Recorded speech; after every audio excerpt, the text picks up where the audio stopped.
Good evening, guys. Good morning, good afternoon, depending on where you're from. We're live, and if you're watching it later, thanks for having a look in. Sometimes it's interesting. So, how you doing? Hope you've all had a good week, or the best that you could have made it. Weekend, hope you got something good planned. If not, if it's just a chill out, that's just as good.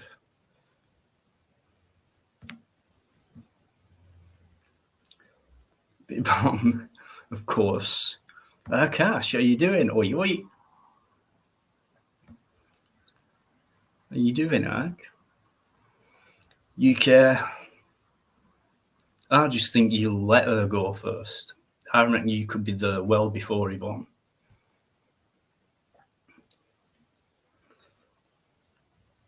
Thanks for coming in.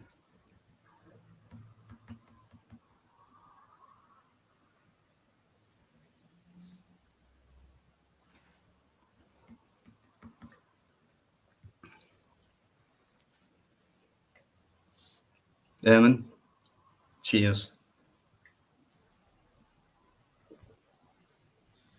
Cider, how you doing, my friend? My great Irish friend.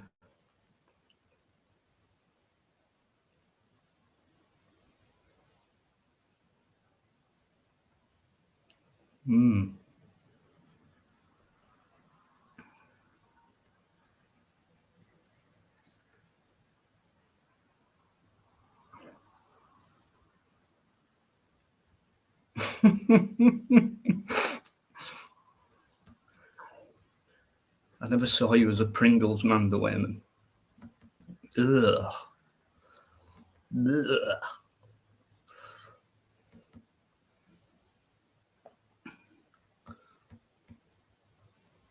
Just a few, Eamon, yeah, I'm sure. Hey, how you doing, Ali? Alligator. Good to see you, as always. A stalwart from Deanology.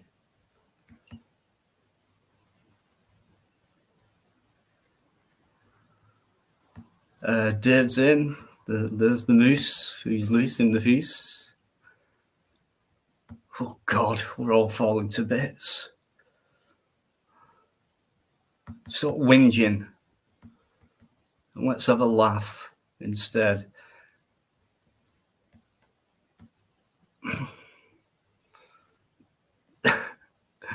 That's a word or a name I've never seen before.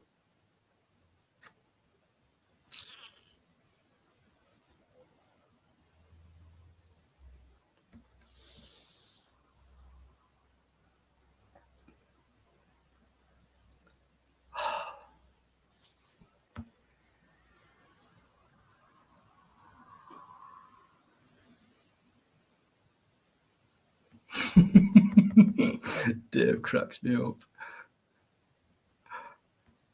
Yes, argument. How you doing? Yeah, we've got a good cider group going on here. So,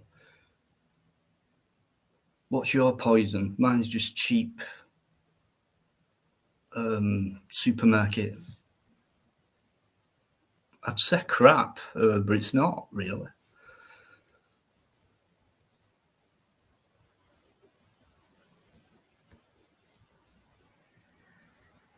Curry flavour.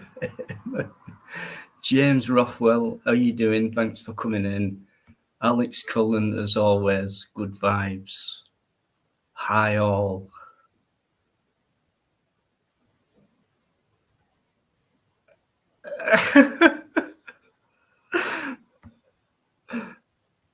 Scrumpet.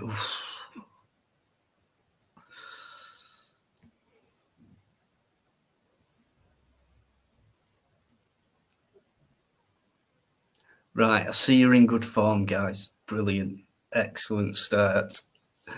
Okay, don't forget Bikereddie on in a bit. So I will put the link up.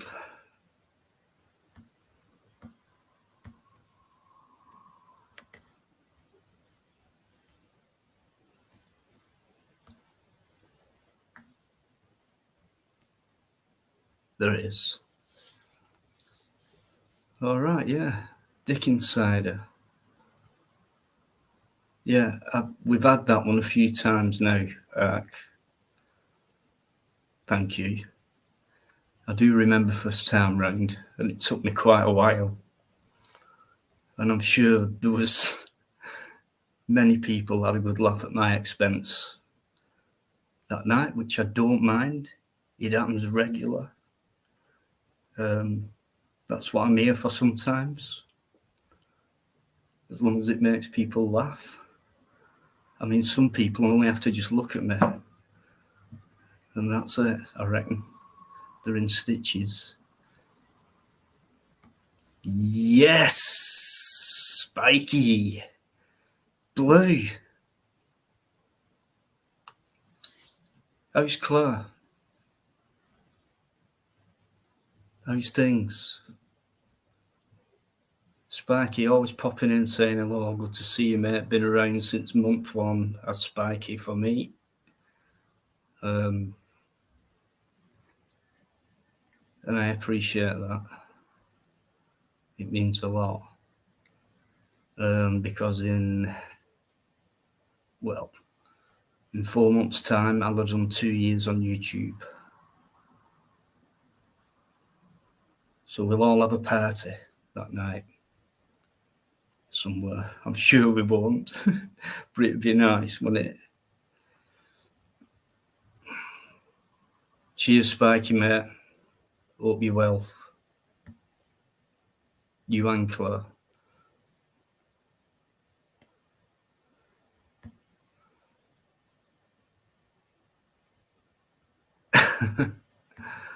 I thought it was you last time. Could be wrong.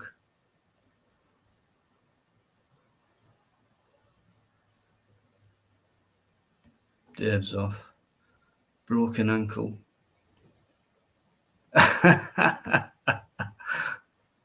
Spiky, I'll bring that one up in a sec. Who's the most popular guy at the Nudist colony? The one who can carry a cup of coffee in each hand and a dozen donuts.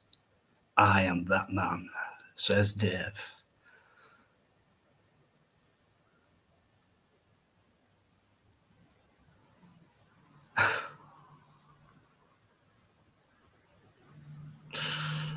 Dave!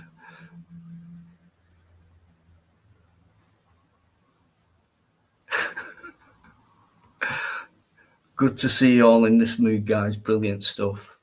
There she is. Hiya, Claire.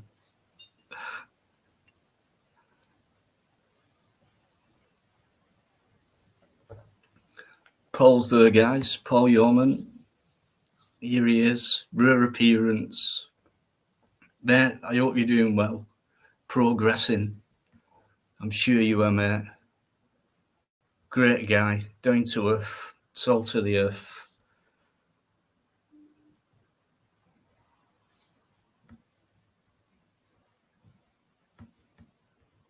Speak to you soon, Paul.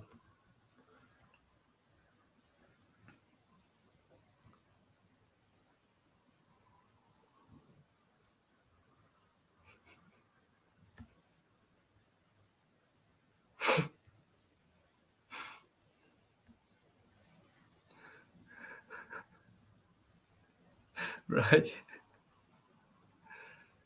Yeah, great stuff. Right, so you guys just want to carry on chilling out with each other and cracking jokes and things like that, or does anyone want to bring something up? Last week, Carol was on and Trevor was on, and them two had a right good natter together, putting the worlds to rights. And it was a great live. I could sit back and relax and listen to them two for a while. It was brilliant.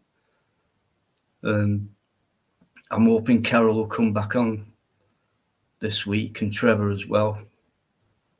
There were different topics, football being one, and the old rainbow thing, which is getting out of hand with the tram stuff and things like that. It's all getting out of hand. So no doubt later on there'll be people wanting to talk about that. I went out today, picked a few things up, and in my change, talking about the rainbow, in my change, I got a new 50p coin. It's just come out. Nice and shiny. Don't know if you can see that.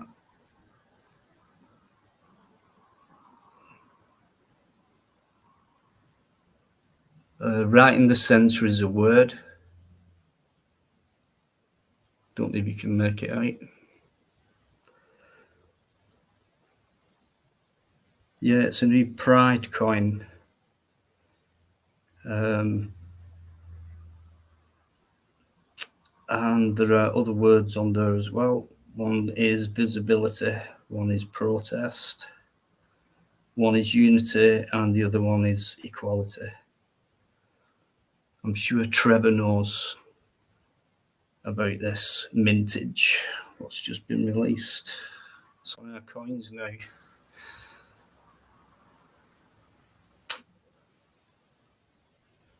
Why would the word protest be on it?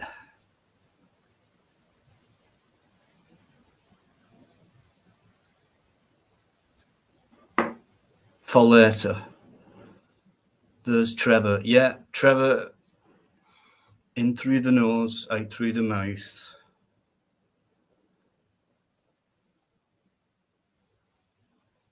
Georgina, divine, absolutely. How you doing, Georgie? Good to see you. Good to see you. And you know what? Just carrying on talking about last week when Trev and Carol were, having a good chat. There were so many new names who came in. It was unreal. It was like me being on someone else's live. With it being a Wednesday, people who normally come in are used to me doing a Tuesday and things like that. I understand that. But I couldn't believe the amount of new names what came in.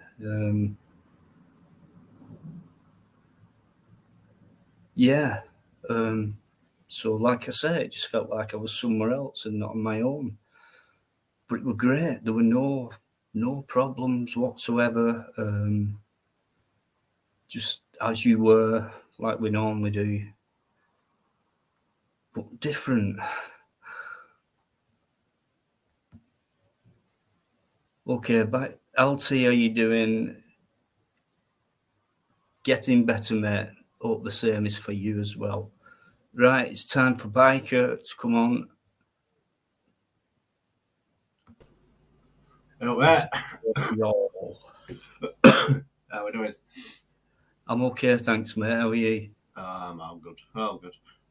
Thanks, everybody in the chat, and good evening to you all. 28 already, bloody hell. I've just seen that 50p already. You've just pissed me straight off. I'm fucking sick of hearing this pride getting absolutely promoted everywhere you look and go. Now they're putting it on coins. Has it still got Queen's head on it, or has it got Charles' Yeah, it's still the Queen.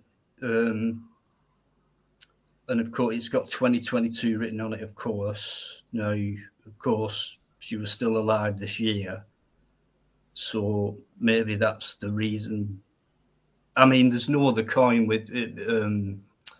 It's still all the Queen on every other coinage, isn't it? So I've not heard anything about it changing with Charlie's head on it. But is that not? I mean, see, I don't know what the Queen's feelings were on it. I didn't read into it from that area. Publicly, she'd have to be with it, won't she? But out of sight of the public, she'll have fucking told them all to get a fucking grip. Not for a fact. Yeah, I think so. I agree with that. So maybe, turning in a grave, possibly an insult. I would really love people's opinions on this coin. It's gone on the British. It's British sterling. It's they've done that many commemorative coins for you had Paddington Bear. You've had all kinds of stuff. World War II stuff, World War One, £2 coins with all that on. 50p's, £2 coins. Not sure about £1 coins. There were certain £1 coins, weren't there, that were different. They had different stuff. Yeah, that shocked me. It shocked me. At first, I thought it was a foreign coin.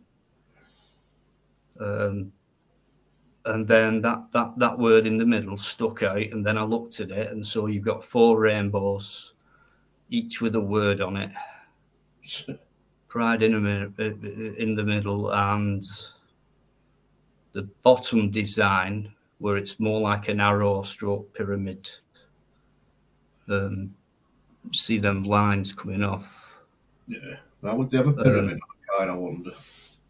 Don't know what that would mean, but has it got a knight? Has it got a knight with a pyramid? No, it's got 1, 2, 3, 4 stripes. Maybe I'm reading too much into it, which would be LGBT, possibly. I don't know.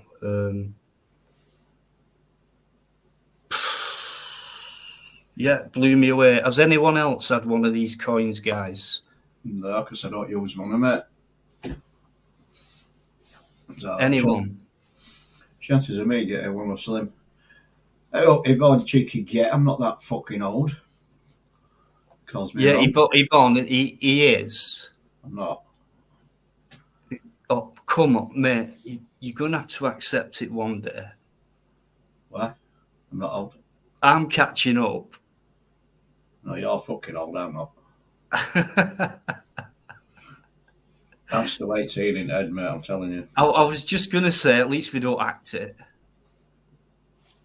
You know, that man you last week, that conversation. Last week, what conversation?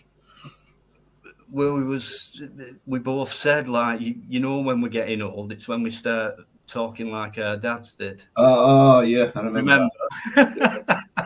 We had a right good whinge with each other. Yeah.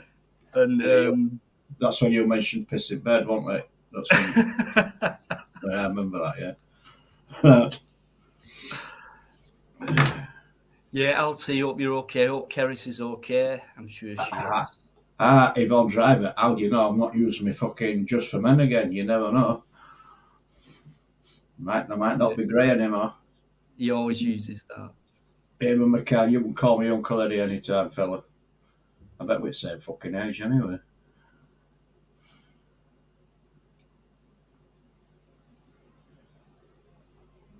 Mark Kelly's in. Hey up, Mark. How you doing, fella?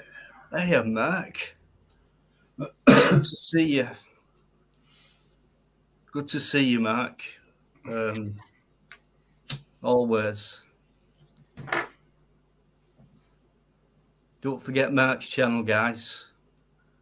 I never get much chance, but I know some of his live streams are pretty good.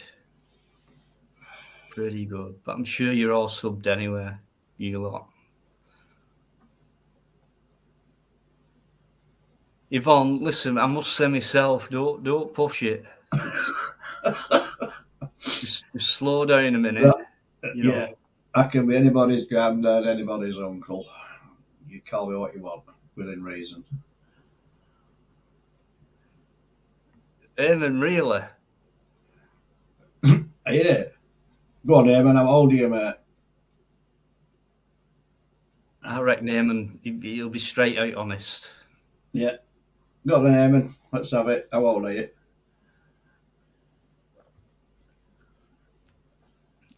Evening, Trevor. How you doing, cocker? Come on, Eamon, let's have your age. You're 59. Right, you got a year on me. So I said we were the same age, didn't I? Yeah. Yeah, Trevor's oldest. He's 60 plenty, is Trevor, isn't he? I'm not sure, He really. is. Nah, I think he said he was 60, 61. Well, that's why I said 60 plenty, just to be on safe side. Alex is the other way around. Yeah. No, we've all been there, fella. Yvonne, I'm not 65. I don't look 65. I won't live till I'm 65 either. He does without his Just for Men. I fucking don't. 60. See, I weren't far off. Trevor, forgive me for that extra, well, less than 12 months, but and you don't look a day over 65. 45. You sweet talking bastard. That ain't what you No, said. you have a look. I've met Trev in real life, and I've seen Trevor, yeah. I've seen his face. Yeah. Yeah. You said to me other night after you finished that live, fucking hell, Trevor's looking a bit fucking battered now, isn't he? Yeah, but I've seen him in real life, and you on screen you look different. You look younger, older on screen. Fucking, you certainly do, mate. Yeah, thanks for that. You're welcome. David Chora looks like an old scrotum. I don't mind. I've got hundreds of people after me. I look that young. Is that what they're after? No, I have got quite a few groupies though, believe me.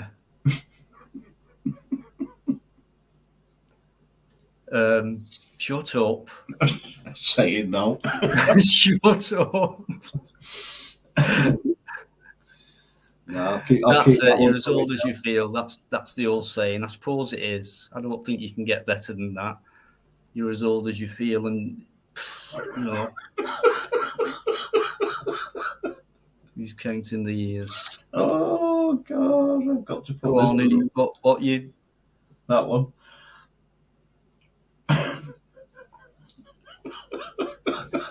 Do you know what? I don't know. Mate, read it again. Could be. Read it again.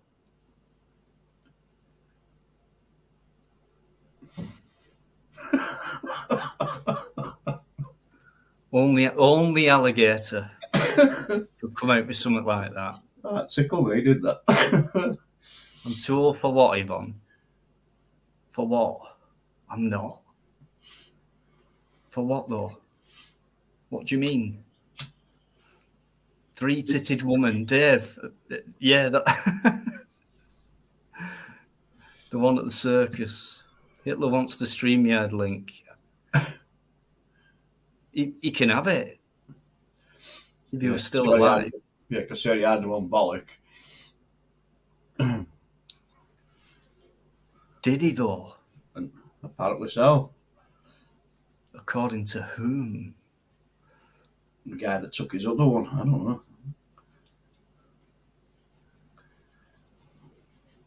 Could have been a leak that way, yeah. Why are these coming up? Hitler only had one. He was a very naughty boy. Yeah, it looks like he's come back. Or making a comeback, right, Trev? He's in the Albert Hall. What was it now? Come on. Hitler is Give on me the lyrics. ball. The other was in the Albert Hall. His mother. Anybody? And I used to sing that at school we had that at school. Yeah, we did. Of course, that was just soon after the war. Fucking hell, it worked that soon after the war, mate. No, I'm joking. Is it a winter scrotum or a summer one? Either way, you fuck, says Mark. Mark's got a great sense of humour. He has, though, and he's so dry. So Fucking Dave. Klaus Schwab, Trevor, yeah. We keep mentioning that guy, but I reckon out of everyone on the lives where we've mentioned it, no one's looked into it, I don't think. But it is worth looking into, isn't it? Sticky Vicky is 79 now. I don't know who that is, Alex. She's what? You don't know? She used to be she was a very famous performer in Benidorm in the 70s and early 80s, I believe. The things she used to do with ping pong balls, mate, was outstanding. Hang on.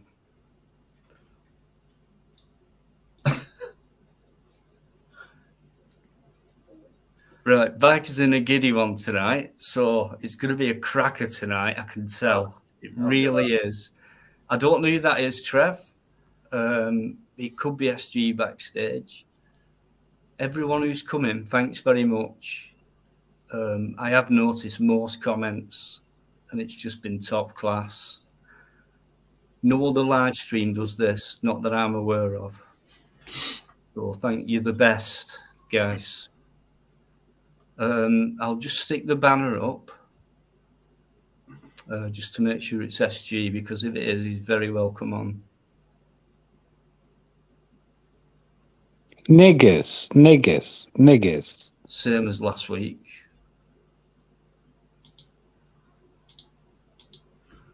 Thank you, Biker. I appreciate it very much. I weren't quick enough, but never mind. Yeah, I think SG's a nice guy, and it kind of bugs me a bit extra when they use people like that. Yeah, so that's it. More popular people that come on. That's what this twat's using. So yeah, moving on. George Soros, George Soros. Libertarian minded, how are you doing? Very good, very nice. I've noticed the double letters. Alan Evans, that weren't SG, mate. No, Alan, it was Wednesday, I think, Biker, weren't it? Wednesday? Same happened. Yeah. Last time, so we don't take chances anymore.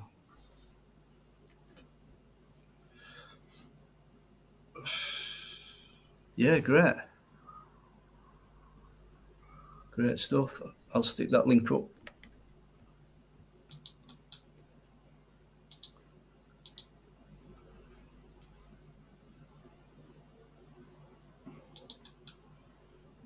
Where's Trevor gone?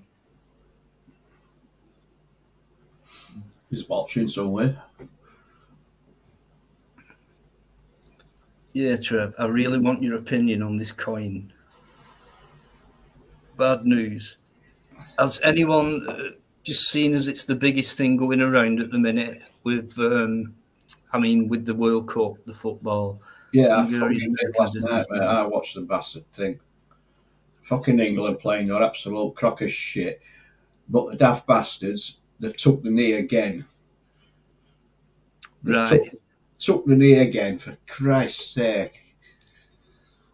Straight back to football. Thanks for that, Trev. And hopefully you'll come on later and and then talk about that. Cheers for that. So, right, taking this knee, is it the One Love thing? No. Right. Originally, it started out with the Black Lives Matter. Yeah. That's where it all stemmed from. But now it's stand against racism. That's what it's all about. Right. Taking the knee, it's a stand against racism. Fuck right off. I don't believe that for 1 minute. Yeah, it's not going to do much. Part of football, it always has been, it always will be. It'll never go away. You'll never stop it. You never stop it in life. So they're just making themselves look absolute twats because they've got to do it because they've been told to do it. It is absolutely disgusting. Spot on. Spot on. I can't add any more to that, really. I mean, they get told to do it. I mean, do they feel? What do they feel when they do it? Well, I if mean, you ask them up media, yeah, they're doing it all for the right reasons. Ask them in yeah, private, mate. They say, yeah, we feel absolute I total was going to toss. say, what do they really feel? Yeah. Yeah, So it's there you go again. It's all a show in plain sight. Most people believe it. Most people probably believe that each and every one of them players believes it. yeah. Everything's fine. We're going forward. Um, you know, and all this stuff that isn't, I'll put to the back of my mind. I mean, the thing is, taking the knee. In all honesty, it does jack fucking shit. It does nothing. In all honesty, it's promoting that racism's still out there. We all know it's out there. It always has been. So why are they promoting something and taking a stand against it when it's never going to change? Mm. Well, It's if anything, it's probably got a bit worse, really. well, it might Like have I got said. worse because they're promoting standing against it or kneeling against it. Double-edged sword, isn't it? Yeah, I mean, why are they kneeling? Why are they not just stood there clapping their hands? Why are they kneeling, like praying, like bowing down? Well, why even Why are they bother doing doing it that anything? way? Why even bother doing anything? It's a game of football, for fuck's sake. Get on with it. Mm. Fucking politics into football. Yeah, well, I mean, it's massive mainstream, isn't it? Sport, Yeah. so it gets across to a lot of people. Billions, really. Yeah. Do you know, I've yet to meet somebody that thinks what England are doing by taking knee is the right thing to do. I've never heard one positive comment about it. Not one. It don't matter what platform you go on, everywhere you go, they're all against it, but yet England are being told to do it. You know.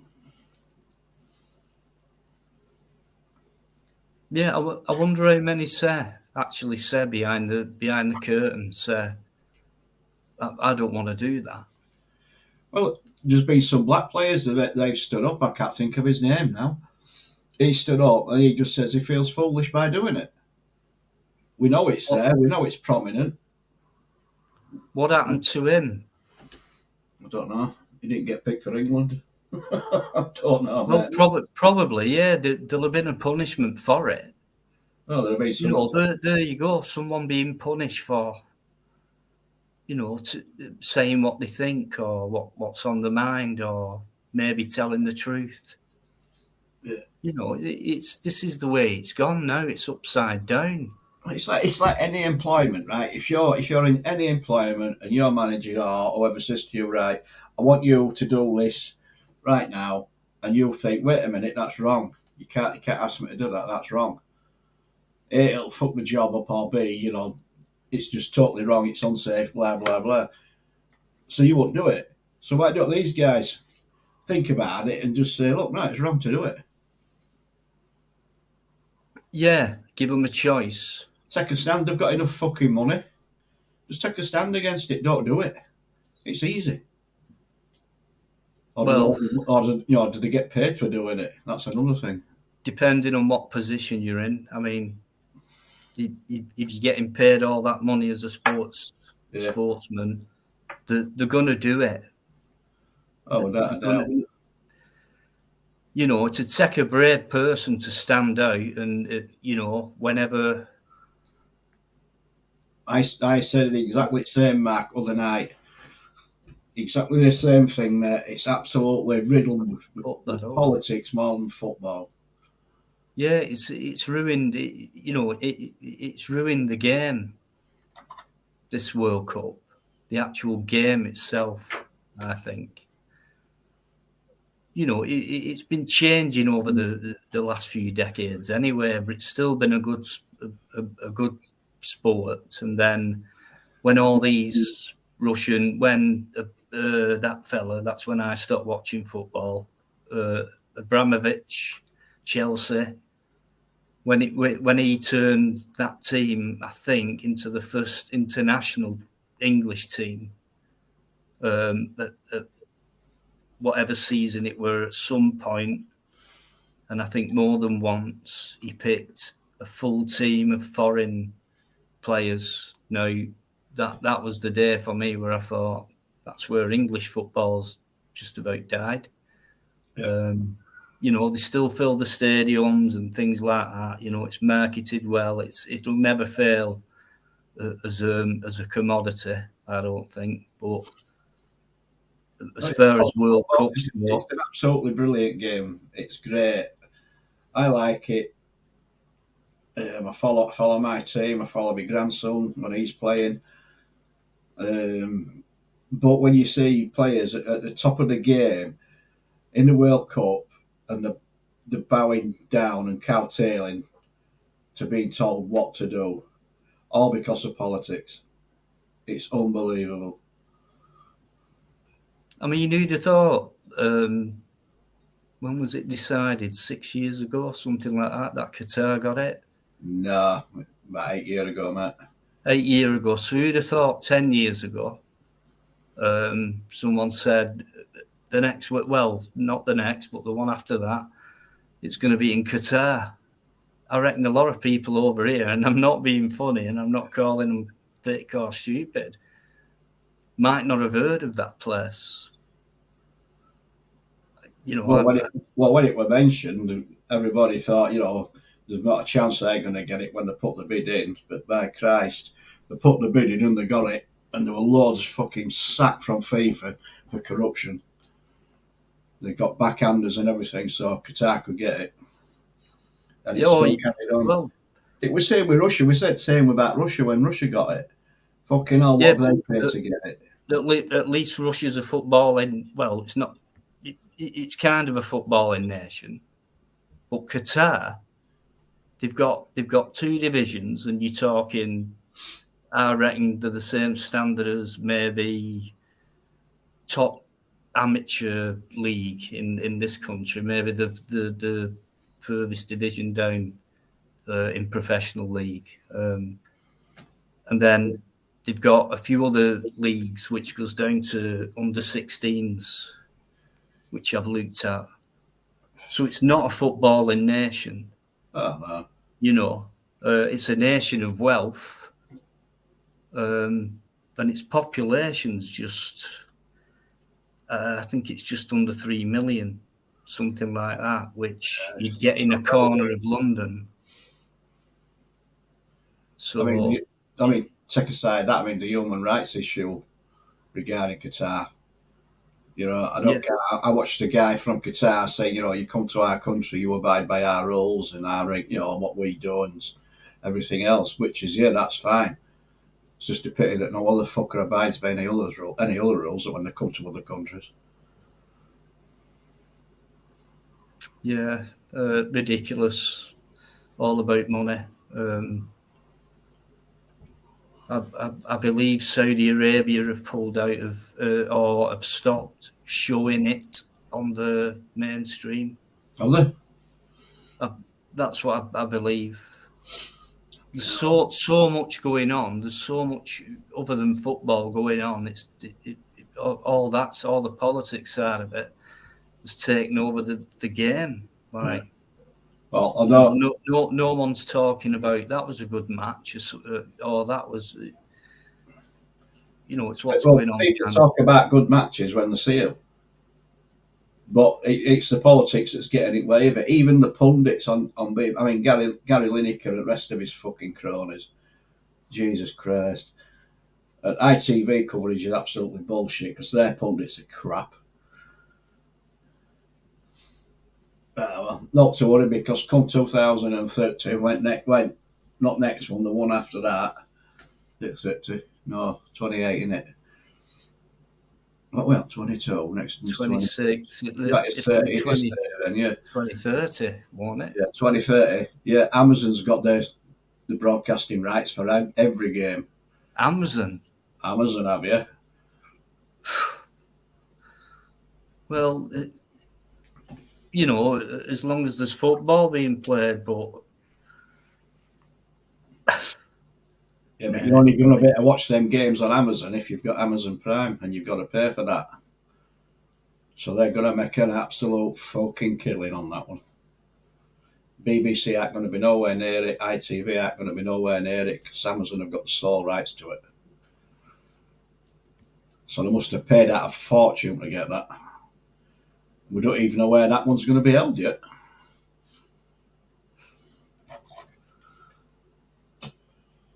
DJ, how you doing? Good evening. Thanks for coming in. Got it back from still sat there. Bless him. Yeah.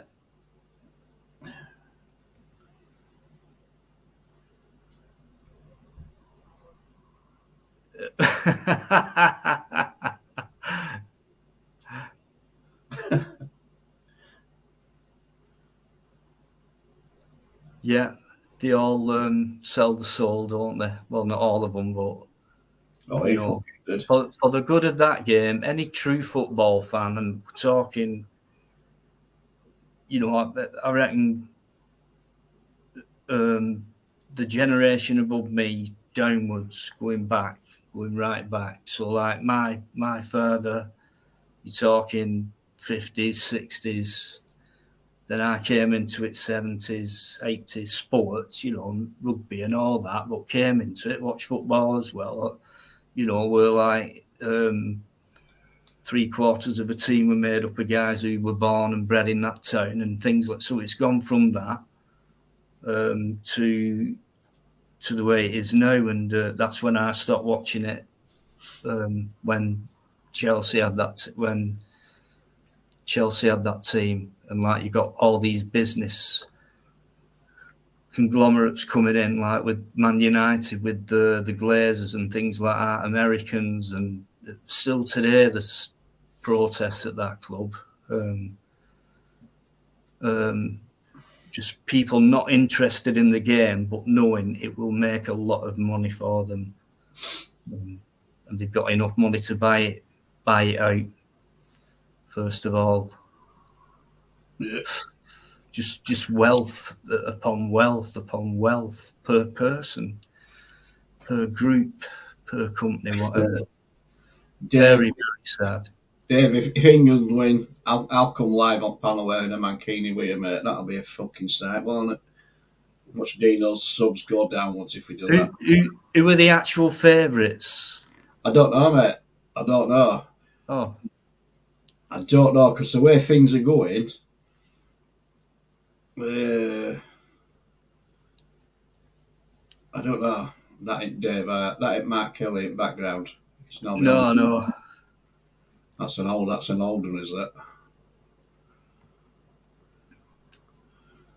Right, let me just see. I've got a funny feeling this is. I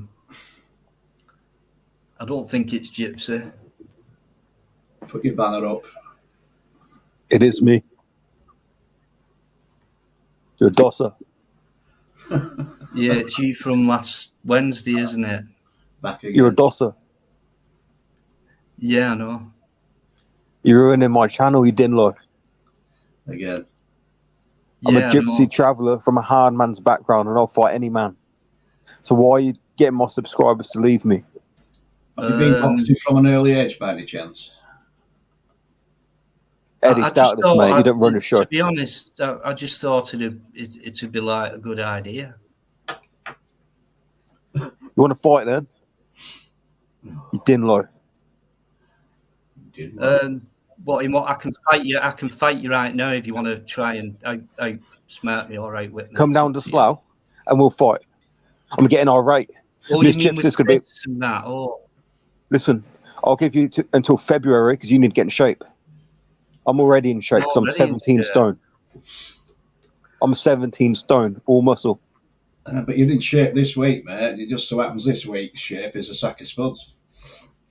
Eddie Stoutless, mate. I'll put you on your ass. Got me to put you on your ass? Of course. I'll knock your spark out. Of course you will. I'm a traveller. We fear no man. So, Dino, February, you want to do it in the ring or bare knuckle? That's my style. What, bare knuckles your style? Yeah, I've been Rather than boxing the all my ring? life, but I come from a gypsy, Well, gypsy breed. I'm more of a gentleman, so I'd rather do it in the ring, you know, where there's nowhere you can escape. I'm not. You think I'll try and? Yeah, I'm because not you've scared got of any ropes man. all around you, so you can't run away, really. I wouldn't try and run away. If you know anything about my family, my background, us gypsies not afraid of anything. Fighting to us is normal. It's like having a cup of coffee. You can't even block a jab, can you? What would you do if when my jab hits you in the face? I'll probably just come straight back at you with another jab. Mark, if that's you, put your glasses on, mate. Maybe an uppercut straight after that jab. I remember vividly you making fun out of me in boxing. You took the boxing match as a joke. Remember when we? Well, if you know anything about boxing and you think you're good enough, you know, apart from being in the ring, there's a psychological game as well before the fight. Yeah, you're not going to win the mind games. What's wrong with that? Why are you trying to put me down for that when you know it's part of the game? You won't win the mind games. You're just trying to get me irate. That's what you're trying to do. You're trying to. I've already won the mind games. That's why you're. How about you come down to Slough? Come down to the my family's caravan site, and we'll do it right there. Well, why don't we do it on neutral ground? Why should it be all at your end, so biased at your side? In February, I'll fight you anywhere. Well, neutral ground. I mean, it's up to you. You pick the place. And by the way, tell most of the insects to watch his mouth. Bring Mark on. He's just verified it, same fella. And if I was you, I'd warn most of the insects to leave me alone as well. Stop going on about my past. He doesn't know what happened with my ex-missus. I don't speak to insects. Mark, is that you? Yeah. Yes, mate. No worries. Cheers, mate. So in February, it's going down. Where we're at? Mark, any ideas of who this guy is? Because it ain't Gypsy. I don't know, mate. Oh, shut up, Eddie. You didn't run the show, mate. Shut up, dickhead. I've done time. I've done 5 years in jail. You've done no time, Eddie. That doesn't make you an hard nut, though, does it? Being in jail. Well, I had to survive in jail. You don't sound like Gypsy. Oh, shut up, mate. You dinlo. Who are you? I wasn't even talking to you. Bloody control freak. Dosser. You dosser. Why are you so angry? All of you are getting big. I'll tell you something now, right? If you really wanted to win a fight in the ring or wherever, you can't get angry. Oh, really? I'm getting irate now, but that's only because you're trying to intimidate. If you get irate, you're going to lose, aren't you? You're going to slip up. You're trying to get me irate. You're trying to get me irate. You've got to relax. You've got to relax, bounce around a bit. You know what I mean? I am relaxed. Take your time. I am relaxed. Just stick them jabs in from time to time and just. Shut up, mate. You don't know anything about boxing. I've been boxing all my life. Of course I do. What are you going to do when I jab your face off? Southpaw, orthodox? I'm southpaw. I'm orthodox, me, Mark. But I can switch. I'm southpaw. I can do a couple of rounds switching. You know, mix it up. Yeah. Between. Work behind the jab. About it. None of you will mess with me. None of you will mess with the Gypsy. Eddie, you wouldn't say nothing to my face. For you to name the venue. I would say on neutral ground. Oh, shut up, you dosser. You wouldn't do nothing. Tyson, yeah? You're scared of me, mate. That's why you said... No, that's why you've said come down here and fight me on my ground. I'm not scared of no man. Well, why would you want to be backed up? Why do you want to be nice and cosy at your end, on your lawn? Well, because my cousins... Come down to you. Why not? Because if you get too cheeky, my cousins will get involved, and my brothers, and everyone that I know will get involved. If you bring anyone else, I'll bring my whole family down, and then you won't do nothing. You won't even get from the front door, mate. No, just my trainer and my motivator, that's all. Just a couple of guys. Listen, you dosser. Listen, you dosser. Ask Ian Bailey about Danny Ayres. What? Boxing trainer called Ian Bailey. Ask him how good Danny Ayres is. He fought Carl Frampton. So what? He will tell you how good I am. No, he might have been good. How comes then, if you're so good, that you go auditing? Because it's a bit, well, it's not full of money. It's not full of subscribers. It's because I want to look after the public. Oh, shut up, you tosser. Eddie, laugh at my face, mate. Come on, big boy. Come on, big boy. Okay, now do you want to Come down to Slough. Come down to Slough. Get past my cousins and my brother, and then fight me. You won't do nothing. I'll put you on your ass, knock your spark out. Yeah, of course you will. You're only laughing because it's fear, it's nerves. You've just come on and you said that Dino's making everybody unsubscribe for you. You've just said then that you're not bothered about subscribers. Which is it? Yeah, I mean, I like the subscribers. I appreciate the money, but it's not about that. It's about standing up for what I believe in. I've done my time in jail, but I'm a new person now. And now you're saying, yeah, which is it? You don't know. What did you go to jail for? Because, well, my ex-missus, I stabbed the man 5 times in the head. It was very unfortunate, and I'm not going to go into it. I mean, it was in the past, many years ago, but many people make up that I done something I didn't. Wow, fucking that's unreal, mate. You say I stand tall. Went to jail, mate. So you said you're good with your fist, but yet you stabbed somebody in the head 5 times. It was self-defense. Why didn't you use your fist? Because he had a weapon. Well, you've been a boxer all your life. Why don't you use your fist? Weapon and all. Because at the end of the day, I had to take matters into my own hands. I could have boxed him, but I didn't want to seriously hurt him, so I stabbed him instead. You didn't want to self-defense.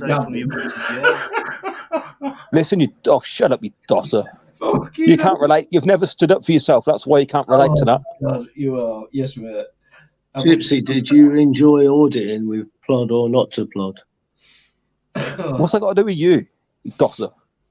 Well, money I enjoy auditing with anyone. I even enjoyed auditing with. Gypsy boy, let me speak. Anyone on my panel is allowed to say what they want to you or anyone else. So don't tell them to shut up. Don't tell me what to do, mate. I can tell anyone what to do on my channel. You want to slap? Got that? Mold mucker, you want to slap? You can't slap me from there, can you? Come down to Slough. I'll slap you right in the nose. I'll be down, mate. No, you won't. Shut up. All talk, mate. Why don't you come north? What are you going to do, Eddie? You're going to stand up to me? I don't think so, son. You come north, mate, and find out. You won't do... Okay. No, you won't. You still talk. You won't do nothing. You want to come north? You think I'm scared? You come north if you want.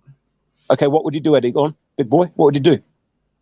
Well, it's what you want to do, isn't it? You come north, mate. Of course you're scared, mate. That's why you want people to come okay, down Eddie, to how about you, Dino, shut up. Now it's getting a bit serious with Eddie. Now it's getting serious with Eddie. So, Eddie, is that a threat, buddy? Not a threat. I've just asked you to come north. And what would you do, buddy? No, we'll show you around. It's a nice place. So, Eddie, is that a challenge? Because I love a challenge. My people love a challenge. If you want a challenge, mate, by all means, bring it on. You come up north. What would you do? I'll stand up to you in front of your family, and guess what? You wouldn't do nothing. Is that right? Mm-hmm. Okay, do. So is this between me and Eddie now? Is it? Are you the bodyguard? You think you're a big boy? Because Dino can't look after himself. He can't do what I've done. So he has to get you in it, doesn't he? What have you done? I'll stand up for myself. Every time I go on an audit, somebody gets cheeky. You've seen what I do. I stand up to them. Then they shit themselves. You don't still carry a knife around with you, do you? Oh, that's called self-defense, Dino. And I had to because I'm not going to go into it with you, but my missus was there. Why did you go to jail? If that was self-defense, why did you go to jail? Because obviously it's corrupt. It's corruption, and that's why I'm here to expose them now. That's not corruption, you dozy twat. Listen, just remember what I said, Eddie. If you want to do it, we can do it, mate. That's fucking GBH, isn't it? That stabbing somebody. You're not in shape. You're not in shape. I'm 17 stone, Eddie. Do you know, other than fighting, what other interests have you got in life? Sure. Auditing. I plan to go boxing professional next year. Yeah, that's fighting. I mean, other than fighting, I mean, you must have some other interests, like. Obviously, auditing, getting my subscribers. How many subscribers you got? I've got over 9,000. Have you? Yeah. Done your research then, and I had more. I even had more than that until Dino and you, my old mucker, started talking rubbish about me. Oh, I've never spoke rubbish about you, but I fucking will do Well, now. Oh, what you can do, Eddie? I'll go up north and you won't do nothing, buddy. I'll bring my cousins, I'll bring my brothers, and you won't do nothing. I think 9,000's a first score, mate, to be honest with you. Oh, Dino, what would you know? You can't audit. No, no one likes your videos. I've never classed myself as one. I've always said, do you not take notice of my channel? No one's got time for your crap videos. Everyone enjoys my videos. How do you know what's going on then? Of course they're crap. That's why people like them.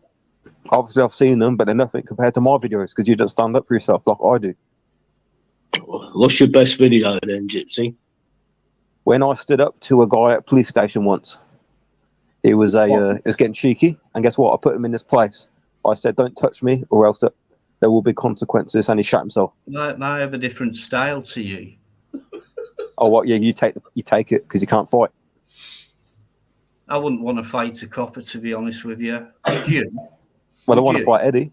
Eddie's challenging me, so he wants to be a big boy. So, you know, I want to put the past behind me, but I still got it inside me, Eddie, mate. To be honest with you, mate, I know Eddie personally, and you wouldn't stand probably. Yeah. He might play around with you for the first couple of rounds, but after that, he'd just not waste any more time. And you haven't seen me train. You haven't seen the Gypsy train. I can train, like, you know, I doubt Eddie's even in shape. Are you, Eddie? How much do you weigh? No, you won't. You're not. 11.5 stone, mate. You're not going to answer, but I'm 17 stone. You're a fat bastard. I wouldn't say that to my face, but wouldn't I? Yeah, I'll say now again. You're a fat bastard then. No, it's not to face. You're saying it because you're safe behind the computer. Says you, fucking hell. You come in. I'll go north. I'll go north. My old mucker. Mike, if that's you, mate, can you give me the peace sign, please? Yeah, man. Anyway, I said my piece. And Eddie, anytime, buddy. You know, anytime. Anytime, mate. No hey, hang on a minute. Don't forget about me. Dino, like I said, come down to Slough, buddy. Who's first? In February, me and you are fighting, and you're not going to get out of that, my old mucker. So you Eddie, you want to get it going before then? Do I have to come? You want to get it going before then? Do you want to pay my expenses? Oh, shut up, mate. Anyway, you going? Thank you, and bring it. For coming I'll on, fight anyone. I'll fight any man. I'm not scared of any man. That's good. Good to hear. Is that, mate? We'll see you on Tyrant I'll be seeing you Finder. soon. I'll be seeing you soon, you dosser. Yeah. We'll see you on Tyrant Finder. Yeah. Yeah. See you soon. Bye. Bye. What an absolute what a prick. That was great entertainment. Hope you enjoyed that, guys. Thanks very much. Yeah, Kelly. Mike, sorry, guys. How you doing? Who was that fucking talking then? Yeah, fucking. Yeah, I've heard that guy on Tyrant Finder. He does a live. Oh my god, he sounded more. It was the same. He didn't I'm sound 99%. gypsy, you asshole. Yeah, I'm 99%. Sorry, go on. I've heard him before, and I can't place where I've heard it. Yeah, I've heard him on Tyrant Finder. I'm 99% sure he was playing a migrant, you know, come over on the boat and was saying how well he'd done and how much he wants to rinse the system. And I recognised the voice as the same guy what came on here before, what threatened you. So I said it to him. Yeah, so it's the same guy. It didn't even sound like he had a fight in him. No. Like I said, So, it's 5.5, 17 I stone. was just laughing all the way through Somebody that. said last week that's the crying man. Yeah, I've heard that as well. I think it may well be. Didn't the crying man get caught one day where he was crying and his mum or his wife walked in? Since that drama. Thanks very much indeed for coming in, guys. Yeah, somebody said that, didn't they? Or somebody showed it. Yeah. That's a while ago, is that though, Mark, isn't it? Christ. Yeah, ages back. I think You got a bit of boxing matches to do before March next year, is it? Did you say March, February or Bit of March? trouble with your sound, Mark. It's not. Is it bad? Is it- I'll hang on. I'll take these out. Let me see. Try that again, Mike. See Is that any better? Yeah, that's good. Yeah.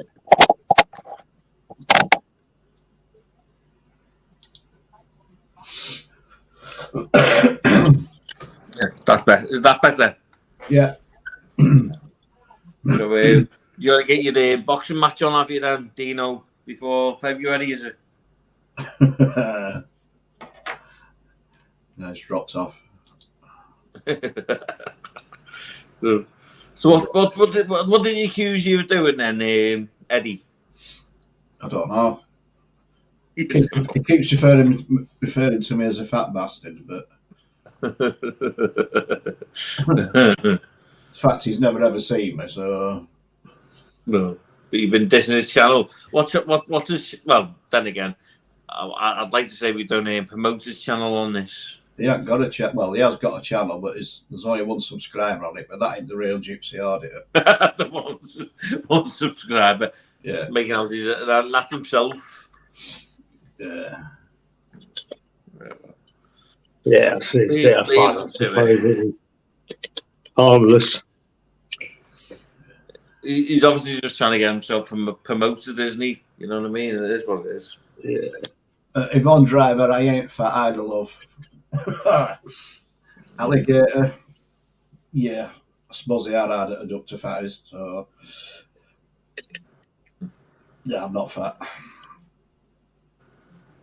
Yeah, Eddie, I wanted to touch on the World Cup and the way it's just been totally politicised because it's so bent and the money, why it went there in the first place, and they're just trying to politicise it now to justify it. Yeah. By, bringing in things like LGBT and the Germans silencing themselves. The big speech at the start where, where the Europeans are so bad to the rest of the world for 3,000 years, we must pay for it. And the press were so racist because they produced fake fans. And there's one thing with football, and anyone who follows football, without fans, the game's nothing. And that's what they produced is fake fans. And they got caught and they didn't like it. It's just, the football, just let the players play football. Stop trying to politicise every little bit of it. It's just pathetic. Exactly, mate. Exactly. Yeah. I mean, the thing that stuck in my mind that pissed me off initially, with Harry Kane going to be going on that pitch with his One Love armband, or whatever it were called. And he got told if he did that, he'd get booked instantly. And if he did take it off, he would get a red card, and that'd have been it. So they backed down because without Harry Kane in, fucking red carded, 3-match ban. No, they weren't going to stand for that, so they backed down on that one. Yeah. But now instead of wearing the armband, now they're all taking knee. Sorry about that. Yeah, and like I said, it's because of the corruption of them. They're trying to turn it round to make it look like it's, everything's political and every step of the way, and it's just pathetic, mate. Football's not about that at all, you know what I mean? Football's playing football. But it's like Iran, Iran didn't even sing their national anthem at a protest of what's going on in Iran. Now, yeah, any other country would probably get away with that, but Iran, they aren't going to get away with that one. Not at all. Well, you know what? I was thinking about them. I was thinking, you know what? If I was one of them, I wouldn't be worried about playing football. I'd worry about when I get back to Iran, what's going to happen to them. Yeah, well, in all honesty, mate, I'll be on one of them fucking dinghies coming over Channel. Yeah, I wouldn't be going back, that's for sure. No. Yeah. So remember the Colombian team? There's something similar happened to them when they got well, it weren't political, but when they got knocked out, when Escobar scored an own goal and there was some dodginess going on, and most of the players never went back to Colombia. And the ones who did, one got executed. I think maybe 2 of them got executed. Is that where they threw the game? Well, supposedly there was something dodgy going on, and there was an own goal scored by someone called Escobar, and when he went back, he got assassinated. That's what I mean. But, you go to play one game of football, and it don't get more crazy than that, does it? What happened to the good old days, Harry Enfield? Jumpers for goalposts, the fat kid in goal with the glasses. Oh God! Oh, that's bad. If it were true. It's madness, mate. I love football. I'm a football fan, but as any World Cup goes, it's just, I don't know. It don't seem like a World Cup. There was no sort of big hype about it. I mean, 6-7 weeks ago, I was really looking forward to it. I was talking to Paul, and I just says I am looking forward to this World Cup big time. And then with first match, I watched that one. I'm thinking, whoa, there's something not right here. The way the VAR system is being run, the way the referees are refereeing, and I'm thinking there's something not right here. And then it took the second game till I finally realised what it is. Yeah, the VAR system is being controlled depending on who's playing. The referees, they are definitely biased, depending on what team they're playing against. And are they being bought off? I don't know. You just look at some of the decisions that's been made on the pitch, and they're not consistent at all. None whatsoever. Well, I'm glad the home nation's eliminated, and they're the first nation to be eliminated for. Yeah. They're not a footballing nation. They never have been, and they never will be. So, no. They got well fucked, whether people were cheating for them or not. You can only cheat so much. Yeah.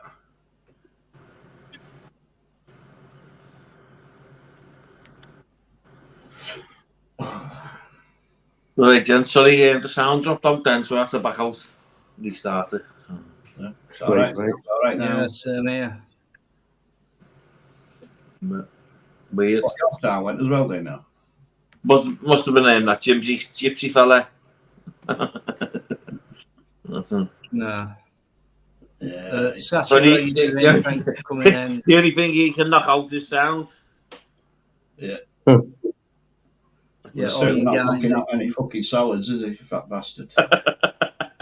17 stone, him, watch out. Can I just say to all you guys who've come in since that guy came on, thanks for coming in. Really appreciate it. Sasha, Fusilier John's in there as well. Alan, thanks for your comment, and Richard as well. Cheers, guys. Nigel, of course, Mon. Raj is here, guys. Nigel's in. Big up, Nigel. Yeah, and Paul keeps popping in and out as well. Really appreciate it, guys. Thanks very much. Charlotte, hello. Hi. Still missing my flag off that sofa, mate. What flag's that? You know what flag I'm. Do you honestly think I put that up on the sofa? Yeah. Nah. You should though. You should put that up, mate. Why? Because I said. There's a good reason. There's a good reason. Not good enough. Don't forget, I'm fighting Gypsy soon, mate, so you best get that up. Both of you are, I think, in the ring at the same time. Say again? Are you both in the ring at the same time? You and Dino against Gypsy? Okay, no. Some actor. Well, if Gypsy got out ring with me and Dino, there won't be enough fucking room to move, would there? Yeah, that's a good one, Eamon. Absolutely, mate. but have you seen, the irony of it. Have you seen what they're doing? Right, you've got all these cruise ships that's anchored up in Qatar, right? They're offering 5-course meals with as much alcohol as you want for free. In Qatar, nice. I seen something today. His fella was trying to get alcohol in, his binoculars. And he screwed the top off and then realised there was alcohol in it. But you don't know if they clamp down on you over there, don't they? So it's not even worth it. Yeah, you don't fuck about over there, mate, with law. yeah, your head chopped off, don't you, if you got alcohol? But it's mad how they done that deal, wasn't it? Carlsberg done the deal with them to host the World Cup and all that, and then next minute, 2 days later, say, "Nah, we're not having it. No alcohol allowed." So things are very bad that way. Yeah, I think Budweiser as well, didn't they? The Budweiser was the main sponsor, I think. Was it Budweiser or Carl? I can't remember. Oh, it's Budweiser. Yeah. Budweiser. Sorry. Yeah. Crazy. I think they've done it to promote the place as a holiday destination. The Qatarians. Yeah, I think that's part of it, Mark. Definitely. I said that to a friend of mine. I said that there must be another motive for a football World Cup to happen in a province, in an area like that, which is, I'm sure it's part Saudi. Yeah, but the only thing it's promoting now is bad publicity, isn't it? Because no one's gonna want to go now. So it's not a place top of my list to visit, to be honest. So political. If anyone can look back and find out when the first Eastern Arabian team, Middle Eastern team came into a World Cup, and after how many World Cups, and then since then, how's it progressed to this point? I remember Iran and Iraq being in a World Cup years ago. Kuwait was in it one year. I think what it is, Dino, is they. If you go back, the World Cup only used to have 16 teams, and there was a qualifier from obviously each area qualifiers, mainly from Europe and South America. But then you got the Asian and the Middle East and what else? I think the American side. So they all get a little chance. So in them days, I think they might have only got one team in, maybe 2 at the most. Now they get 4, maybe 5. I'm not too sure how many they get. But it was same with Africa. It was mostly European. I think America have always kind of, not always, but they've always been there, and they've got in from time to time. I'm not sure about Canada. I think the first Arab team to play in the World Cup was Egypt, and that were in 1934. Egypt 1934, right? Wow, I wonder how they qualified for that. Maybe different regs back then. But I mean, America-wise, it's South America, isn't it? You go Mexico down, Colombia, Argentina, Brazil, El Salvador, Honduras, all them men have been in it. Peru. They've always been there. Argentina, Brazil, prominent. I think Mexico had a good run once. They hosted it, didn't they? Was it the 80s, late 80s? Yeah, 86, I think. So they've always been there. Europe, massive. Africa, I do remember that there weren't that many. There was 1 or 2, like Cameroon, I think. Egypt. Bikers just said Egypt, 1930s. Well, that must have been a one-off thing. So since then, no, it weren't, mate. They qualified in 1934 and they qualified again in 1990. Yeah, I was 34 in the first World Cup. That's a big gap. And 56 it's years football between. in nations. because a lot of them aren't. They might have amateur, a couple like Qatar now. Like I said, 2 leagues. No one's heard of their leagues or anything. They're amateur, like true footballing nations. You know, they're the ones who've been prominent. But now you're getting all these smaller nations with hardly a structure in the country of football compared to, you know. So it's just for money and politics for me. Well, Qatar have never qualified for any World Cup prior to this one. See, I remember Kuwait, and didn't they beat us? Probably. Yeah, but because Qatar have hosted it, they get to play in it. But they have never ever been in a World Cup. No. They've never ever qualified or played any qualifiers for the World Cup.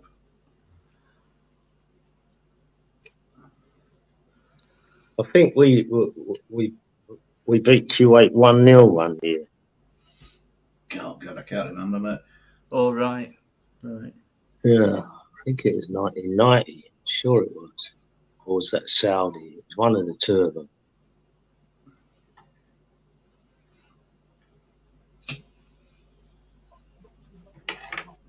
I don't know. I mean, for me, the culture's gone out of it. Yeah, definitely. Yeah. That feeling's gone out of it. I think it was always exciting. I always wanted Holland to win one. The team that's been brilliant every World Cup. Well, not every, but you can't call them Holland anymore, mate. It's the Netherlands. You can't call them Holland. What? You can't call them Holland in World Cup. It's the Netherlands. Well, honest. Really? Yeah. They're not called Holland anymore in World Cup. They're called the Netherlands now. They've been for a while. So are we being told we're not allowed to call them Holland? They're not. No, they're not Dutch, well, mate. They're not. Sorry, but no, they're Holland. That's another one. Yeah. Speaking of Holland, Trevor, tell us more about your Amsterdam trip. Let's get off this dismal subject. Has Trevor gone? He might have gone. Trevor's just been to Amsterdam recently. He's put a couple of videos up. Trevor Random, guys. Support that guy. He put short videos up. I like the one that he did in Amsterdam. That was quite good, that. His videos, everything honestly, else, really good. They're underrated. They're artistic. He does it in this old-fashioned punk style. When I watch him, he deserves more views than what he gets, I think. Come on, Yvonne, get Trevor Random's link put in, love. Come on, earn your money. Because you've done no all else except insult me tonight, so you crack on, get them links up, love. Come on. Anyway, Mark, it's nice to see you on here. Yeah, I normally do live from the boat on a Saturday, but it's a bit too cold for the boat now, and I'll only do them now when the kids are not at home, just for the fact that some of the stuff what's said on these lives, I don't want, me arguing with people and my kids listening, so I won't be doing that many unless, their kids are at their grandmother's, which is not very often, so... Well, you certainly get controversy on your lives, mate, don't you? He's coming here for a chill. He deserves a chill, doesn't man? Yeah, well, I just let him go ahead. Lives going on, so yeah, they seem to enjoy it. They seem to like ripping into each other, so I just let it go ahead. Sit back. I think one time they was all arguing, and I was lying back nearly at one point. I think I was about to fall asleep, swigging a beer as they were all arguing away. So, you know, it's how serious some people take it. It's just a bit crazy, but, you know, it all comes with different, you get different backlashes from different people, you know, it's why this and why that. Well, it seems to me lots of people liked it, a lot of criticism, but, you know, that comes with the game in this, doesn't it? Yeah, I've always said that, Mark, and you get people saying, oh, and this and that, and it's like, I do the same myself, but then I think it's just part of the package. You're going to do it, you're going to get it, and it's how you deal with it. And, you know, I think no matter what you get, as far as I'm concerned, over the last 18 or whatever months, you know, I've had all sorts, and it's just like, I still enjoy it and I can take it, so I'll just carry on doing it because I like it. I like doing it. Other people like it as well, so that'll do for me, you know. Yeah. So I'll be honest as well, is I haven't been well the last week, and I was actually tempted earlier. I thought, shall I go to the boat and try and heat it up a bit and do one enough? And just the thought of everyone arguing, and I thought, oh, fuck that, I can't not. You know, when you're not feeling it. I don't know if you've had like a longish break. I'm not sure how long you've been on YouTube, but I've had a longish break and there's been stuff in between, but I think it's done me the world of good. And I think everyone who does either a lot of content or is a regular live streamer or regularly involved in YouTube in whichever shape or form, you will get to that point, no matter what it is, when it is, you'll get to that point and you will need to take a break. Yeah, I do, Dino. Generally after it, I won't go on YouTube for a few days. And some of the stuff what's said is, I'll be honest with you, I sort of feel a bit funny the next day. I think, you know, I really want to be associated with these sort of characters. Some of them great guys, and some of them are just out for aggravation and stuff. And you know, it just goes a bit crazy sometimes. And you get the best one you get is you're a supporter of this person. Well, I'm a supporter of none of them. You know, I just let them on and hear what they got to say. Don't mean I support these people. I've noticed your clientele, mate.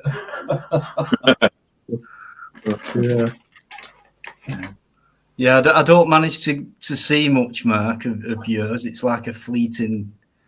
Yeah, well, fleeting because I don't watch much YouTube, to be honest. Yeah, the last time, I wasn't too sure if it was you, Dino, because you would have been allowed on. But the problem is every time you've come on before, your name has been your you know, to say it's you. I'm guessing it's your real name. I'm not going to obviously say it. But the last time it's come up Dino, and it's got no picture. And I was like, is it him? Is it not? And I thought, well, there's 7 or 8 people arguing. I thought, and I just wasn't too sure because you, like I said, every other time you came on before, your name's been your authentication, and your picture. I know you always show your face on camera. So when this camera weren't coming up, I thought, there's no way it's Dino. There's no way. And then when I spoke to you a couple of weeks ago when you done a live, I said in the chat, was it you? You said, yeah, it was me. I was quite surprised. You know, you've added a bit to them things. You know, you got the Rev, he comes in. He's a big name in that thing, you know, he gets a lot of people. He's quite good, isn't he? Yeah. Yvonne Driver will come back. He ain't missed out except me, love, so don't worry about it. Fill you in later. Yeah. Well, he's raided the place a few times and put the audience up to 300 and something people. Yeah, I'm like, for fuck's sake, man. It's a lot of people. Yeah. Right, I've got a couple of people backstage. Well, one now. One's just dropped out, and I'm pretty sure this is. Yeah, I've been watching her and she don't realise I've been watching her. Hopefully he's not fucking faint away. Here's a stranger who's back. Yeah. I'll tell you what, length of her tongue is unbelievable. She's hiding. Don't hide. And what the hell is that thing you've got on? She's got a with all onesie them on. polka dots on it. She's got a onesie on. You never expected this person, did you guys? That's crap. I'm not here. Neither did That's I. plastic. How can Eddie see me backstage? That's no to that. Only Dino's supposed to see me backstage, not Eddie. I can't now. honestly, Don't you no. worry. I made a right tit of myself, haven't I, as always? You did, love. You did. How you doing, Kat? That one.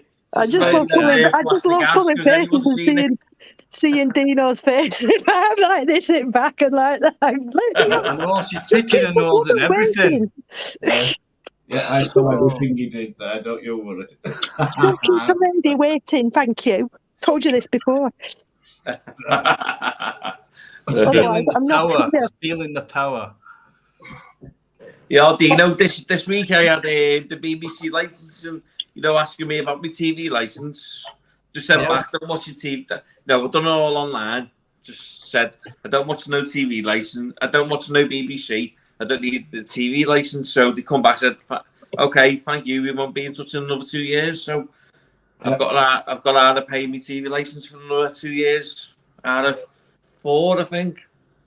Well, that's a new one. And you'll get one through about 2 or 3 weeks after you say you don't need one, right? But I guarantee within a month you'll get another one saying that we noticed that you haven't got a TV license at this address.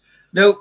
You know what, Eddie? No, you know what, Eddie? I haven't paid a TV license now for 4 years because I've never watched live TV. I always watch YouTube. So, and my kids only watch YouTube. So I've only had YouTube. You only watch YouTube. So I've never had no live TV. So I haven't paid them now for 4 years. So, and they've never knocked at the door because I tell them where to go anyway. But I think that's just what you got to do nowadays, isn't it? Just don't pay it. Do you know the amount of letters I get each month saying, "Are you in on such a date? Are you in on this date?" And they never come. I just get about 3 letters a month asking me if I'm in on such a date. As if I'm going to reply to it saying, "Yeah, I'm waiting for you. You're knock on the door." It's not the nice feeling. A nice feeling knowing that they're spending fucking thousands of pounds on paper. Yeah. No, the thing is, though, I know they send your letters to your door, red letters saying to the occupier, so they don't have your name for tactics, one. Yeah, they don't know yet. I was gonna wait until they knocked at the door, but thought, no, I'll just do it online, tell them who I am, and tell them I don't need it, and they've left me alone. But I think if you don't let them know you are, then they knock at your door, don't they? And that's when the confrontations that happens, you know what I mean? And that's when, you can film and stuff. But I thought, no, I'll tell them who I am, but they haven't knocked at the door. They're more likely to come if they know you. If they don't know, because they don't, I've spoke to people who have said they've cancelled, but they give their name. So they bother them more because they know who they're talking to. Whereas they don't know who lives here. So I've only ever had in 10 years one person at this door. So did they know you lived there though? Have you given them your name? No, they didn't know. No, well, I think if you just give them, I think it's one of them, isn't it? If you give them your name, tell them that you don't need it, they leave you alone. But if you don't tell them and they just keep sending letters, then they'll send someone to your door. So I think it's a bit more. It's one of them, isn't it? Yeah, just ignore it. I mean, there is a link. I think there is a link where you can contact them through the website and say, "Look, I don't need one." But again, you're giving your details. I have done that before, but I think I just ignore the letters and I never get anyone at the door.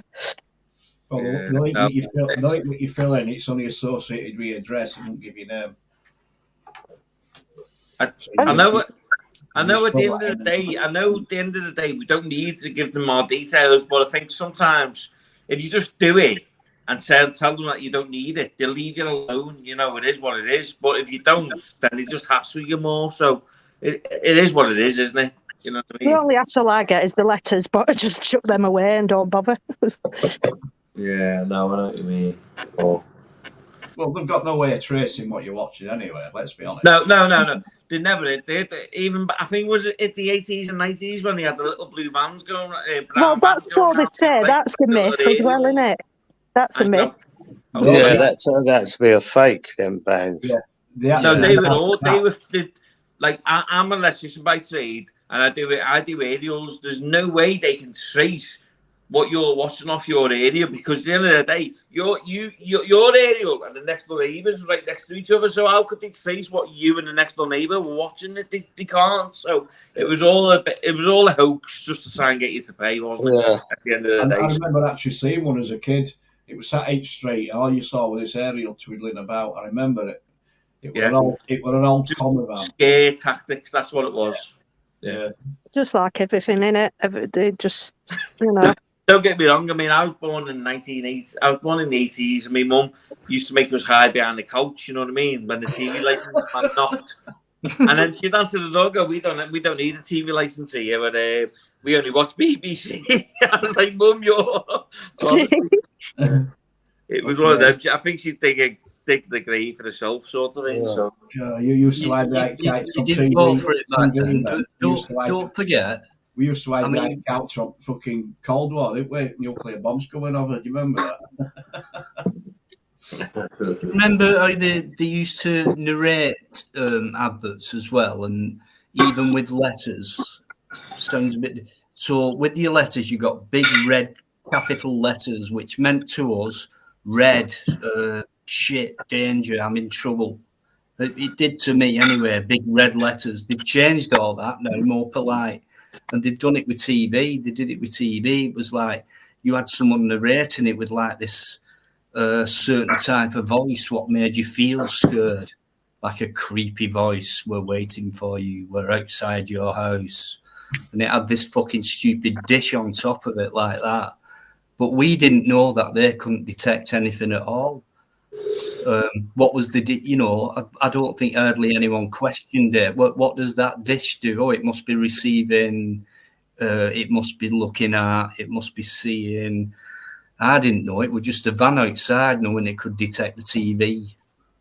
But I never questioned how it could. Yeah, well, the real reason they were getting with that dish. The real reason they were getting everyone with the TV licenses in them days is no one actually owned a TV. Everyone rented them from radio rentals and Vision Eye. And as soon as you rented one, they gave the BBC your details. So that's how it was nothing to do with the van. A friend of mine a couple of years back was telling me people were banging on his door, so he opened it. He was in bed. He got out of bed, opened the door, and the guy said, "I'm from the TV license." My friend said, all I'd done was slam the door on his face and went back to bed. And he said he carried on knocking for about 20 more minutes. And he goes, a few hours later, he woke up, and on the letterbox there was a note, "We called today, but no one was in." So, they can't really do that much.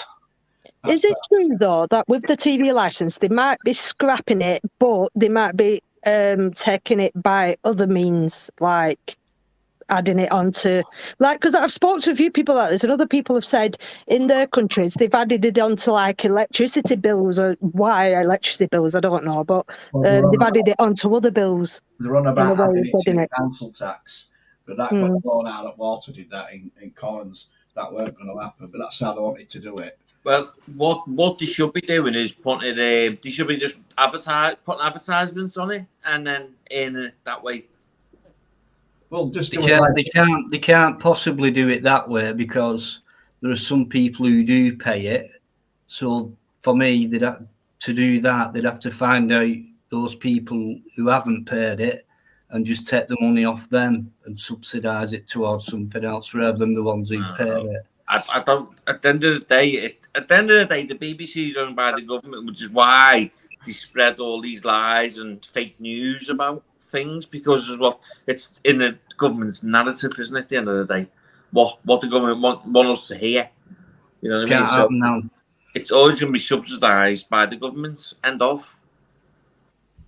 Yeah. That's it. I thought I heard it were going on the council tax bill as well. They can't make other can't people who paid for it pay for people who haven't. So for them, they can't pick out the ones who haven't paid it. So to charge everyone something from that and it going towards the council tax bill is totally, for me, would be unlawful, I reckon. No, it weren't going towards a council tax bill. It was away the council tax that you pay. So you pay for the police, fire, water service, all that sort of shit, and you'd also pay for the BBC TV license. That's how they wanted to do it, and it got thrown out. It got thrown out of Parliament. Did that? It was a non-starter.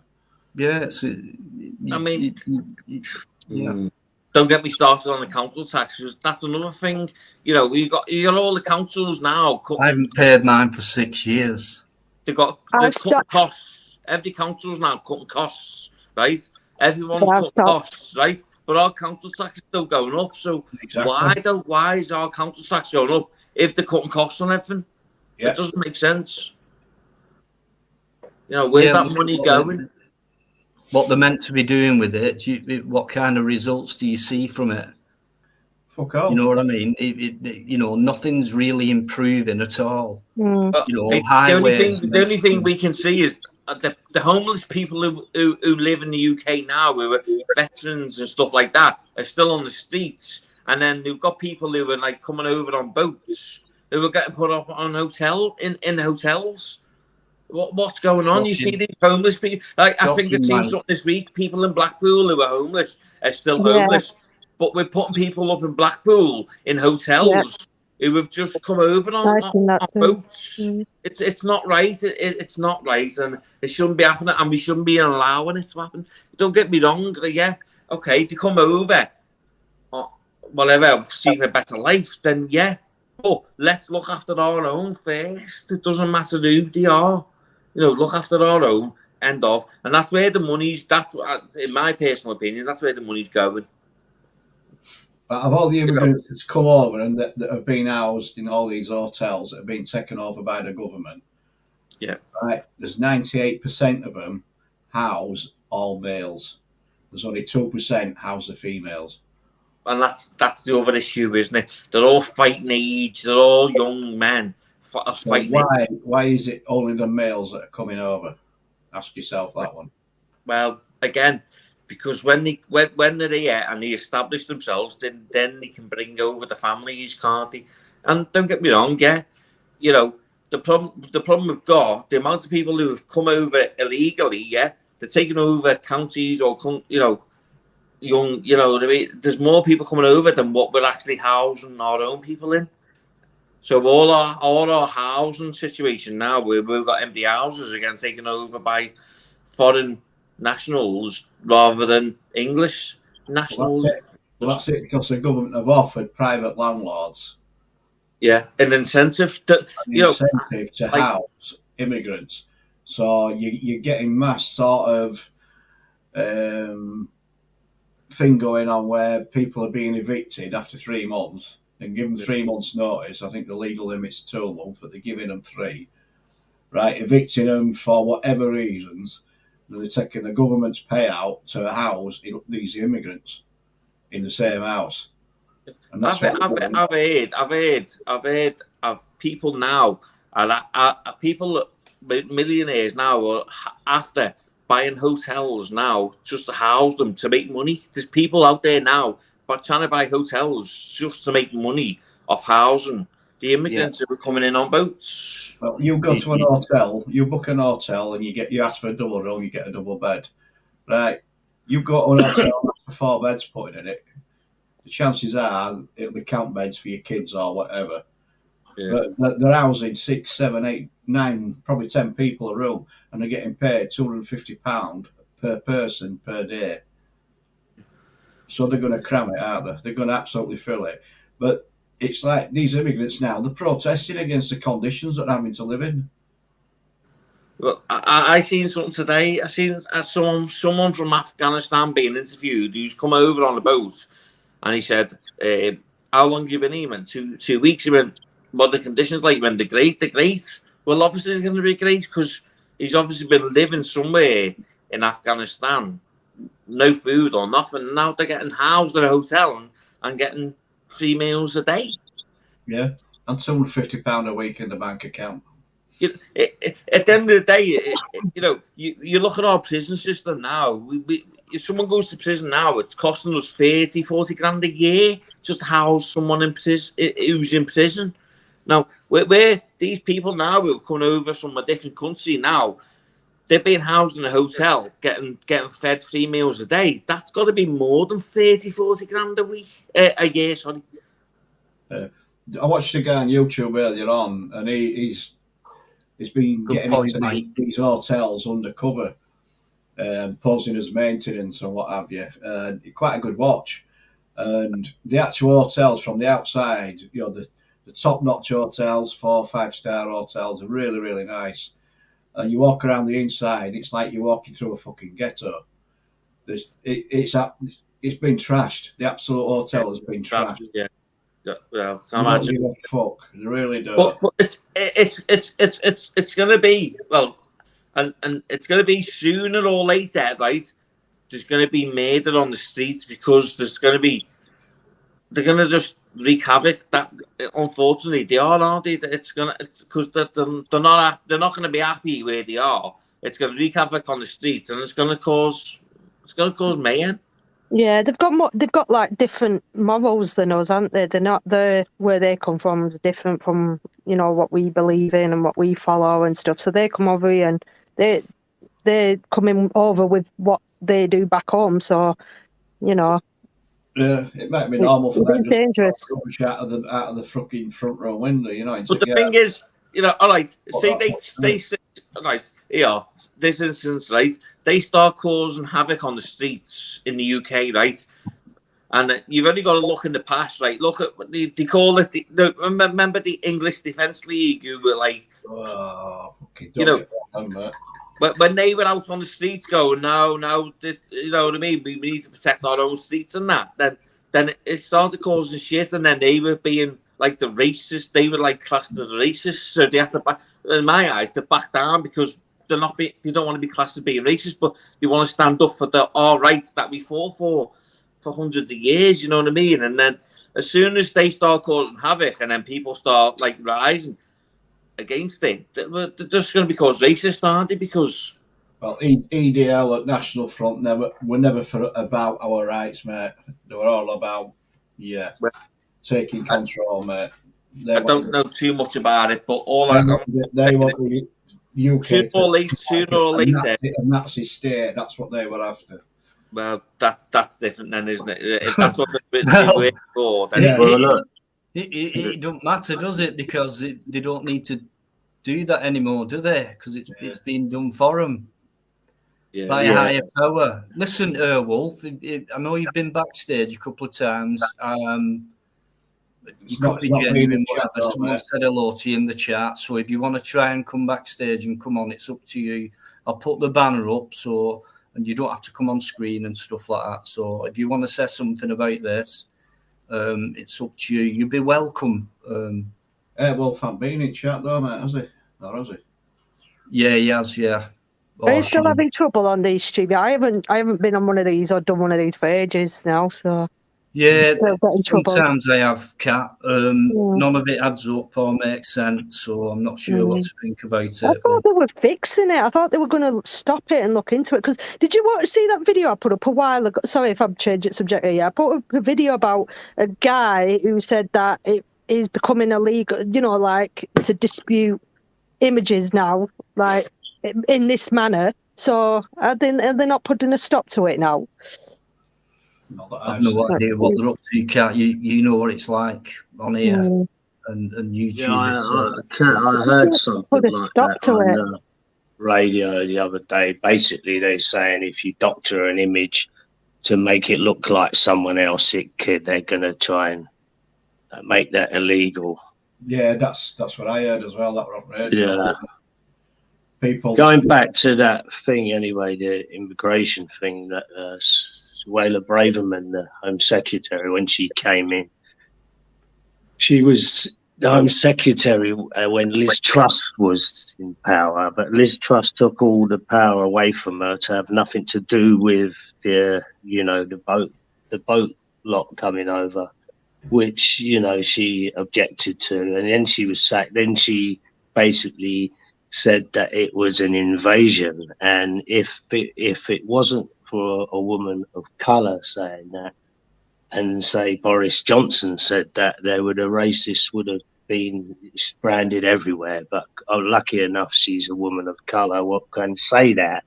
Whereas, like I said, if Boris Johnson or perhaps any of the others, they would have been the biggest race thing since Enoch Powell, according to these lefty lot. Because at the end of the day, the net migration this year now is over 500,000 people. That's coming our way. That's the net. So there's some going back, obviously, but 500,000. Over 40,000 out with this year. So yeah, and that's increased from 20,000 last year. Yeah, well, I'm talking about, like, all the migration. What's coming here is 500,000 now a year. So if we went on, let's just go six years, that's 3 million people. Where are 3 million people going to fit into this country? Well, this is the thing. Our towns, our heritage little towns are being taken over. This is the thing. Yeah. And look at Blackpool, and that, like I can imagine them all being shifted up to Blackpool at the moment because there's a lot of B&Bs up there, so there's a lot of homeless people, English-born veterans who are on the street at the moment in this cold weather who don't get looked after. And then they're protesting now because they can't get in no hotels because they're all been taken over by people, legal immigrants. Yeah. And it's not right, is it? It's one of them. And like someone, I heard something today. Someone said today, if we were to go to their country, what would we get? We wouldn't get nothing. We'd be out on the street. No rights to any NHS or medical service or nothing. Or we wouldn't even have a roof over our heads if we went over to their country. Mm-hmm. And why? So why are we letting it happen here? You see, thing what I can't understand, and maybe somebody in the chat might be to correct me. Right, you've got all these illegal immigrants coming in. They're all being housed in all these hotels throughout the country. Right, they've all been the passport and everything else, but yet they're still allowed to roam freely in the towns and cities where they're being housed. Now, wait a minute, they're illegal immigrants. They've got no passports. They've had no checks done. It takes up to 2 years to do a full check on them. So we don't know what they've done, what crimes they've committed. That's exactly it. So they're doing all these checks, and it takes up to 2 years to do. So why are these people allowed to roam our towns and cities? Exactly. So, I mean, I've got a young daughter there. What's to stop her from getting groomed by one of these people who don't even know who's here? Well, there's an hotel near me in next town, right? And it's full of immigrants, Afghan immigrants, right? They've been there nearly 2 years now, right? They're allowed to walk freely, go wherever they want, do whatever they want, but yet you've got security on the car park stopping you going in. It stops you going in, but don't stop the fuckers going out. Yeah. So they're protected from you going in, but we're not protecting them from coming out. And this is the thing: you go to North Korea, you get met with a guard, and they stay with you your entire time. You're there until you leave, because they don't know what you're capable down of doing. The North Korea route. All right, I'm not saying when in North Korea, but what I'm saying is, you know what I mean? We're the visitors to this country, just like we would be anywhere else. But you know, it's hard enough for us at the moment now to get even seen by a doctor. It's a 4-hour wait just in the NHS in the emergency room, and that's even if you get picked up by you know, an ambulance can take up to like 8 hours now just to even pick it up. Why? What's changed since before COVID to now? What's changed? Why is it now like instantly now to it's, oh, we can't get no one out to you for at least 8 hours? What's changed? I'm not too sure. Was that funny you should say that, because where the boat was moored for quite some time, I got rid of some of this rubbish that was on the boat, and there's a trading estate. And when I got round to the back of it, there was 16 ambulances parked up on a Friday evening. And I thought, wow, I thought we were short of ambulances. All looked pretty new. But I videoed it and was asking the question, and I was going to put the video out, but the video would have been fake news, because I since found out that it was an ambulance training centre, so I didn't want to put fake news out. So I didn't release the video. But yeah, there were 16 ambulances, and I take it this is what they do: is they train them obviously how to drive and use the ambulances correctly. But you still think on a Friday evening that, you know, maybe some of these ambulances should go out. Well, I mean, my daughter's a paramedic, and I do know that ambulances, they go park up in certain areas. You know, they come on shift and you say, right, you cover that area, blah, blah, and they'll go in that area and park up waiting for an emergency call. So they're on your doorstep, if you like, sort of thing. Yeah. They're not coming out of the depot, which could be miles away. They're actually in your area. So yeah. But yeah, the reason behind the delays, as far as I'm aware from what I've been told, is it's the delays being at the hospitals, where they take them to the hospitals and they book them in, everything else. Then they've got to go through all the COVID system. They've got to get a COVID test, and they've got to wait for that COVID test to come back before they can be admitted to hospital, unless it's a dire emergency like an heart attack or life. Yeah. So the hospitals are holding the ambulance staff. Now I understand that's exactly it. It's the hospitals that are holding the ambulance service up. The hospitals should be better cope with it now. They should be able to cope with it. For fuck's sake, does it really matter if you've got COVID or not when you're going into hospital? Because I'll guarantee you, when you come out, you'll have fucking got it anyway. Anyway, from being in the hospitals, yeah. It's a load of bollocks, is that? But then I read something and heard something the other day that now the ambulance staff are now coping with the immigrants who are coming in with having stress or, you know, anxieties and stuff like that, and a lot of it's being spent on them. I don't know how true that is. I don't know the facts and figures, but I've heard something that now, you know, you've only got to look at it on YouTube and stuff, and a lot of you see it. You know, ambulance staff are now coping with people from Afghanistan who have come from these war-torn countries, who have got anxiety or, you know, post-traumatic stress and stuff like that, who are now putting a strain on the NHS.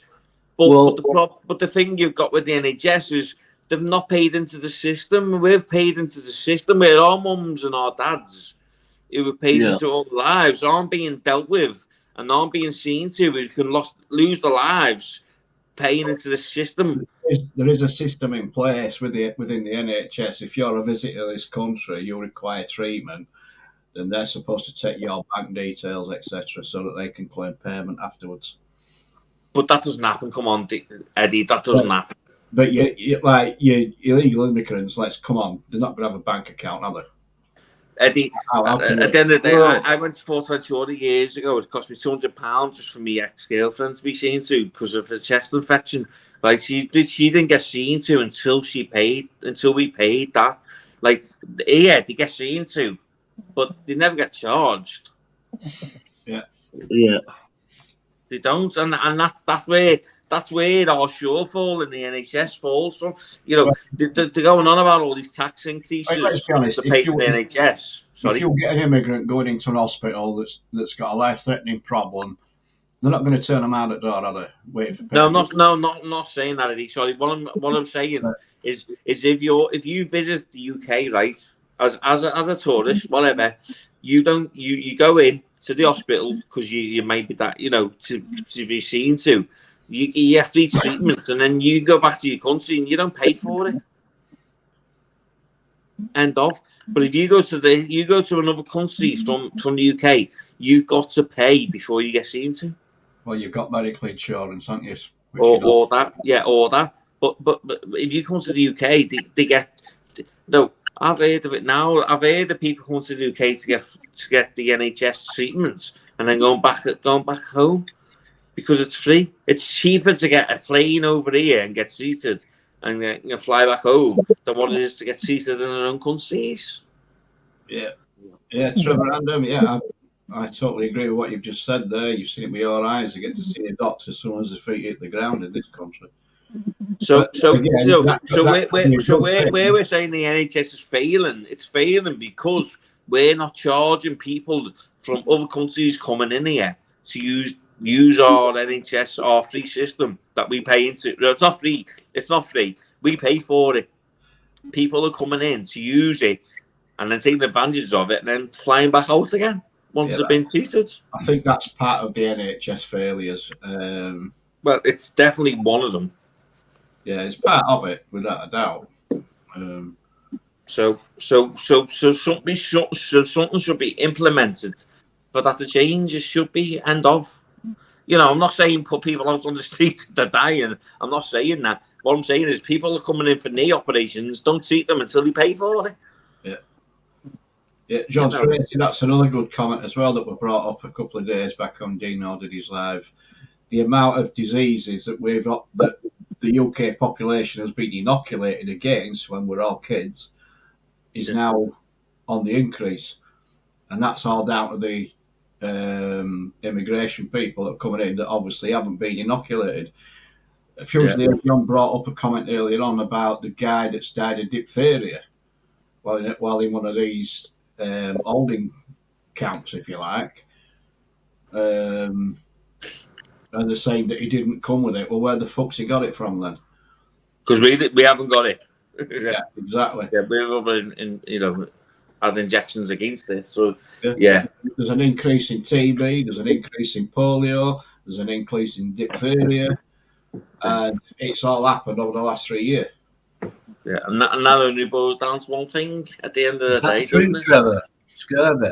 Scurvy, fucking hell. Scurvy as well. Right, listen, I've got someone else who wants to come on. I'm sure he's got an opinion.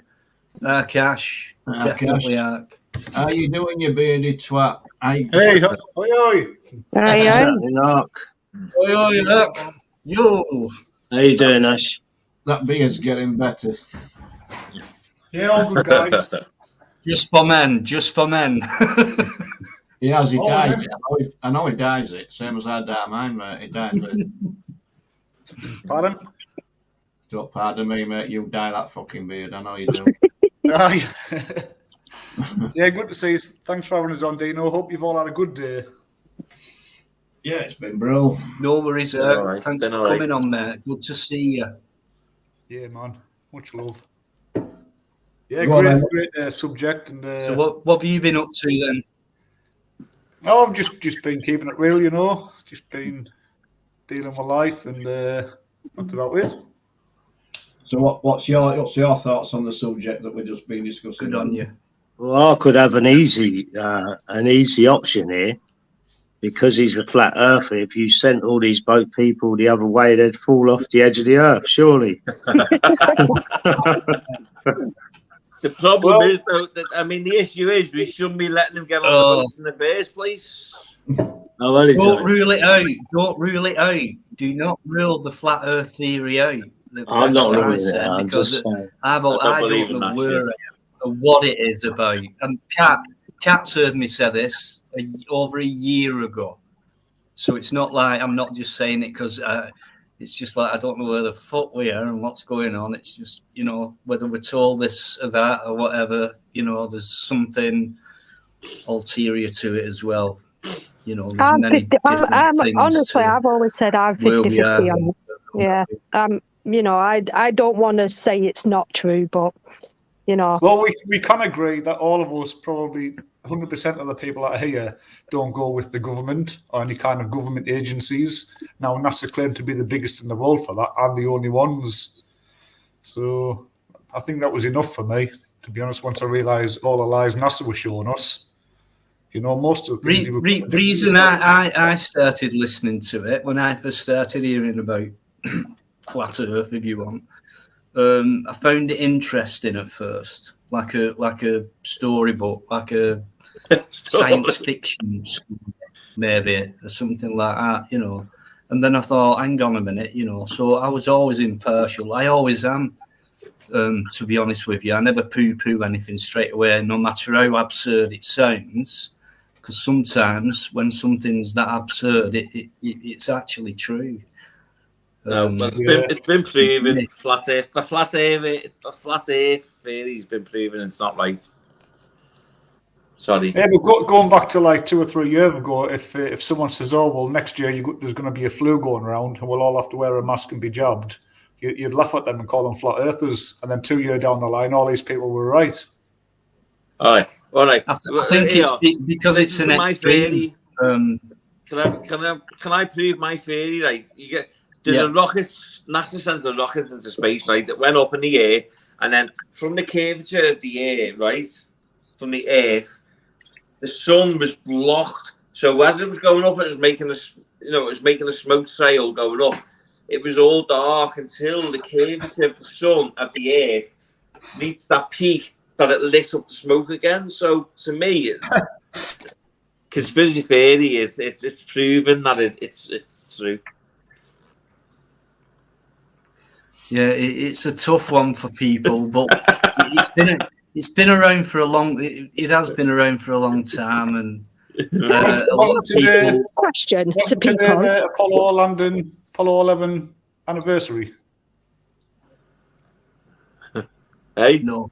I'm sure it was, or maybe it's this week, and it was that big, and we care that much about it. No one celebrated. Stanley Kubrick may have been celebrating, though. Yeah, it's a tough one because a lot of people fall out over it and things like that. I've heard people fall out over it and they're just trying to have a debate and that's like why that. I want to ask a serious question. If say for instance, the world is flat, let's just put all arguments aside. What difference would it really make? Would it to how we're living? It's very simple. So your first thing, so you've been lied to about the shape of your Earth. Yeah, but putting that aside, what I'm asking is whether the world's round or flat, we're still living on Earth. Yeah. So apart from the lie, so you've got things like free energy that you can source from this. We all pay bills, we all struggling. It's getting to Christmas time, and most of us can't afford presents. All this money and illusion, everything comes into when you say flat Earth, that's just the mother of all conspiracies. We're all tied into this life of an illusion, a life that we think is real, which really it isn't. We're all free to go to the shops, but really we live in a prison. I think that would be a shock. Just say one day the revelation came and it was like, that was the headlines, that was the news. Actually, guys, this is what it is. That'd be a massive shock, I reckon. If we had a flat Earth and the water fell off the edge of the Earth, where does it go? I don't think there'd be an edge, though, mate. That's the thing. I think that's the primitive way of thinking. There is a flat Earth society who they did a book and they had that on the front cover and things like that. Maybe it's an infinite plane. Maybe it is into equation then, right? An infinite plane of ice. You mean the further you go, the more icy it gets? What's beyond the ice? What's in the middle of the ice? What's above the ice? What's below the ice? It's not just. Right, I'm not saying the Earth's flat. I'm not saying it's round. Right? I've got my own thoughts on all the rest of it. But if the Earth were flat, right, surely all the seas would be calm. You'd have no tidal current. Yeah, exactly. Yeah. Have you ever laid in the bath for a period of time? Even your breath, your breathing. We know that plates and stuff move. The slightest movement in the bath can send ripples to the bottom and back. It's we've got winds and stuff which will also push. You've got your sun and your moon, which will claim. Ash, how do we do we? One of them for me is how do we explain the tides? And I'm the not sun saying. and I the mean, moon. for me, to say the moon Yeah, well, so controls the tides sounds a bit yeah, ridiculous. it's because everything's electrical. Like, it's you can do this with like a balloon and a pin. You know, if you blow a balloon up and rub it on a woolly jumper, it's got static that'll be able to pull and draw. You know, water it itself, it's marvelous. It's got memory. It always finds itself level. You know, Yeah. so it's energy. It's not just water. It's not just there. That's true. That's something I couldn't deny, and that's something that stuck with me. It's like water will always find a level. It won't. Yeah, water will never curve and stick to And you kind of calculate it as well over a long distance. You know, it's been proven time and time, especially around America, where you can see like 160 miles across a body of water to another island without any curvature. Now, when you put that into the Earth's curvature calculator, it'll tell you when you put your distance in and stuff like that. It'll say like, oh, well, there should be X amount of missing curvature where there should be a tilt or a fall where then buildings or islands you're seeing. But that's improved with candles and holes and pieces of board. The curvature to build. Ash, correct me if I'm wrong, but is it true that the scientists of the last maybe 100 years or so, even up to date now, the way they've calculated the Earth's curvature is one square is it 8 miles per square inch? Yeah. So for every 8 miles, you've got an inch drop. So if it's squared, then it's 8 eighths is 64 miles would be 2 inch. And there's a whole there's a website for that, and people who like my photograph there. It's Mount. Can't remember the name now. Marooners call us me. I can't remember. But so if you've got a top camera, stroke telescope, whatever, and you're stood at ground level, say on a beach, and you're zooming straight out, and you've gone beyond the horizon. That point, the horizon, horizontal thing. How come you can still see buildings beyond that curvature point? Yeah, well, this is the thing, Dino, because technology catches up with us. We'll believe a lot of this, and until we get like things like cameras and telescopes. But does that mean they've just got it wrong? The scientists, have they got that? Well, if they claim to be as good as, if they've got it wrong, then you know.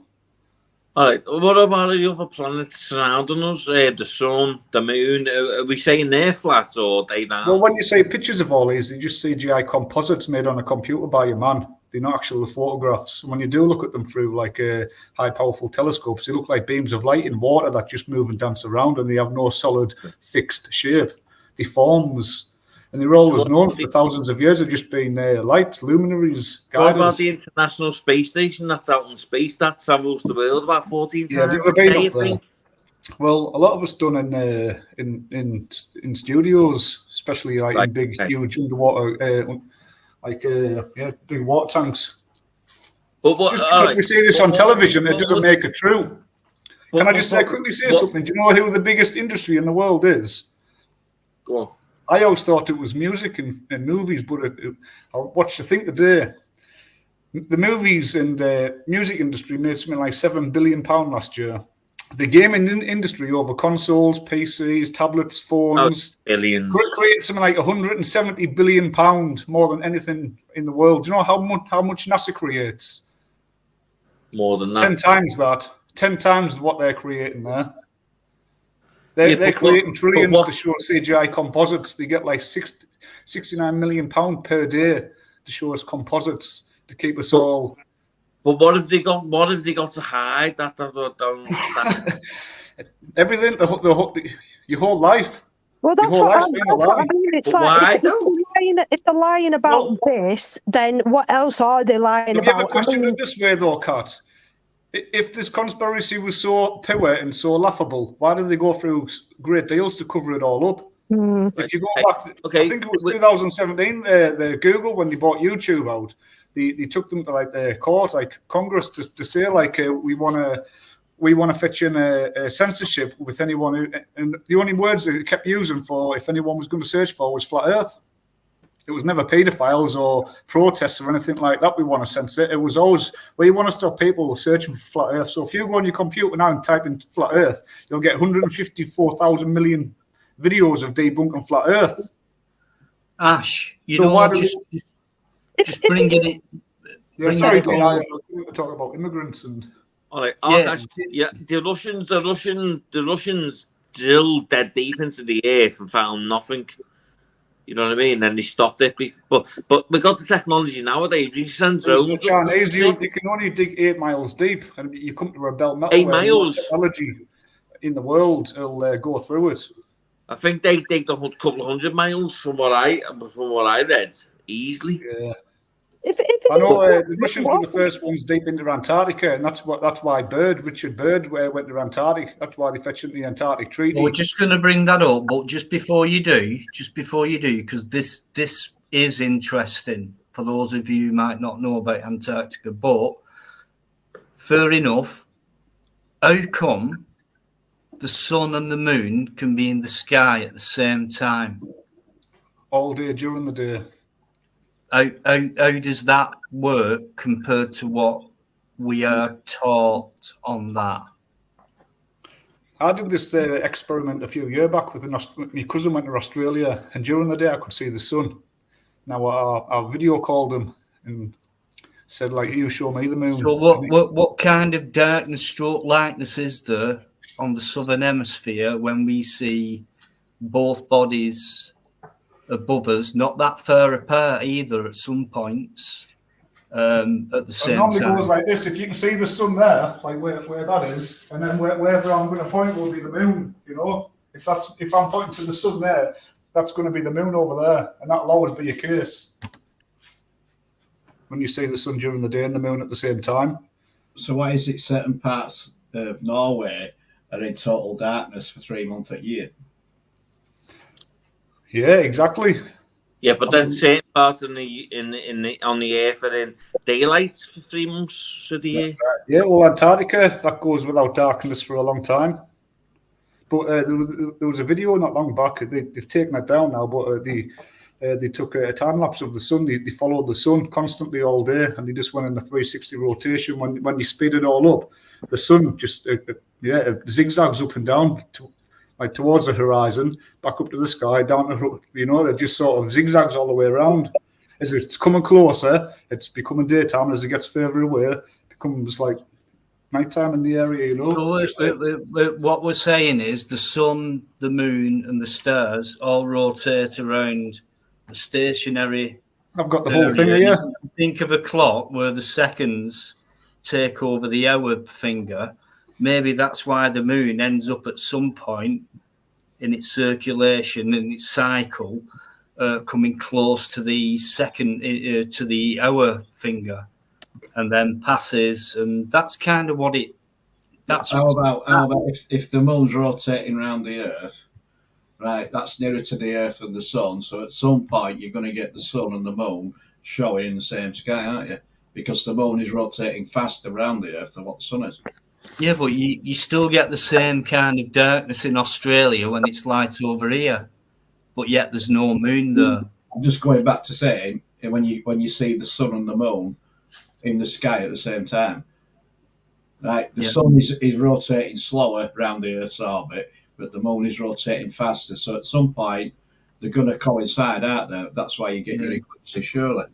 Yeah, but that wouldn't happen if the Earth was spinning round at that speed, like, is it 66.6 miles an hour? Yeah, everything comes down to 66.6 for as far back as you go with your numbers. Those calculations, what they give you, doesn't add up to the moon being in the sky at the same time as the sun.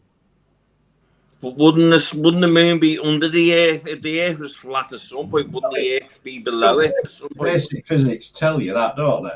If something's moving faster than something else, it catches up, and that's exactly what happens. The sun and the moon move in a giant timepiece, And there's many clocks around the world which are thousands, some are hundreds of, even thousands of years old, which can predict and tell you where the sun and the moon will be in thousands of years in front.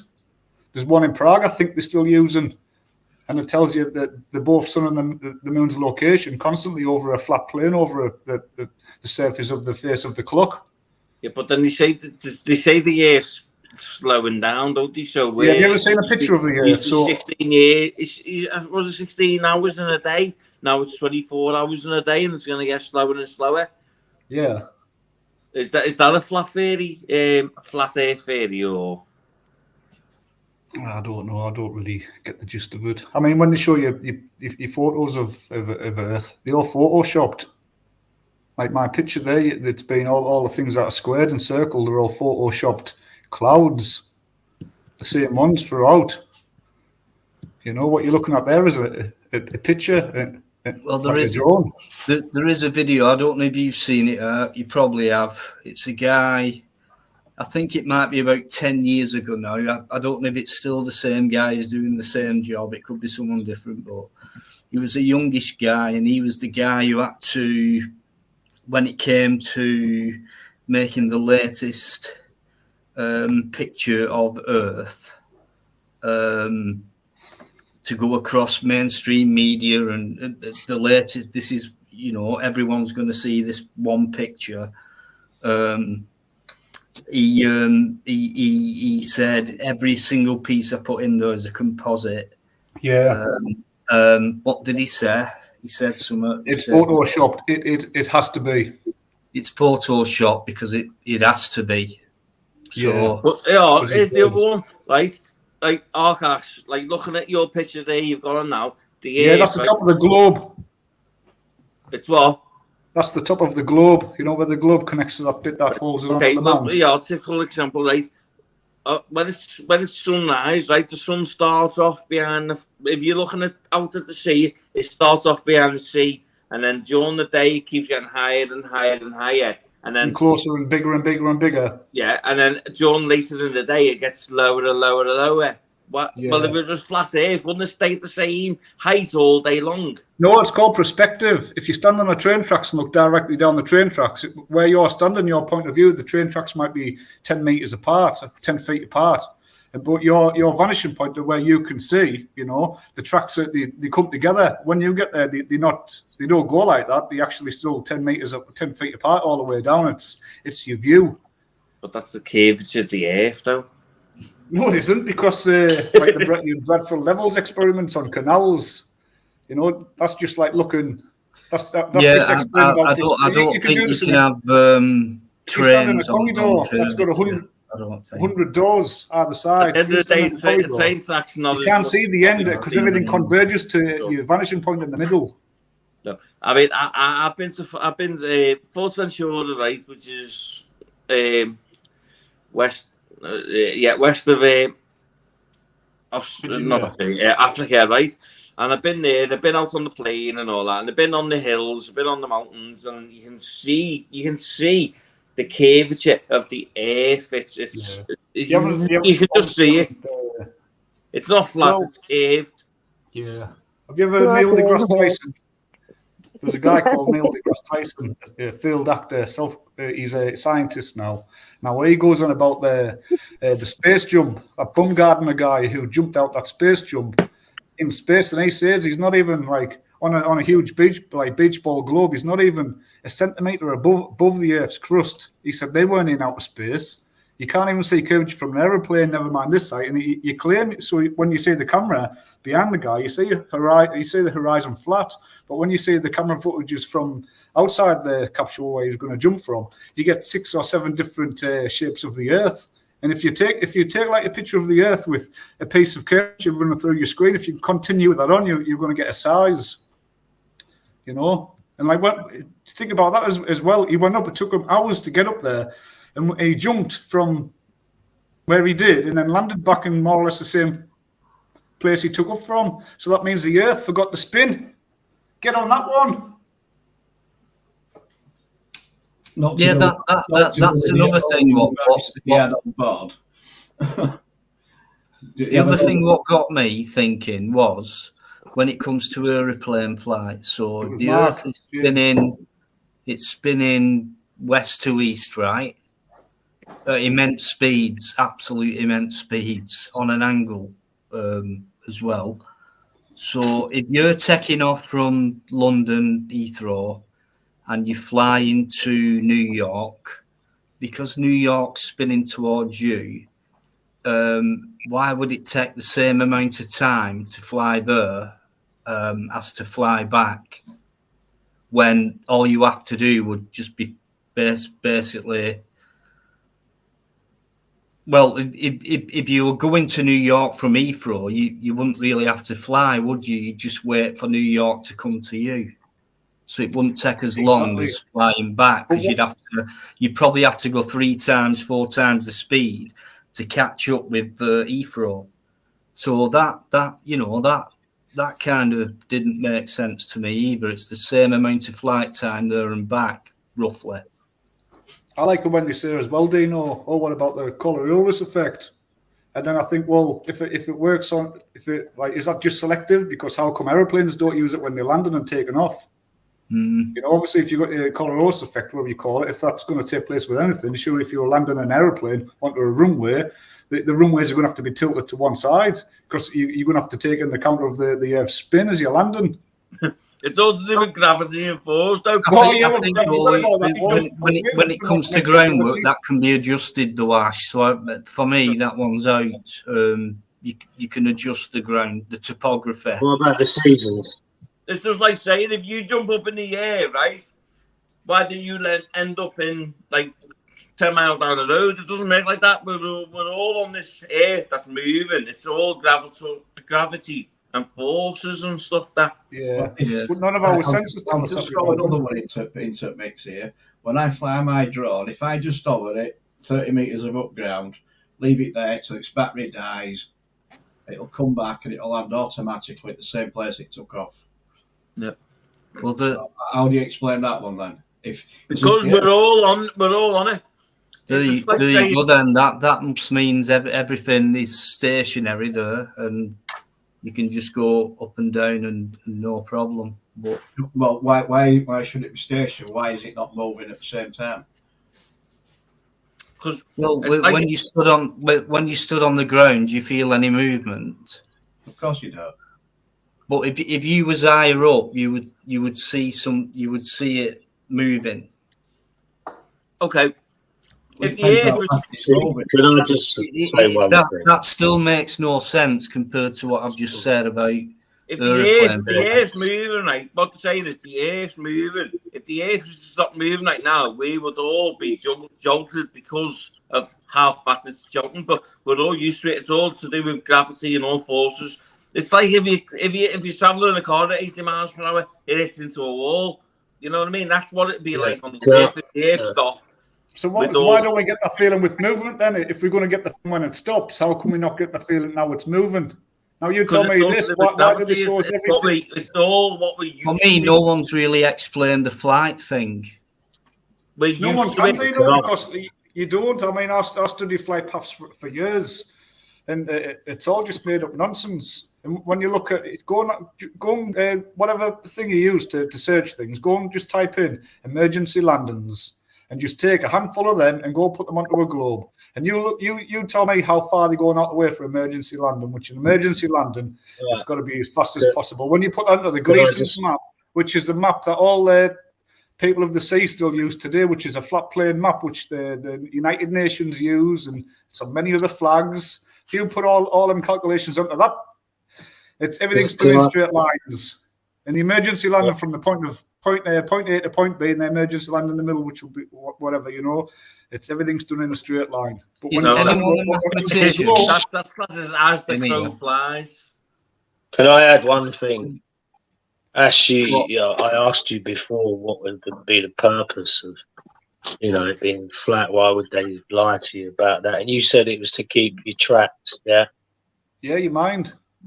Right, to keep your mind trapped. So why is not walking in a circle keeping your mind trapped? What's the difference? Circles, don't we? No, I'm just saying if you walked around the globe, you'd be walking in a circle. So That'd be but trapped also as well. I could So walk, what? I could walk around the There's snooker table. that's that argument debunked. To say you're trapped, keep your mind trapped, and now you're trapped even more because you can only walk around in a circle anyway.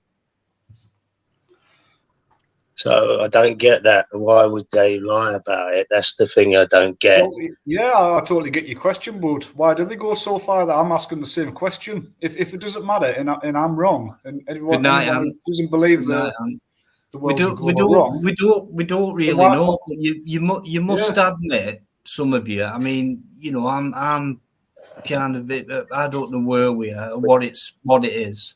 To be honest with you, some things that we get told sounds absurd to me, and some flat earth things sounds absurd to me. So I don't know, but there's some things you can't debunk. Mm-hmm. The flight thing, you can't. You can't. Yeah. You can't. The same amount of time when something's moving towards you or beyond you. You're going to have a pick up speed or slow down or whatever, or just stay hovering, which would all work.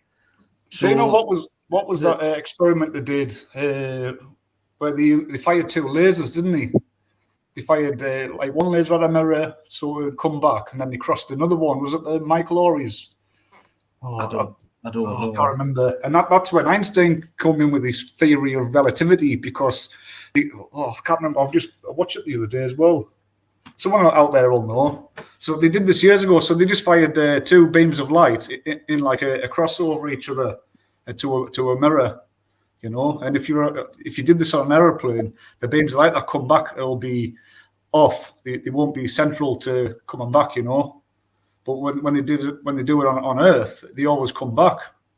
Now they were claiming if we were on a spinning, if we're on a rock spinning with 7 different directions and speeds and velocities and all this, it should pick up some kind of movement, but it just wasn't. Yeah, that's the other thing.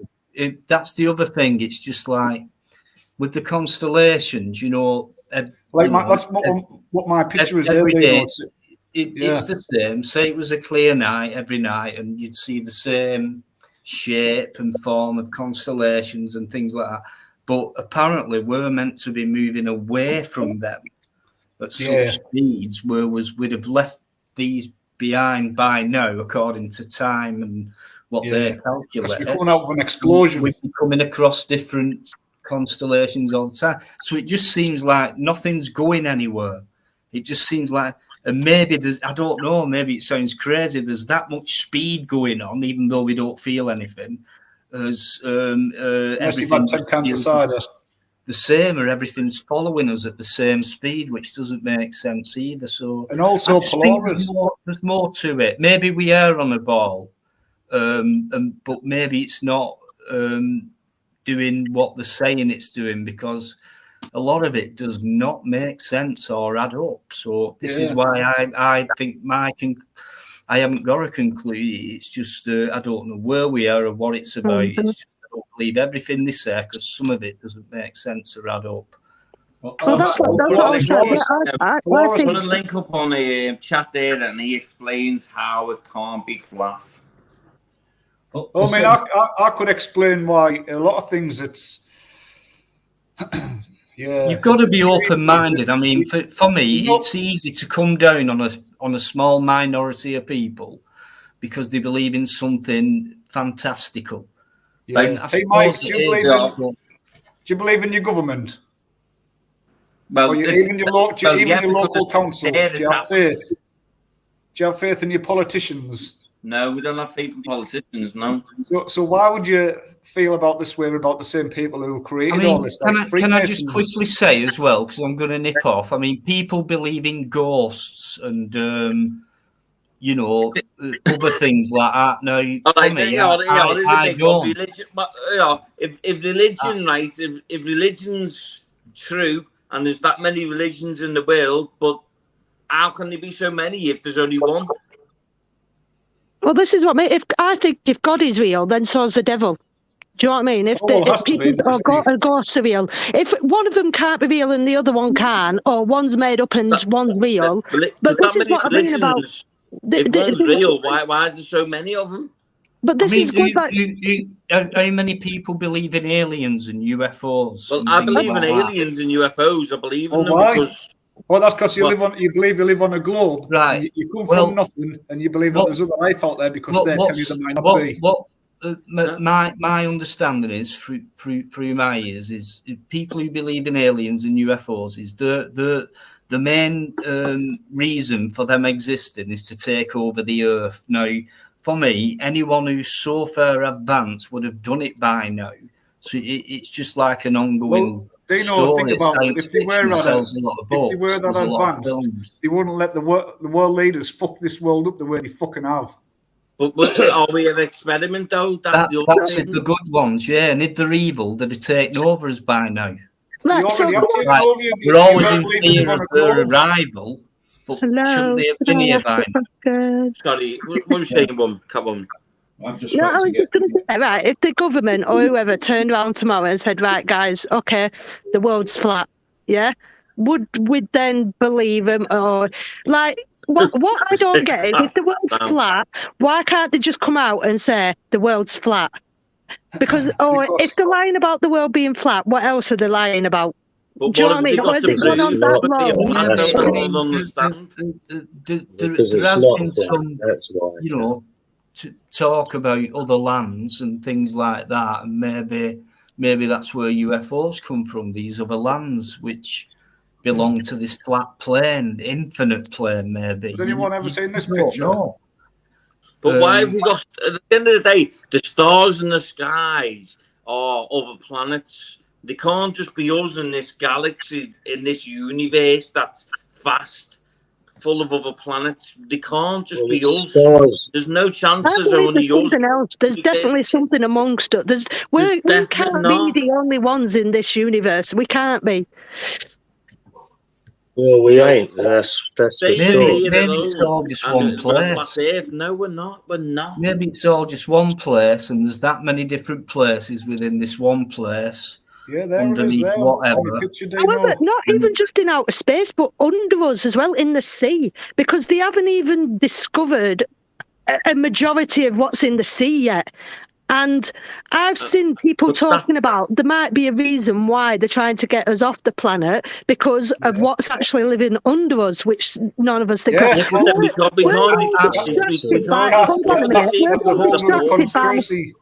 We're all distracted by places like Area 51. Yeah, like people have been fascinated. We're looking in the wrong place. There's other areas going on. There's other things. This is how pickpockets work. They distract you with other things like immigrants and COVID and fucking Russian wars.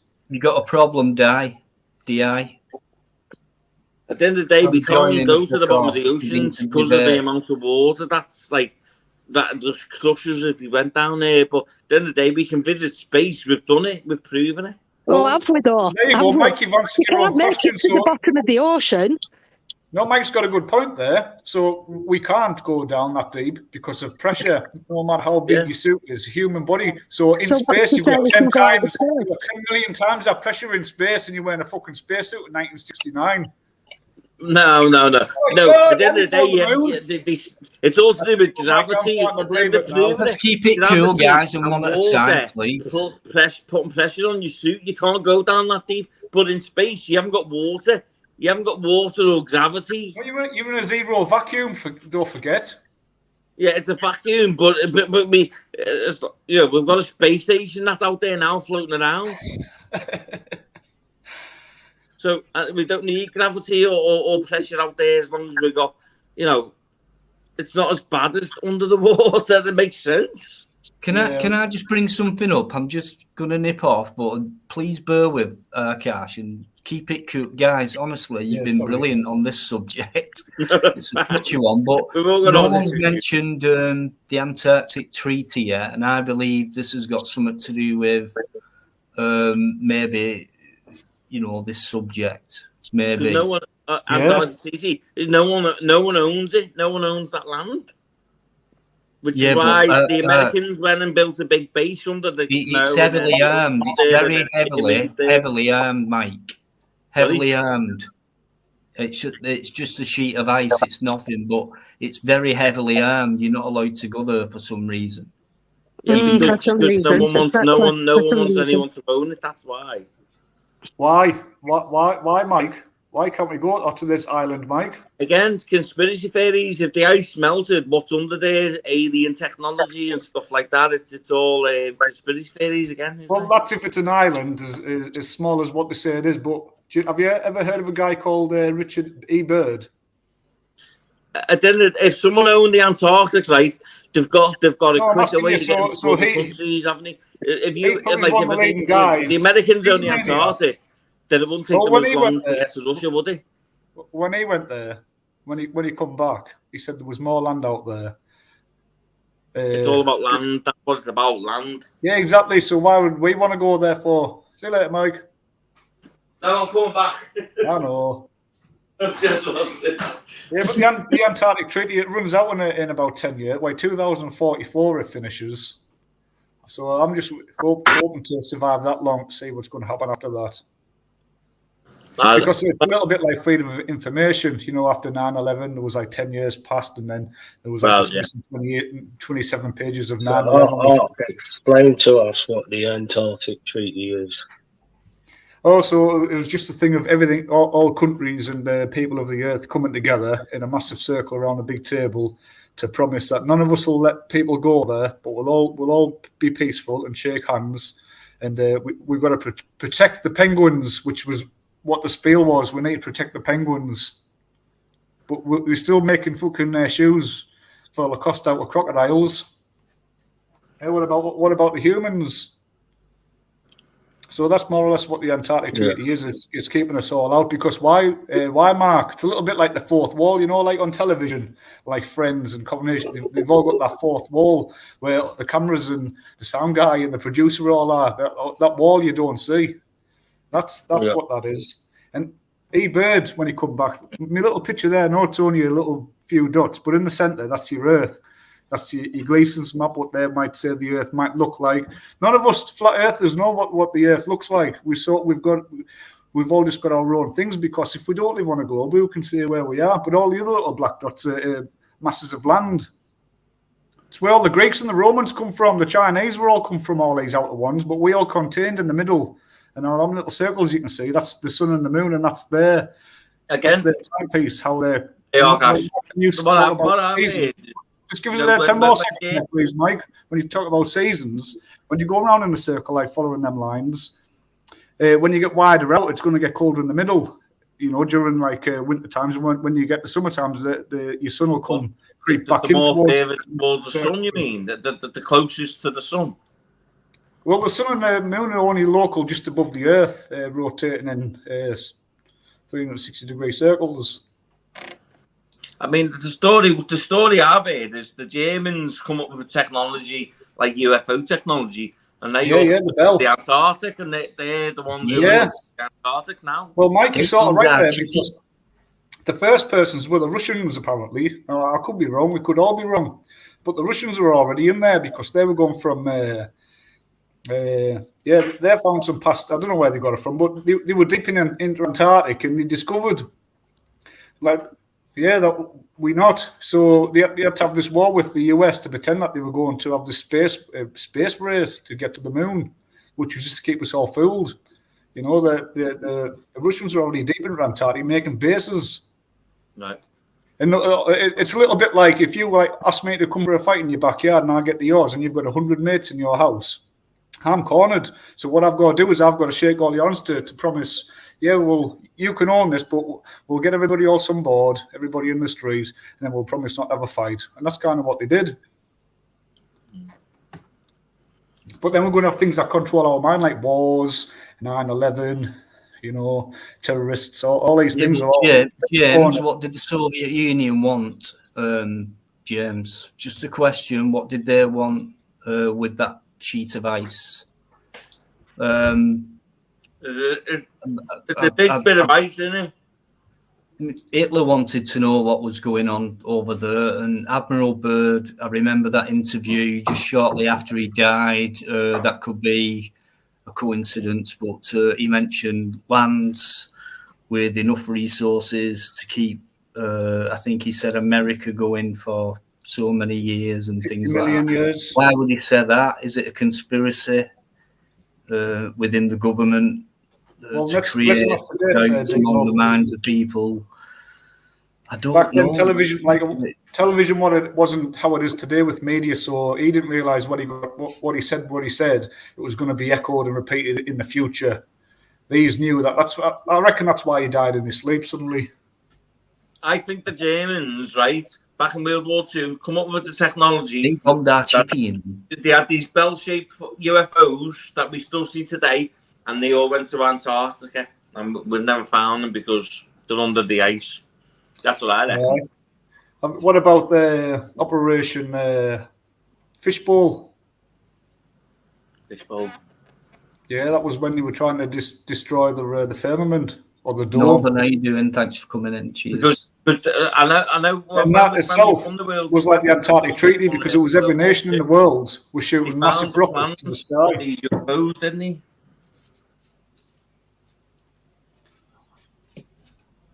But they can never perfect it. So the German scientists that have perfected it, they fucked off basically, and then they've left us in the shit. Well, they haven't, have they? Because what happened with them Nazi scientists? They went to NASA to create NASA with Walt Disney. Some of them did.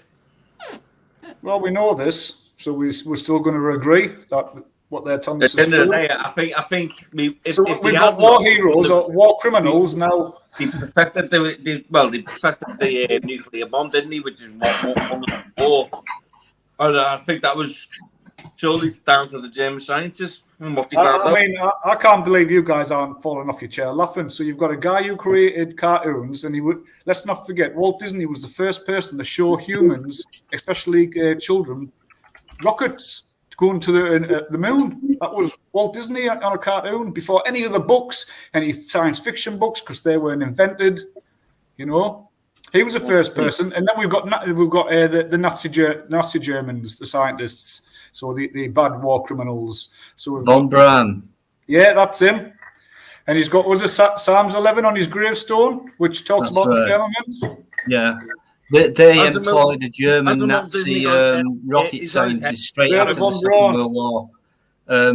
That's what got me as well. The amount of people America recruited for NASA who were involved with Nazi Germany when it came to high technology to kill us. It's only because they were so far advanced, the Germans, in their technology, and that's why they wanted them, NASA and the Russians. I think some went both sides, did they not? If the world works like that, then that guy from, was it Lee Watkins? Not Lee Watkins. What was he called? Lee Wilson or something from Leeds. He hacked into NASA. He was in there for 5 or 6 years, downloading pictures on dial-up.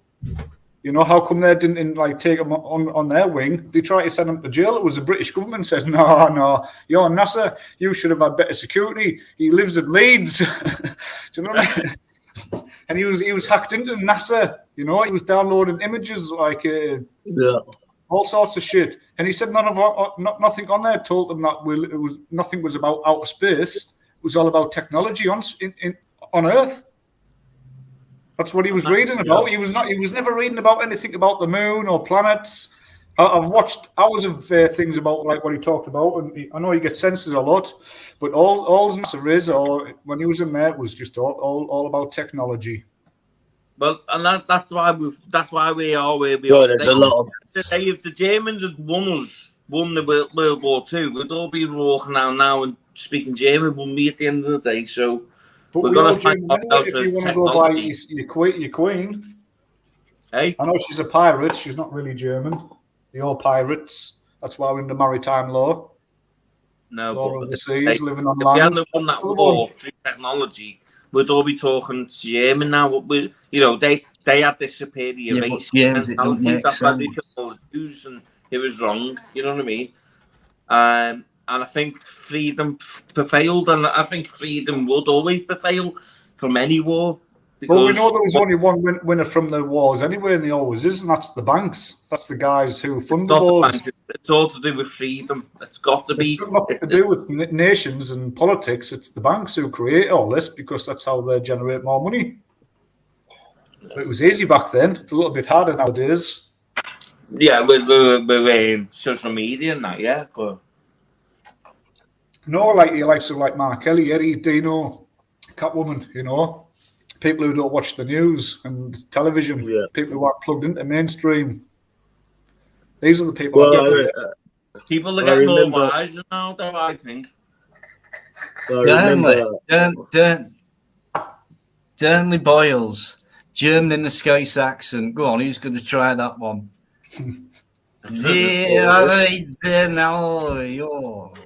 Will talk.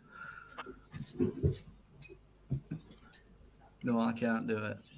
But back then, we only had newspapers reporting the news, didn't we? Now we've got social media reporting the news, and I think we're all now free to make our own minds up. Is that it?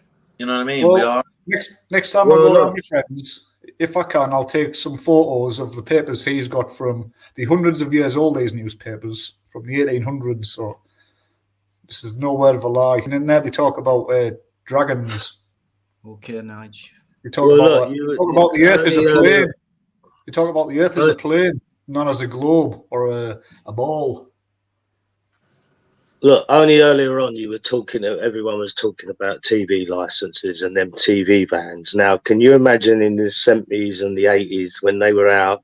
Now, I should imagine that 100% of the population would have fell for that trick that these vans can detect what you're watching on TV. Whereas now, you know, this is what people are more, you know, wiser to things now than they were in, say, the 70s and 80s. Because that's the same reason why we're going cashless, so they can have all that control. Yeah, exactly. So, you know, people wouldn't have questioned that. They would all been terrified. If they didn't have a TV license, they would have gone, quick, the detector van's here, turn your telly off. Yeah, little did they know they'd been grasped up by radio rentals. So, you know, it's a con. It was easier to con people in them days. There was 4 TV channels, no social media. You know, it's a lot easier to pull the wool over people's eyes. The newspapers reported what they wanted you to hear. They still do, but it's just reading through it. You can see fake stories now. I can see them. Well, at the end of the day, we've got the likes of these channels now and these platforms that Dino's performing. We know it's fucking bullshit. Yeah. You know, and that's why it's good. That's why these platforms are good, because we get to know the truth. I know. I'm not saying the flat earth one, like, but no, but Mike, that's exactly where I was for a long time. I didn't wake up one day and say, "Hey, I'm going to be a flat earther, guys. Watch this." Like I was sat at home one day just pondering, watching something, and like I was like, "How can that be if we live on a globe?" Made your mind there was a few things I started questioning. And then I met a guy, I seen a video called Mark Sargent, who didn't say, "Hey, believe in the flat earth." He said, "Hey, watch this video because these answer some good questions." And I spent years trying to debunk that I lived on a globe, and it's just impossible to do. It's all right sitting there when you're in that little prison in your mind, believing you live on a globe and you're a special little place. It's very easy to knock somebody like me off the perch and laugh. But hey, when you do wake up, it's a magical experience. Let me tell you this, my brother Mike. If it ever happens that one day you do become a globe earther, it's unbelievable. It's an experience. Well, look, it isn't. You'll drop to your knees and you'll cry, and that's what you'll do. And then you'll come and pop you on the back. It's got. Yeah, it's got. I'm not saying I'm not a believer. What I'm saying is, I've got to be presented with the facts and the figures. But you know, at the end of the day, you believe. You know, but we all get presented. I think your own facts, like your own senses, want to tell you like your eyes. Exactly. Well, look, it's got its ups and downs because although we can, you know, like you said, things now are harder to fake than they were 30 years or 40 years ago. But the downside of it is now they basically can track everything you do through the devices you use. So that's the downside of it all. If you didn't have these devices, no one could track where you went to shopping. No one could track which hotel you just booked into. No one could track where you're going on holiday or anything you do. And that's what the downside of it is it's all traceable now. Everything, you know, and people say, oh, only criminals, that will affect. Well, no, not really. People like their privacy. You know, they don't want to be traced and tracked and everything, you know. For instance, that COVID track and trace load of shit, that was a load of shit for a start because they can do that anyway through your phone. Yeah. Just to see how many people is going to fall Trevor for it, came Mark. up with a figure, Mark. Trevor, what was that figure, what it cost for the track and trace thing? It was in the billions. You know, to organise all that and set all that up. What a waste of money, Dino. Do you think of all the Honest- flowers you could honest have to put on God. roundabouts to waste even more money instead of that? Absolute con. We've been con to fuck. Yeah, but We then always the other have one, been. hey, how do satellites work? If the Earth is flat, how do satellites work if they rotate Well, the that's like Earth? saying to me, if you believe in aliens, how do UFOs work? Like, really, they only work if you believe them. I don't believe they up there. Space There you may go. be the final frontier, all but it's back made on in the the Hollywood basement. Track and trace, Technology, don't you? 57 billion. Technology, don't you? Well, I don't Track believe and in. trace, 57 billion Wow. Wow. pounds. What a waste of money. Oh gosh, do you believe in technology? Cheers, Yeah, Trevor. massively. So there you go then. So I'm not saying that I believe in I believe in UFOs because I believe that they have technology advances compared to what we have to do that. It's all to do with technology and how advanced they are, isn't it? At the end of the day, It comes down to technology if you live on a globe or a flat plane or not. well, it doesn't matter where you are in the universe. Well, the main word you used 3 or 4 times there was believe. I know, but the word you keep using is believe. Like, do you believe in Santa Claus? Well, obviously not, because that's not proven. Well, what? How We come? did.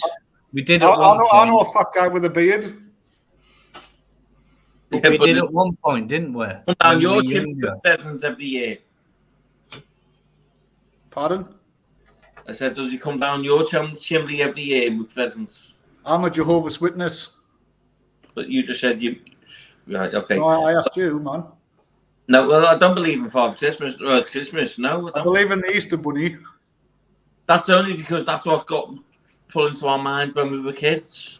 Exactly like the glow, my Until we friend. learned the truth. Well, But until someone says to me, Nigel, like, man. until someone says to me, there's no aliens out there, and there's no other planets, then yeah, fair enough. But when NASA's saying that, what is it, the telescope that's out there now, taking all these images of these universes and these planets where there could be water or life, then obviously I'm gonna believe it, because there's got to be more out there. They can't just be us in this universe. They can't.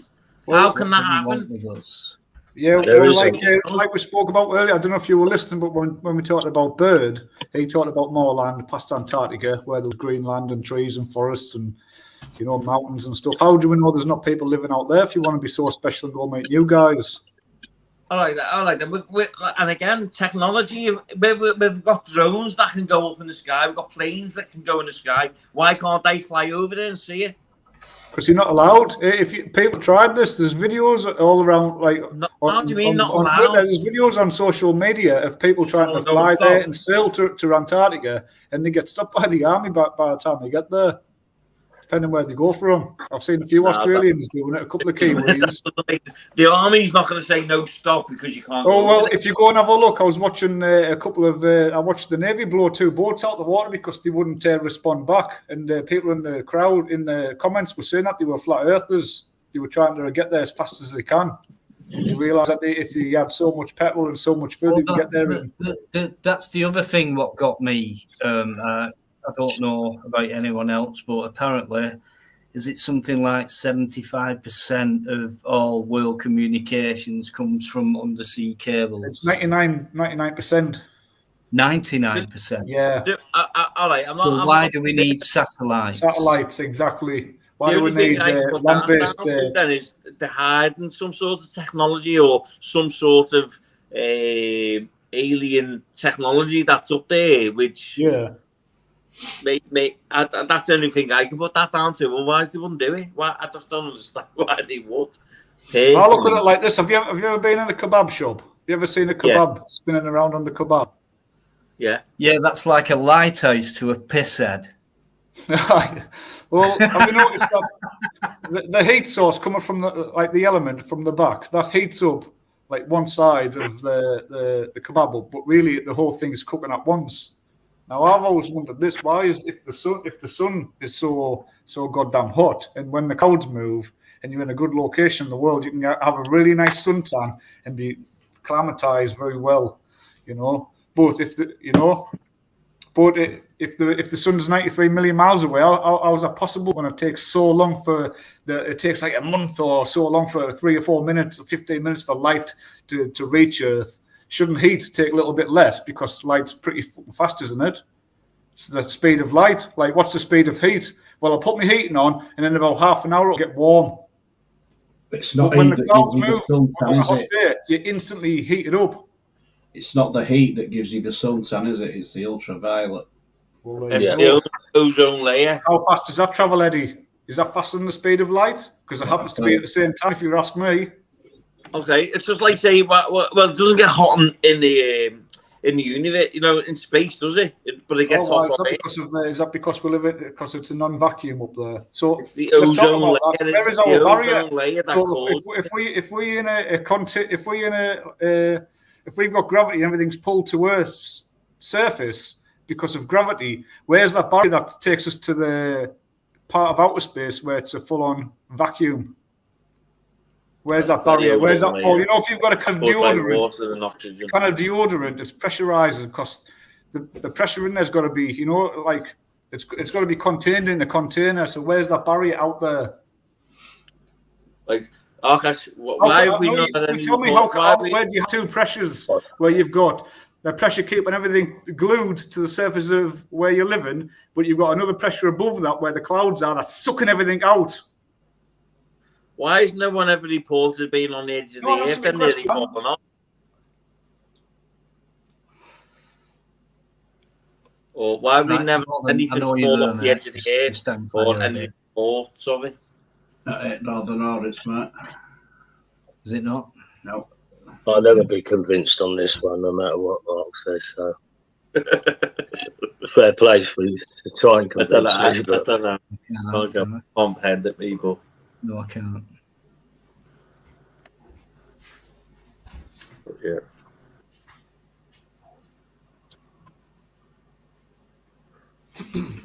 I'll jump off, mate. Bring him on. If somebody come on, I'll go off. Are you all right? No. So look, the alien life, what we were talking about on what has perhaps visited this, there is a lot of evidence to say that they probably have. Well, even the US Army have found something, haven't they? They've even videoed something travelling at a fast speed that they don't understand. You know, so... Well, there's actually a gov.uk of reportings in this country. But the thing is as well, and where I live on Merseyside, and we have a big dock area. We have Camel Aids that used to make all the air warships back in World War II. There was a lot of UFO sightings over here at the time. So at that time, sorry, have you ever seen any kind of objects in the sky yourself that you might claim could be some type of? I have personally. I've seen something me too. that can't be explained. Yeah, it's like Nolan. But what I'm saying is, back in World War II, there was a lot of UFO sightings over here, and that must have been. Well, even if you go back to the Egyptians, if you want to read scripture and stuff like that, they had things. Richard Byrd talked about, what was it? Do you know? He was attacked from the sky. This was before Roswell, I'm sure. And he claimed it was by flying saucers. He lost lots of ships and aeroplanes by these things that just come from nowhere out the sky. Now he wasn't. Quick interruption. Sorry, quick interruption. One of my biggest supporters, John, he's off for the night. So, John, thanks very much, mate. Superb as always. Thanks for your humour and your good chat. Everyone loves you, mate, on here. Keep coming back, mate. Thanks very much. Rest well. Have a great weekend. Good night, John. I've seen a few things, you know what I mean? I've looked out on Crosby Beach up to the Southport way, New Blackpool way, and seen these two like mad lights in the sky that just like don't go and it's mad because they weren't fireworks, but they would go. But you don't talk about it because you think you might be going mad. Even looking at the stars at night, I've been looking at the stars at night and I've seen a light. I see some mad light go from one star to another star. Yeah. Around the stars. Yeah. I can't explain it, so I don't talk about it because people might think I'm going mad. Yeah, there's lots of. Wiltshire has a massive one. He had that massive thing in there. Was it the 70s, Rendlesham or whatever it was, where these American, where they actually saw something land and fly off, and they changed things, and now these. Including, I think, a general or a captain has said no, it was actually what they saw, what they were made to change the statements. Yeah, a lot of. Yeah. Good night, Amanda. But it might be our own technology that we've produced. You know, these amazing Nazi war criminals. You know, that would take them to NASA. How do we know? Because remember, like you said, Hitler had already made some kind of flying saucer. We might have just made that was in what, the 30s and the 40s. Wow. Boring. Everyone knows where we are today, and out with smartphones and stuff, we're 50 years behind their technology, what they're going to own. Just quickly running back to something there, how to confuse gravity. Peel an orange, drop it in water, and the orange will float. Peel it and it'll sink. You can do this with an egg, a good egg and a bad egg. One will float, one will sink. Sometimes my poo sinks, sometimes it floats. You tell me where gravity is there. All to do with the air inside the egg. You can't escape the fact that there has to be density. Against mass. If you've ate a couple of Gregg sausage rolls, simple physics. Yeah, if you've ate a couple of Gregg sausage rolls, it'll probably sink. If you've ate some ice cream, it'll probably float. Why? Ice cream is made of cream, which is like a dairy. I'm just, it's just. I know. I see your point, but no one's seeing mine. He knows point, and probably is Eddie, because I know he's a flat earther too, or a non-globe believer anyway. That like gravity, it's gravity. It's selective. It's strong enough to hold all the water to all the oceans in the world to the Earth, but flies and in a seed can travel 100 million miles and go. A butterfly can defy gravity, but trillions of gallons of water can't. Yeah. But what they say, same with the bee, a bumblebee. They'll say, well, how come a bumblebee so big and fat and hairy with only these little tiny wings? What about gravity? Gravity should be put. Oh, what happens is it creates its own vortex. It vibrates and hums, and it creates its own bubble. But that's stronger than gravity. That little bee can create its own little bubble of its own gravity, like its own field around it. And gravity is not as strong as that. Gravity is weaker than a bee. Yeah, but if you get a spaceship go into space and it just travels around the Earth, then it's you know what I mean? There's no gravity. But you're talking about things that we cannot see. We're talking about things that we can see. So in science, Mike, I don't know. Like, I'm not a scientist, but I do know in science you've got three main things: observable, measurable, and repeatable. If you can observe it, you can measure it, and you can repeat that cycle. You cannot do it with a globe, I'm afraid, or gravity. You asked the top scientist in the world, Neil deGrasse Tyson, Joe Rogan podcast. They were getting stoned, and he said, "What's gravity?" He went, "To explain what it is, I can't." He said, "I can describe what it does and stuff like that in mathematical, because math and is a language, but to describe what it is," he said, "science can't describe what gravity is." You tell me this, or what's the force of it? I explain what so gravity. if I fart, Mike, the person who did it was me arsehole. That's the source where it come from. So you tell me where gravity comes from. If we all suck to the Earth, is it the Earth's core that's creating this gravity? So it does. And another thing, so gravity, it only works on Earth, but it works also in outer space if you're on like another planet. So it's been made up across the universe. Right, Yvonne Yeoman, guys, my number one mod on this channel. It's all got to do with gravitational pull of the lava in the middle of the, you know what I mean? It's also to do with... One sec, mate. Just need to say goodnight to Yvonne.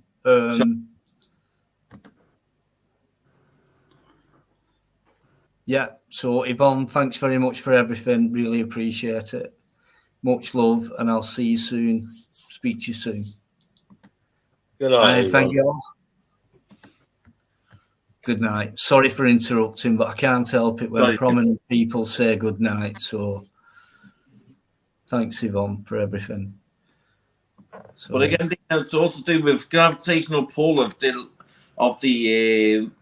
core of the Earth, because it's volcanic, isn't it? It's molten lava. Yeah. So I remember. All right, I've got some molten lava upstairs because I strongly. Why it's got every molten rock. It's got every mineral in the world in it. You apparently, this is what I was told by a scientist who lives up the road, who's been on television. If you watch it, so does that mean volcanoes, like they've got a stronger magnetic gravitational pull out of a volcano? Do you have a faster acceleration fall at a volcano point? You know, well, it depends on the black holes. Does like the top of a volcano suck more things into it? All depends on the metric cubic ton and stuff like that. It's the first time I've ever heard this, Dinos. First time, but I'll look into it. The universe is metric tons, billions of metric tons of force. And have you ever spun a ball around? You can't. Well, I'm not a scientist, so I wouldn't know. I just learned it in school, but that makes sense. Another thing I always gathered is when you throw something, it loses velocity and speed and altitude and crashes into the ground. So coming from an explosion, if you look at a hand grenade, the pieces don't go on forever. They fall eventually or dig in somewhere.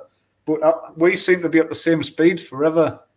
You know, but UK still falls to the ground eventually because it's lighter, it's less dense, so it's lighter in the air and things like that. I must say, I'm going to have to. It's been going on for a while. There's a few people just saying in the chat, "Can we change the subject?" And I think it's only fair that we do now. But it's been interesting. It's been the first flat Earth debate I've heard without an argument. Let's play Mark Kelly for that, you bastard. Yeah, Mark started this off.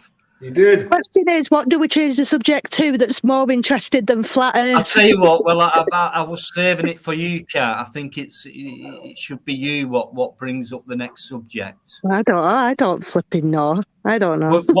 What do we think about? What can we talk about that we haven't talked about either 1,000 times over? Or COVID, I don't know. There must be another 1,000 things we can talk about. What can we talk about?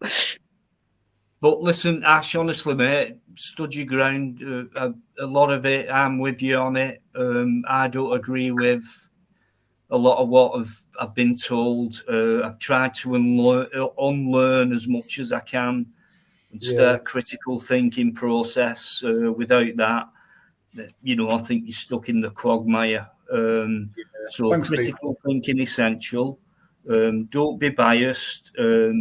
Keep your thoughts to yourself. If you think, this person's talking absolute gibberish, there's no point on this channel saying, "Luke, mate, you're coming out with a load of shit." You may as well just talk to them and it's good to talk about it at the end of the day. We don't have to agree. We've all learned something tonight. Exactly. We don't have to agree. And at the end of the day, this is why, like you said before, I'm 50-50 on a lot of things. So, like the Earth being flat, I'm 50-50 on it. Do aliens exist? I don't want to say, yes, it is for 100% fact. And because there's always that space for So, you know what I mean? And you can change your mind. Something else might come up. What might be true today might not be true in another few years' time. I think you know for what I me, mean? the starting point is that we've always believed what we've been told for straight away, and I think hard no, to I come away don't. from that. Yeah.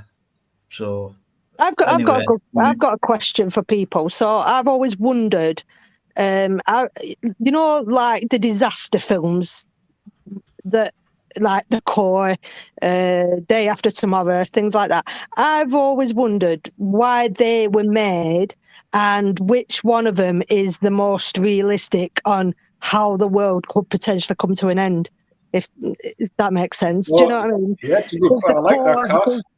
Sorry, will it come to an end? Why should it always be coming to an end? If it did, again, it's all hammered just into us by hypothetical movies question. and books. Yeah, that's the point I was going to say, but are they Dino. telling us something? Are they telling us something with them films? It's always going to come to an end. No, they do want to tell you, Kat, but at the same time, it's control of your mind because it's fear, isn't it? It's what if? Hey, what if? Oh, I've watched Men in Black. Hey, what if it is an alien attack? Yeah, but that's why I'm asking which one of them is the most, that seems the most logical way that it could happen. Have you ever seen a film where the outcome has been where we get not utopia, but you know, we get they've always found an answer. Yeah, they've always saved it, and do you know what I mean? Evolution, even if you want to. Well, my movie would be the first Matrix, and if not that, the Truman Show. But I'll go with the Matrix. I love the Truman Show. It's all about where the position. Just me brother from another mother, Mike, who I love to the ends of the earth, even if it is flat or a globe. It's like where I was going with that. Like, being like he's like maybe he's the red pill, or he's the blue pill, and I'm the red pill. You know, it's that type of life where he's gone down that road of taking that pill, and I'm going down the road of taking this pill. And it's like, I can look at Mike and say, well, if I took the other pill, I'd have been like Mike, Magic Mike. Mike Lowry. I'll go for the film I would go for is Total Recall, because they pay for everything in credits, and I think that's coming soon. See, I would say Fight Club, where he starts imagining his own friend, because we can get so alienated in this world because people are selfish, where you know what I mean, where you're on your own and you've got to create your own stuff in your own mind. If you watch Fight Club, you'll understand. It takes us to a new level. Hey? Was it Brad Pitt in that? Yeah, Brad Pitt was in that. But he was just a fragment of the other guy's imagination, wasn't he? And what he, you know what I mean? It's all to do with it again, insomnia and all stuff like that people live through day to day. So to do that, UK, they'd have to be able to travel through time. Oh, now Trevor Random, that's in one. They live. It's all science fiction. When it comes to aliens Can I throw a question to the studio floor? Of course you can, Mark. Yeah, lately I've been hearing a lot about the things like the Bill of Rights and stuff like that, and constitutional law on a few of these streams. Now, one of the Bill of Rights is the right to bear arms. Does the panel think it would be good that the British population should be armed? Well, most of them are in London anyway, following knife crimes. Yeah, on a serious one, actually. I know what you're saying, most of them are, but the Bill of Rights is you can defend yourself with bearing arms. Do you think legalising guns? Are you saying like it is in America, Mark? Yeah, I was going to say, exactly. That's what I'm saying. Yeah. Oh, well, that's do we think guns should be banned? Because I actually don't think guns should be banned. I don't. I don't think they should be banned. Perhaps saying, do you think we should arm ourselves? Maybe because of current fears, future fears. Do you think maybe now's the time we should Yeah, well, Dino, if you said to me, Dino, I'm going to get myself a double barrel shotgun. Now, I'm not going to go shooting or killing animals or killing people, but if the time comes, because some of you crazy motherfuckers talk some crazy stuff, I'm going to need that maybe one day.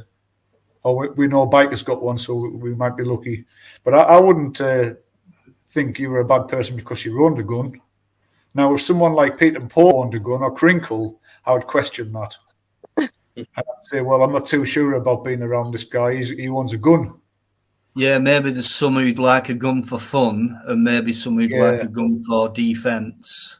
Right. Do you know what? Hang on. Let's answer Mark's question. It's a simple question. It's either a yes or no, really. Yeah. Well, also, Dino, let me just add this. What I was meant to say: would it make Britain a safer place or a less safer place? Right, my opinion, mate. Mark, this is you're talking borderline stuff. Right, the guidelines I had to go through to get my license for my weapon, pretty strict.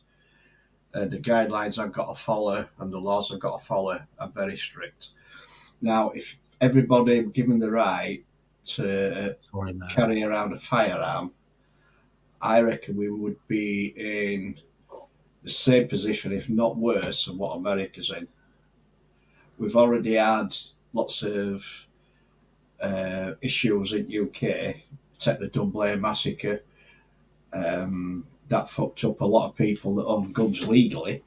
When that happened, all licenses were revoked when that happened. So if you go back to America, within the last 2 days, there's been another mass shooting. So I don't think allowing the UK people to carry arms as a right should be allowed. I don't think it should be. That's my opinion, and I own a weapon.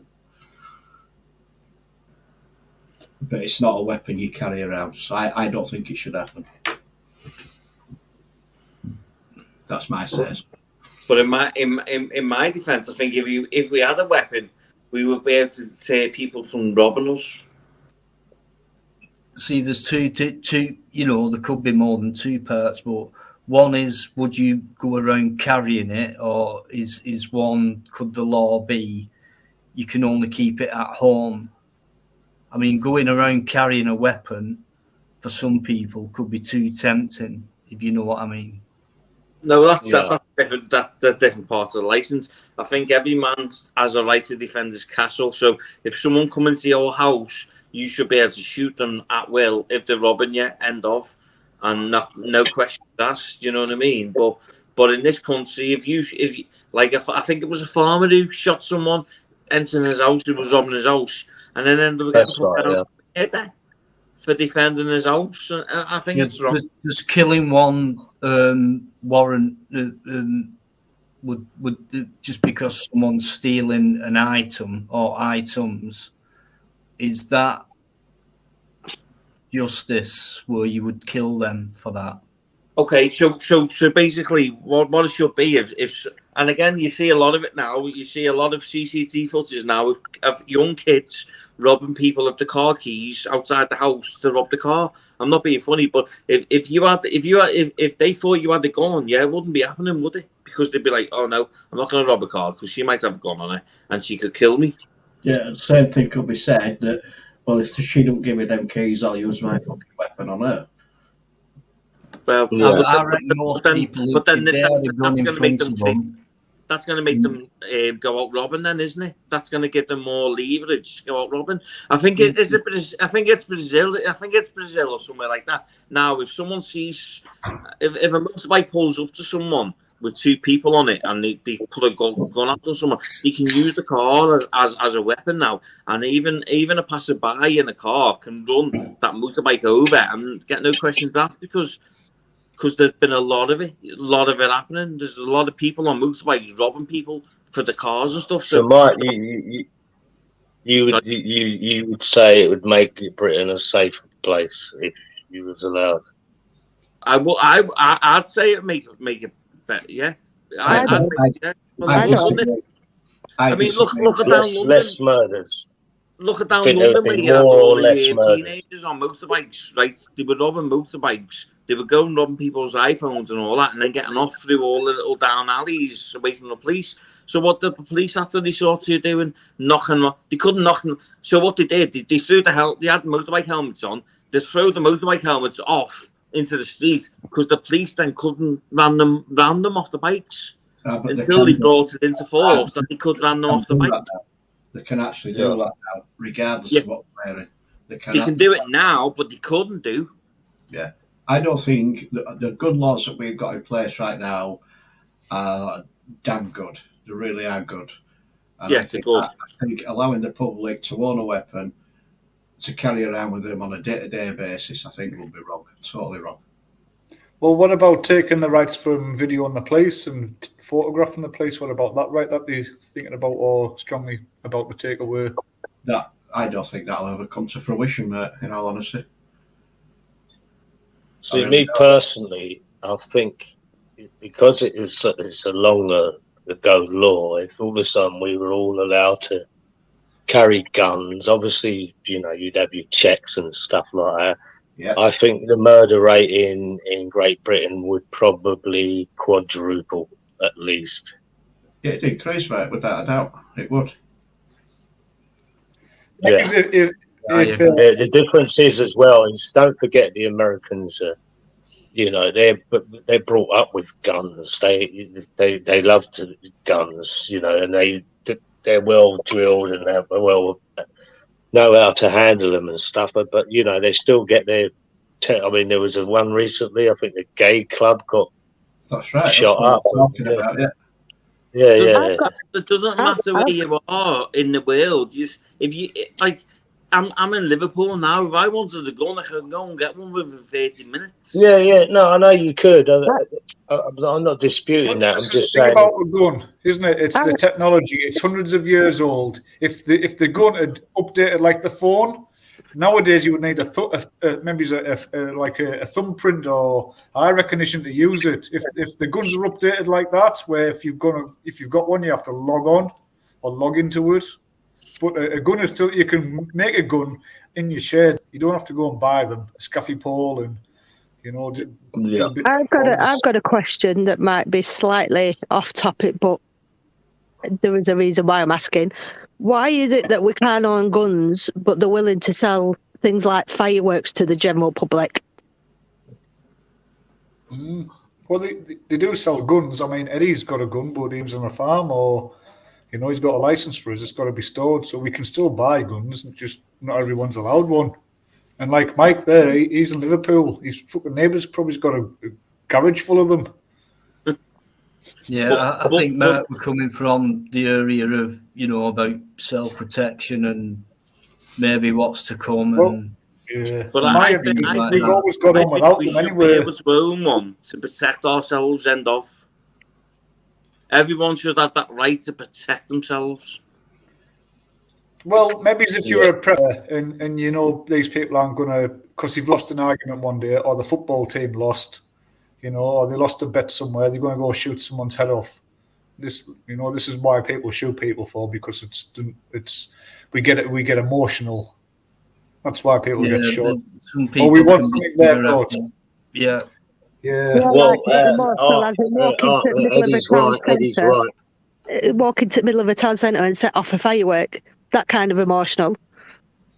Yeah, but guns come with license. You've got to be mentally able to have a license to own a gun. But what then? So why it's not the same with a firework as a dynamite? I know it's not quite a gun, but it's a dynamite device. It's a dangerous device. I'd say that's the same thing, though. I think a gun as well. It makes that person feel a certain way, I reckon. Yeah. I've had guns all my life. I've got one in the shed, and I don't even know it's somewhere in the shed, and I'll only ever use it, like take it out if we're just going to shoot some targets. If there's going to be a couple of us, and we're at somewhere where there's no, where it's going to be okay to shoot, we're going out the way of people, on someone's land, and we'll just shoot a few targets, and I'll get bored after 5 minutes. So about 3 or 4 shots, and I'm bored. I'd Well, rather our gun laws are really, really strict. And I know one example is a friend of mine. He had a gun license on a couple of guns, I think, and he was involved with a bit of a pub brawl one evening. Got arrested. He got charged. Got found not guilty, but the police came round and took his guns. Exactly. Yeah.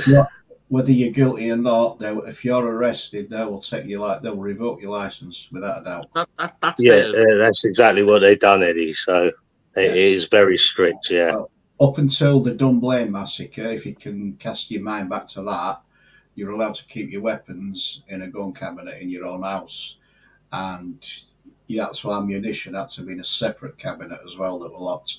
And periodically, you used to get checked on. Used to come around, check that it was still, it were under lock and key, blah, blah, blah, everything else, everything were above board. Since the Dunblane massacre, right, my rifle has got to be stored away from my house. It's stored at the gun club. Yeah, but the thing is now, like you say there, Bikereddie, is everything's licensed. You've got to have a license, and the police know who's got what, but a lot of it now has gone underground, and you've got all these gangsters running around with guns, all these kids with guns. It's not licensed now. Yeah. Well, as it could be licensed, and everyone, you'd know who's got the gun. Right. Legitimate users have got a license. You undergo certain criteria to get that license. And if you've got any blot on your past, you will not get a license. You won't. No, exactly. Right. Now, the fact is, right, the gun club there's hundreds of members there, right? We all used to keep our weapons locked up securely in our own properties. Now they're all locked up in one place. Now, if that were broken into, which it has been in the past, but they've not got into the cabinets, right, and those weapons were taken, then you're going to have hundreds of weapons out on the street illegally. Now, that would be safer to keep them locked up in your own properties and still undergo the checks. You're still vetted every year. Without a doubt, you're still vetted every year to make sure you're still... I seen something this year, Eddie, where something got leaked out online of every person who had a license to have a firearm and had one at their own house. And it was all on the British map in the UK, and it shows you pinpointed where everybody had a gun. So in a criminal lands, that's where they're going to go, aren't they? They're going to rob people's houses for these guns. Yeah, but that all got leaked online this year. The chances of them getting a gun out of a gun cabinet in minutes, mate, are slim. Very, very slim. Well, it doesn't take minutes, mate. They've only got to kidnap you, haven't they? That's the true point there about the cars. Exactly. That's I was just going to say. So shall we just ban cars? Because, this is what I mean. Shall we just ban everything that can kill? Because cars can kill. Yeah, I've got a theory about this. Like, if there was never an invention of cars, if cars didn't exist, take them all from your mind. And then Mike comes along one day and says, hey, I've got this beautiful idea. If something made of metal over a ton, it's got wheels on, it's powered by a combustion engine which fires, and this is how an engine works. Thousands of explosions happen every second for a combustion, and it's got to have a tank in the back which it's got to contain fuel, which is highly flammable, and it can travel over 100 miles an hour by a drunk guy using his mobile phone. Shall we fetch them out to the public? You're going to say no. Mm-hmm. Yeah. I'd say no straight away. A big metal object like a missile that's full of explanatory fuel. Are you mental? Let's just ban everything that can hurt us or kill us or harm us. Let's just ban everything. Get rid of everything that can potentially hurt us. I think a car and a gun have different uses, though. Yeah, I mean, a gun doesn't actually kill people when it's in the drawer. It's only when folk take it out the drawer. It's not the gun. It's the person behind it. Yeah, guns don't kill people. Robbers do. I've seen it on documentaries. Yeah, guns don't kill people. People do. Yeah. It was that goldie-looking chain. And that'll always happen. I think you'll get another school shooting, another mass shooting. I think you'll get all that. Oh, you will, without a doubt. All that'll carry on. I mean, I've been asked. You don't know what's going on in someone's mind, so someone can own a gun and be the most, according to other people who know them, so-called know them, the safest person alive who keeps a gun. and then the day after, because of what's been going on in the mind for however so long, decides to go out and murder someone. But even these police, these police that walk around now with all the guns, you know, they got a little 9mm in their leg pockets, and you know, walking around with these submachine guns. You know, I know they get vetted and all stuff like that, but they're really gonna have a little argument with the missus and that, and then that you know, involved in around it. They can do it. It probably happens every day in America. So, you know, one of them, isn't it? I don't know. It's a double-edged sword, really. To be honest, it's a good thing and a bad thing. I think something you can't balance out. I don't think. Well, when it comes to guns, why don't we do like a Room 101 and put something in that you would ban? What would you ban, Dino? What would I ban? Anything in the world you're allowed to ban something. Put it in the 101 bin and pull that trigger.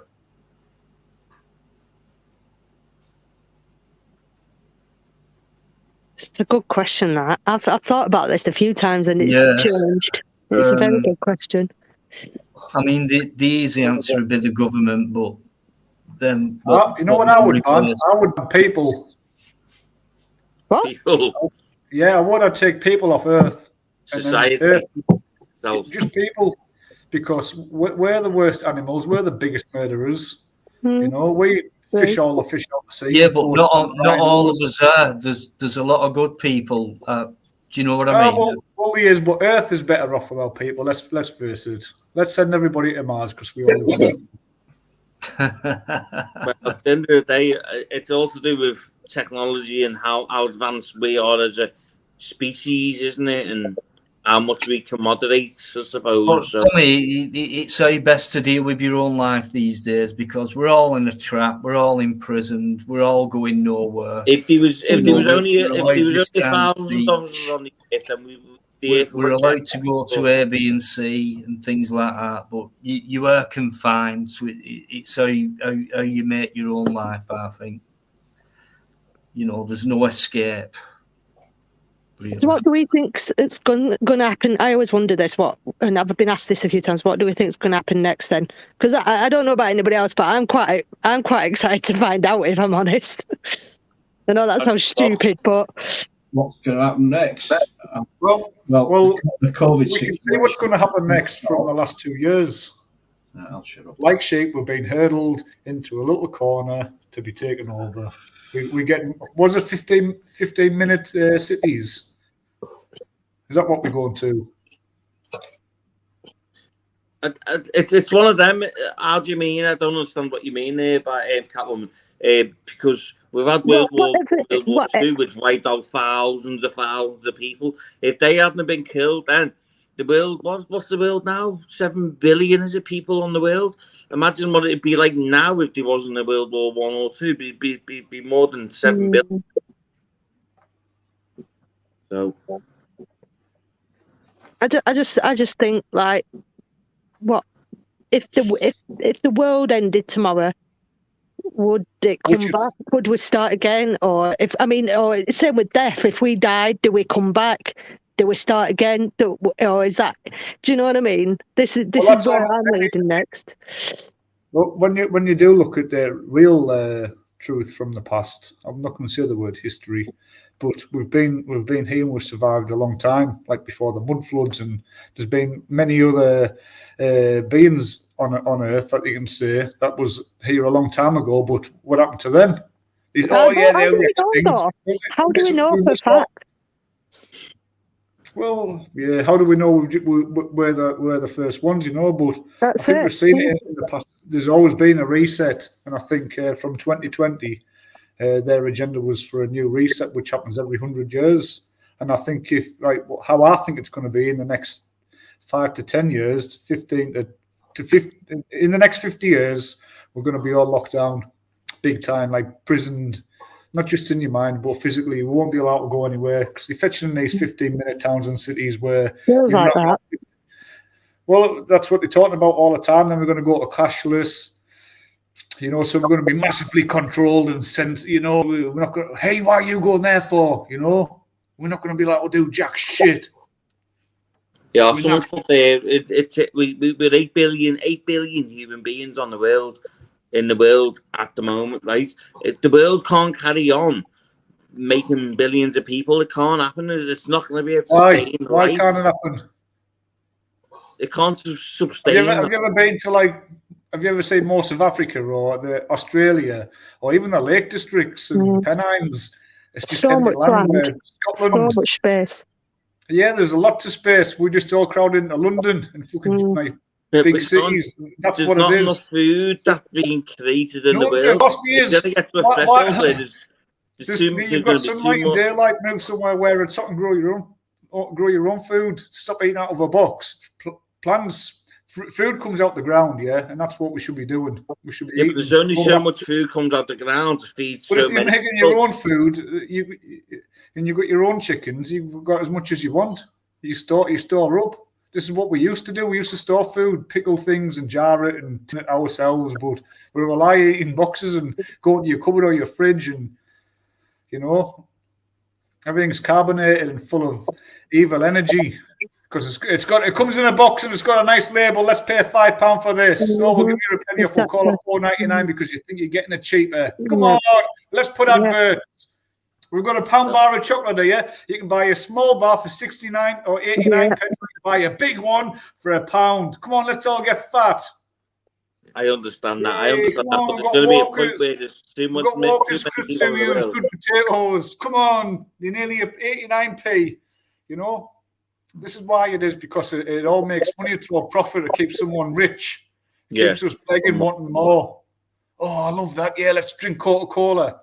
Coca-Cola, I think, it's banned in 6 countries around the world because they claim it's not fit for human consumption. Some say, McDonald's. Exactly. But it's okay to give it to your kids. Do you know, going back to the carrots, never seen a burger for about 35 years. Dino, he'd vomit if he went past McDonald's. Because he knows the system, he knows how it works. Do you know, going back to that matrix now. Going back to the question, Dino knows that there's plenty of people in the world, and you can have another 60 billion people if everyone moved along a space. And of course, there's enough food because if Dino grew his own food, he doesn't have to buy anybody else's. If Mark grows his, he's all right in his food. I'll grow mine, you grow yours. Can't woman will just eat a dog. Yeah, but go back to the question you asked before about what would I ban? I'd ban money. Yeah. Get rid of money. Yeah, I like that as well. Imagine just put aside for a sec that with money just didn't exist. So what you're saying? You're saying swapping chickens or giving someone a chicken for potatoes? Yeah, trade and. Well, I've got one big bag of potatoes and a small bag of carrots for one of your chickens. How about that? Is that a good deal? Hey, Dino, I'll for two bags of rice and a cow, I'll tell you my wife. I still think there'd be separate communities, and it would take probably generations for everyone to get onto the same level. It'd take a while to adjust. Because you need for the to come down to earth, I mean, people like myself and others, it'd be easy, to be honest with you. But, imagine people trying to mix straight away and get on the same level. That would be a difficult task. But maybe that's something you'd have to get over to bring it forth to the next generation for them to, you'd have to start educating. You'd have to become the teachers, I think. It wouldn't happen straight away. So, I mean, talking 50, 60 years ago, Dino, people had to break the necks of chickens and defeather them and that. We can just go to Asda now and buy a chicken for £3. I mean, you're just talking about food there and surviving in that way. Yeah. So but what would you make of life? How would you go about, where you got this stupid fucking material, consumeristic, corporational system going on, which is pathetic for us. Trying to produce food, and it's all to do with money. Can't just get rid of money. Clothes. That's totally. That's textiles, isn't it? That's took hundreds of years to perfect that. to the way it is now. So you'd be putting everyone back. The thing is, what would be the new world? What is it? You know, we try to create, you know, as opposed to what's going on now. So how would our way of being be? So we do the groundwork, which is, you know, we do the trading and the growing and the breeding and the, you know, the looking after and the community stuff, and, you know, trying to get on with each other on the same wavelength rather than having different classes and all this. So we're all trying to be the same, if you like, in a way. But forward from that, what do we want? What are we seeking? And things like that. You know, what are we going towards? Have we got anything to go towards? Do we just stay as we are like that? I mean, I think psychologically, if we did, it wouldn't work.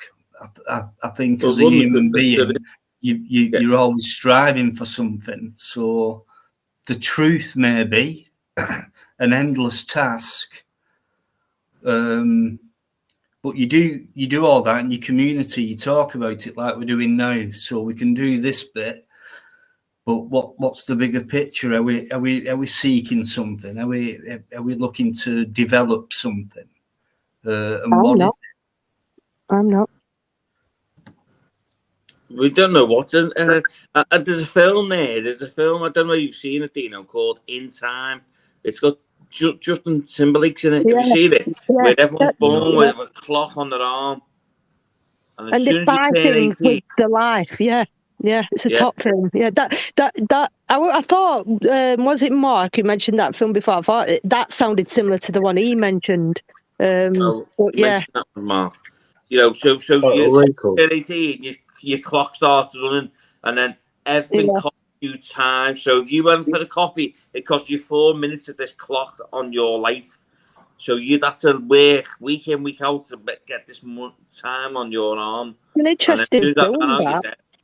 Yeah, sorry, it's an interesting film. I mean, that's kind of like, would that work better than money? Do you know what I mean? Yeah. Or would that be worse? Well, it'd be worse, wouldn't it? Because they can put the prices up on anything. So where the coffee was only 3 minutes of your time yesterday, it could be 5 minutes of your time today. You know what I mean? So it's worse, isn't it? Because they can inflate the prices whenever they want, which is taking more time off your life at the end of the day. Which is basically what we're doing. Well, we're not that bad at the moment. At the end of the day, we can survive on whatever we can survive on. You know, you can go into the countryside and forest and, live that way sort of thing. But as soon as they've got a fucking biological time clock in your arm, you're fucked. So, but that's the way it's going to go. This is what I mean. I don't know. I kind of think anything's got to be better than this. Yeah, it is. But do you know what I mean? It's like, at least now, I mean, look at it this way. We're talking about it, and people are catching on to it. Younger people are catching on to what us older people are talking about and things like that. I don't think anyone's got a clue, to be honest. It's a dream. We'd love it to be that way, but we'd still end up with problems like we have now. Like, we're going to have to deal with people like who were born, deformed, who are going to be born autistic, who are going to be born mongoloid, or whatever the right term is. So you're going to have to get people to look after that side of things. So you're going to have a care system with all this trade at the same time as trading chickens and potatoes. Do you know what I mean? So it would become a redevelopment. But, stability, and then you're always going to get people of a certain mindset. You get murderers today. You're going to get the same type of people being born with the same personalities and traits, going to be doing the same things. So you're going to end up probably forming some kind of police force or some kind of enforcement thing to keep these people in check in order for us to keep our nice, peaceful community. And so you're still going to develop, I think, similar things as to what we've got today. So it would be hard. So I don't think we have an answer. I don't think we've even got a start. I believe this is the start, talking about it. And brains further on will catch on and be more clever than us and maybe take it further and have better ideas. And then, you know, it could take a long time, but do you think, never Dino, happened in our lifetime, whatever if you're taking control of your mind when you're a child, believing you live on a globe, and then you've got the rest of your life, you know, I think it's all, do you know, for me, the best place to be is probably within yourself and doing what you think is best now, because that's all you've got. And talking about it like we are, yeah, other people might catch on and start thinking about, you know, at least I want to try and make things better. I've just heard that. Yeah, that makes sense. But I think it's all about keeping yourself intact, sane, in a way. Yeah. Without being selfish. You know, you've got to think about other people because, I mean, it's natural, I think, to think about other people. But I think you've always got to put yourself first in an unselfish way. But I think that's all we can deal with. That's all we've got. We enjoy ourselves in our own, whatever makes us feel happy. And, you know, other than that, I've got no ideas, me. I don't think we're going anywhere other than... Right, Dino. I'm going to jump off in a minute, but I'm going to ask this question, and this is to the chat as well and everyone on the panel. Is for all the, you know, the knowledge you've got and the chat's got, if you were teleported right now into caveman times, what could you offer them? Clippers. And rubbing sticks together for hours on end. Here, have a clipper. No, they got. No, you teleported with just the clothes you're wearing. They've got fire. They hunt. Yeah, and they gather. That's where they are. What can you teach them for all the knowledge? Nothing. Don't believe what people tell you. Yeah, I'd say don't have a YouTube account. We had mobile phones and computers to just kill us, wouldn't you? Thinking that well, let's be honest. You wouldn't even understand the word we were saying because they wouldn't speak our language. No, well, just say they could. What could you teach them? I'd teach them backflip. Hey, look at this. Card tricks. You know, walking on my hands. There's no cards, man. Where are you going to get the paper from? I'll fucking invent paper, Mark. I know. I've got this knowledge. Now, here's a question for that's another. Sorry. Invent paper. I'd make a pencil. Now, you tell me. You explain that how you make a pencil. I don't know. You tell me. You tell the caveman that, not me.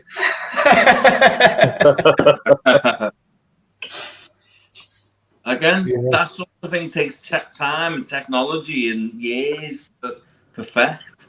Well, I'd take something that only takes a few weeks. I'd grow some herb and make some alcohol, and I'll show them how to have a good time.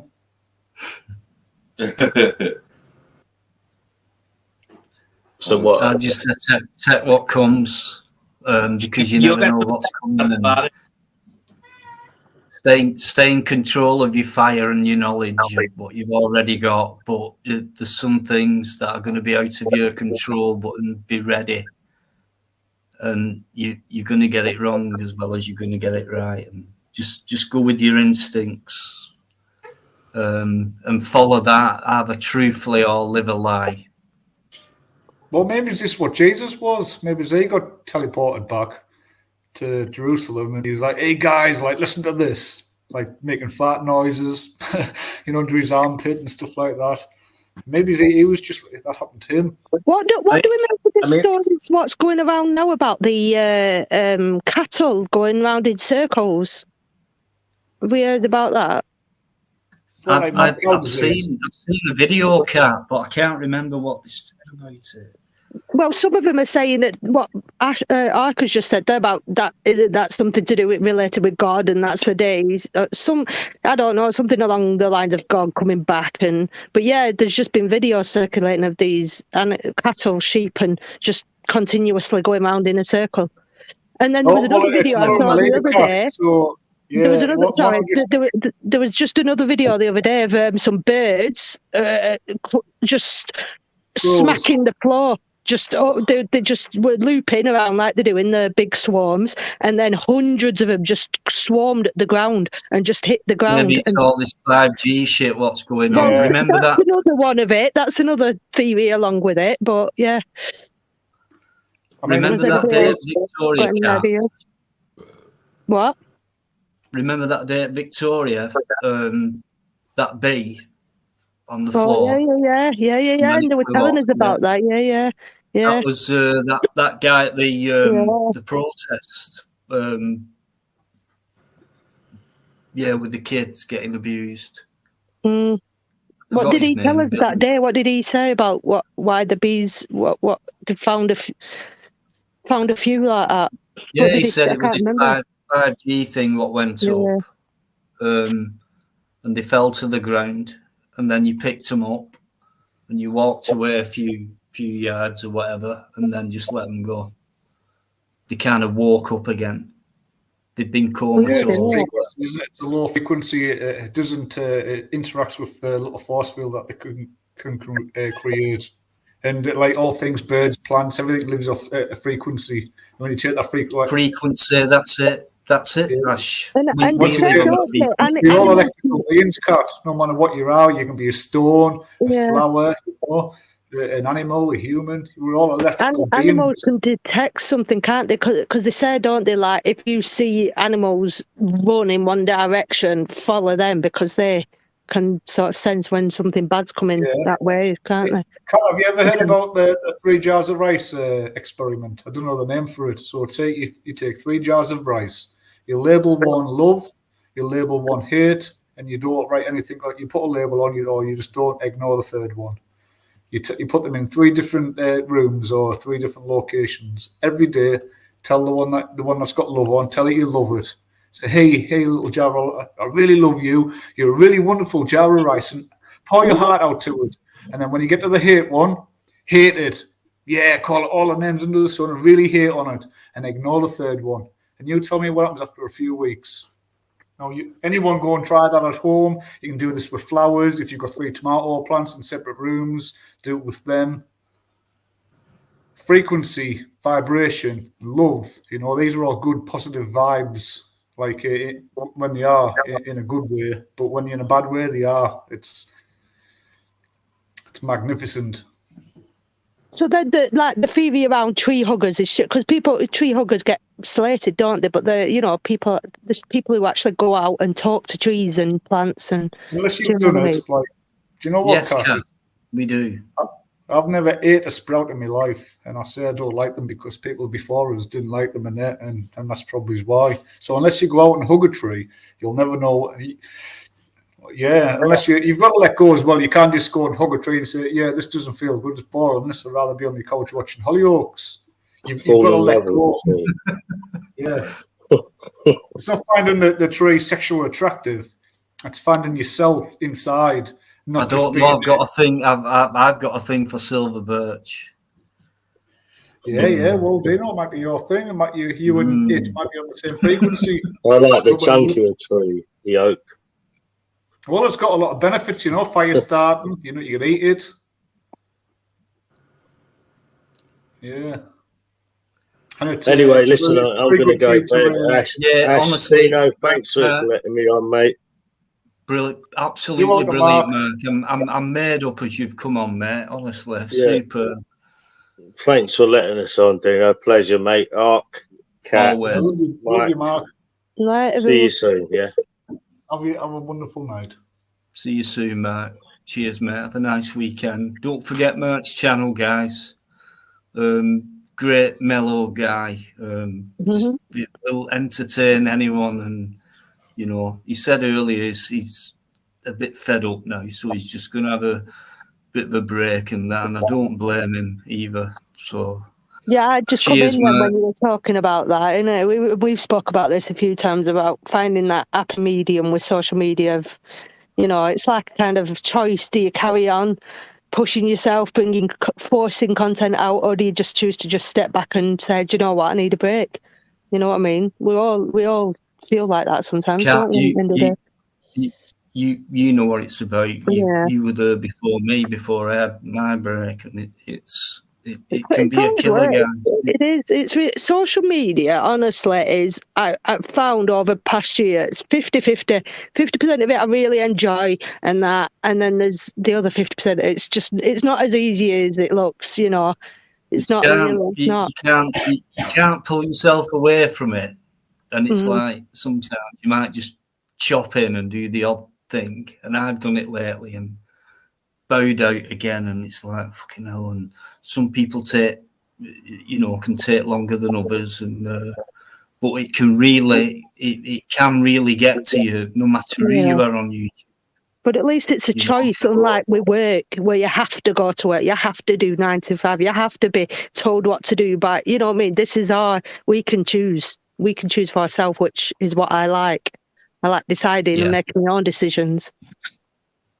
Yeah, that's right. That's the good part about it. But yeah, it can really get to you. But when your passion's into it, and I know Kat said to me in past, I mean, she were ready for packing in altogether and stuff like that. And it's like, no, don't do that, and things like that. And I kind of knew it's like it's still she there. won. But I keep getting walked back in. I keep getting walked back in. It's like there's no way she's going anywhere. Do you know what I mean? But sometimes you know, you've got your supporters and things like that, and you do feel guilty and kind of obliged in a way. But yeah, if your heart's in it, you'll always be there. And it is. It's not as easy as you think, guys. Some of it anyway, but it's good fun. Holiday pay, Trev. No, we don't get holiday pay. No, we choose our own holidays. I wish we did. Guys, all you guys who've been in that chat, thanks very much indeed. I have taken a lot of notice tonight, and thanks very much for all your great comments and banter. It's been superb. Now start off and go to bed, a lot of yous. My head hurts. I don't know about anybody else. It's the first one I've done in a while, and my head's hurting. Oh. Have you got anything planned, Kat? Or no, not till probably New Year now. I'm in complete hibernation mode at the minute. No worries. Don't blame you. You can always come on here for a chat. You know that. Yeah. These lives will keep going. So yeah, you can always come on here. If I could get a word in edgeways between all you men talking. You know what it's like. You know what it's like. Yeah, Nick, thanks for coming in. Patsy Kelly as well. Mike's back. Mike's been brilliant tonight. Everyone has, to be honest with you. I've got Enlightened backstage, I think.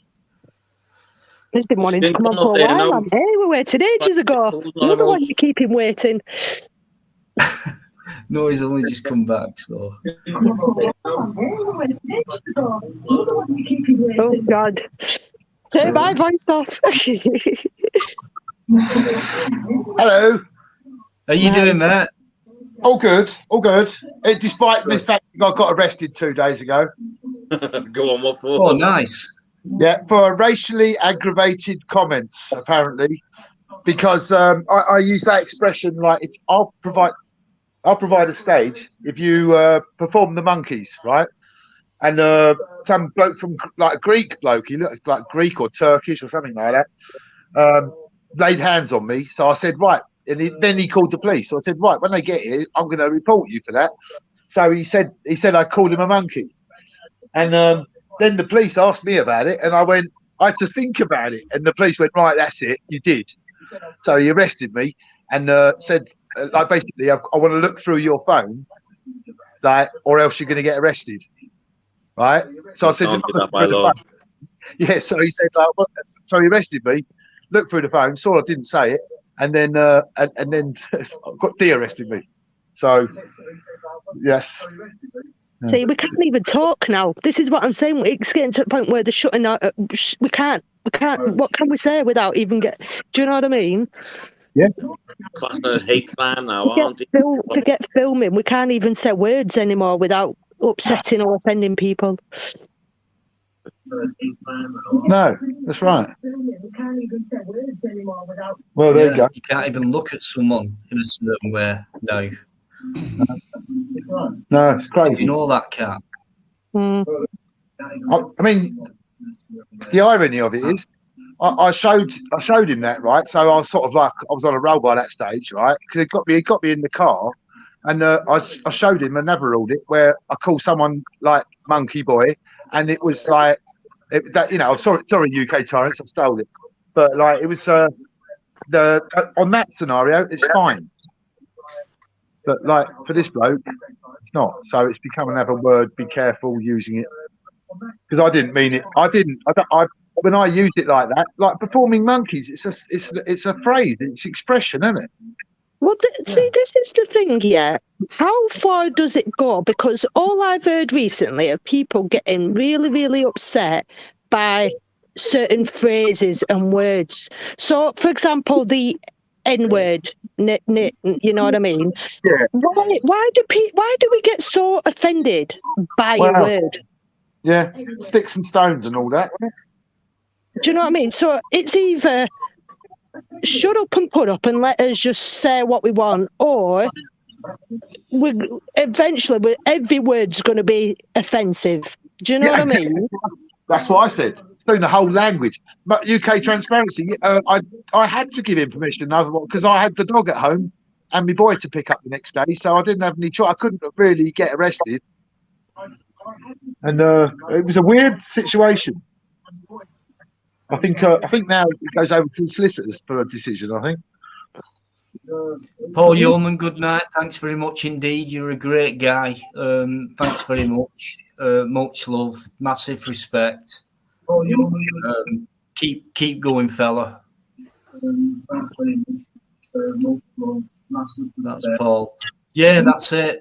The cutting down on everything, even the way you look at people these days. When I set off down south a couple of weeks ago, train station, big poster on the wall, and it said stirring. I've got it, and do not look at someone in a sexual way. Do not stir at someone. Yeah. How do you, so we just I'll send it you. You won't believe it. Well, UK Transparency says that he got arrested for calling someone a dog. Where did we stop? Where do we stop? Yeah, when is it going to stop? I got arrested for smiling at somebody. Yeah. I'm a northerner, so I'm used to like saying hello to people when I walk past them in the street because we're all human. But if I go to London and I say hello to people, people get offended. You're like, what are you speaking to me for, you maniac? I'm like, well, it's early in the morning, and like, I'm happy, hello. Not offending no one by saying hello, but people down south used to get offended, What are you speaking to me for? We're going back to that. Where's the line between free speech and hate speech? Do you know what I mean? It's just going to be no speech, isn't it? Yeah. Everyone will just be looking down at the feet. Everyone will probably have to wear a mask and have your head in your phone. I'm sure we all have something that upsets us, and what might upset me might not upset you. And so, do you know what I mean? We all have something that upsets us, and other things that don't bother us, what might bother somebody else. So it's just ridiculous. Yeah. Well, so I think was always offended by boy bands who never played musical instruments but sold millions of records. That offended me, especially when they used to wear white suits. Well, You tried to make a dig at my music there. I'm not joking. At least somebody got it. Yeah, but no, what is being offended? Because like nothing happens when you get offended. You're just offended, aren't you? No, exactly. You don't exactly.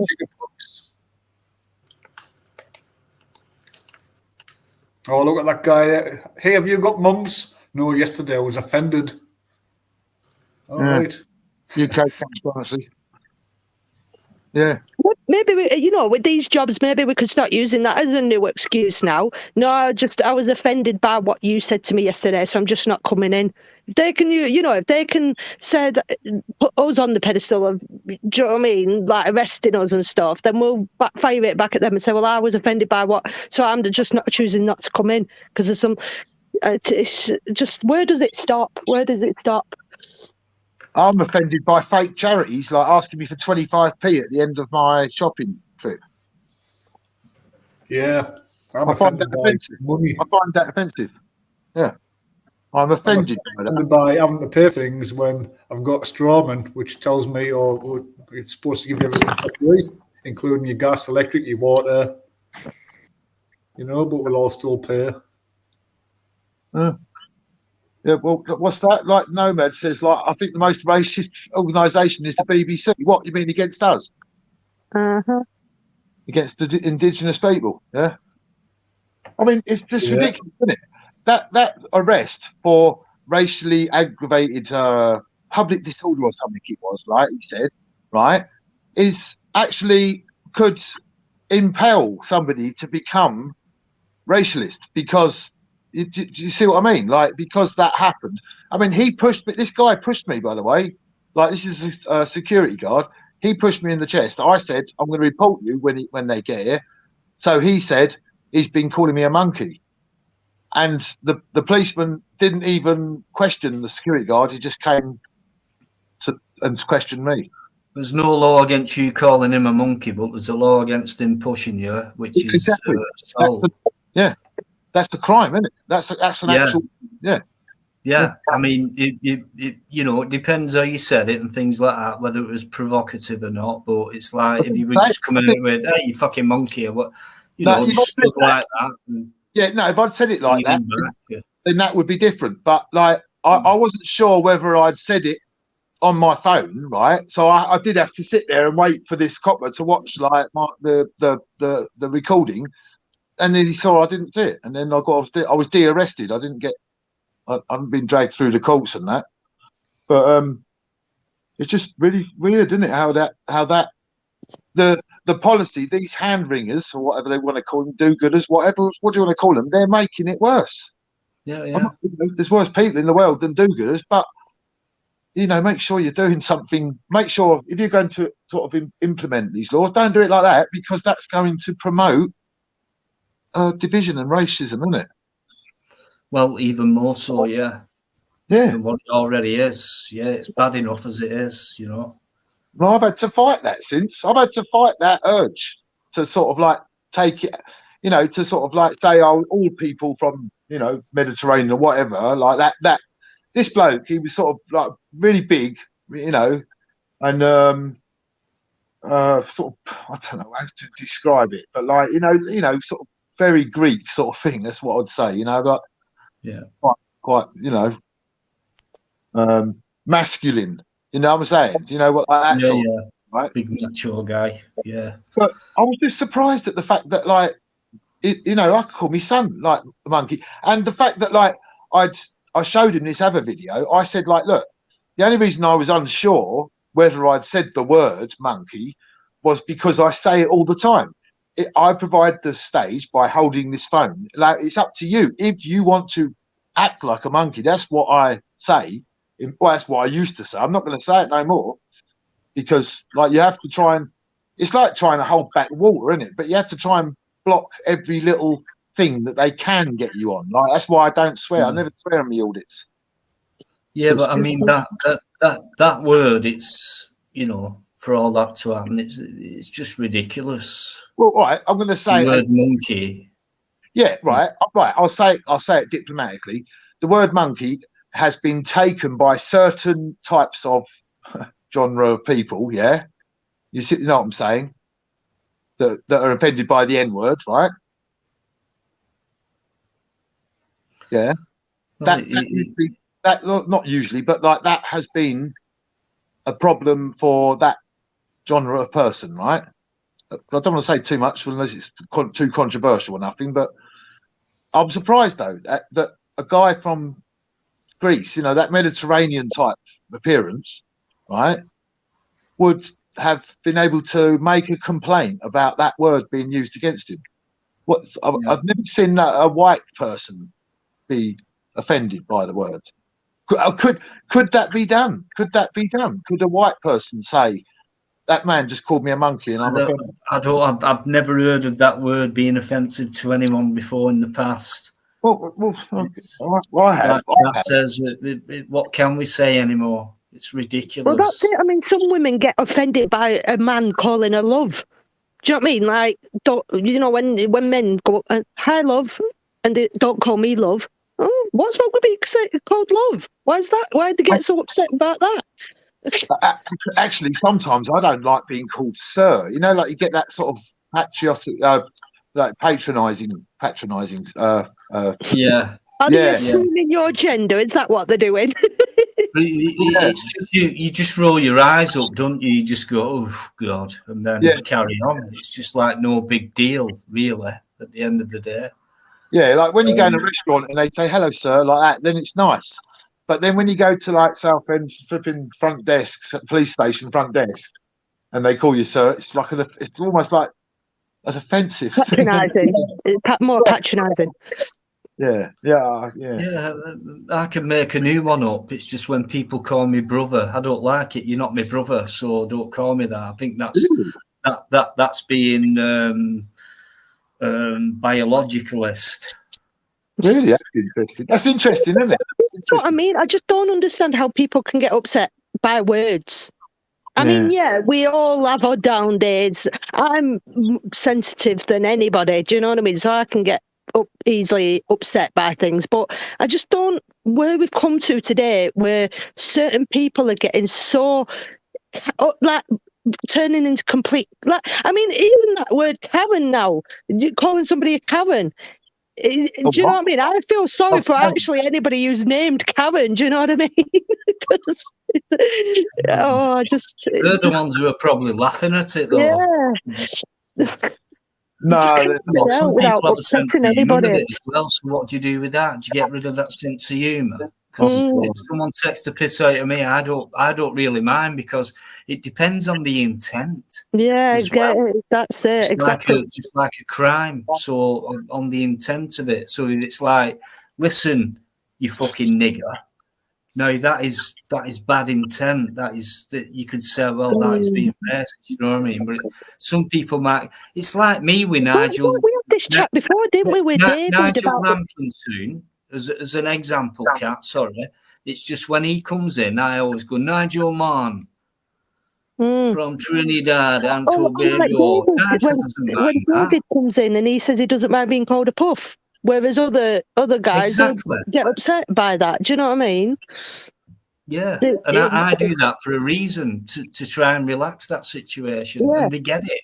People get it, and they just fucking crack on. They're probably laughing I know David laughs his head off when he comes on. I said, right, you big puff.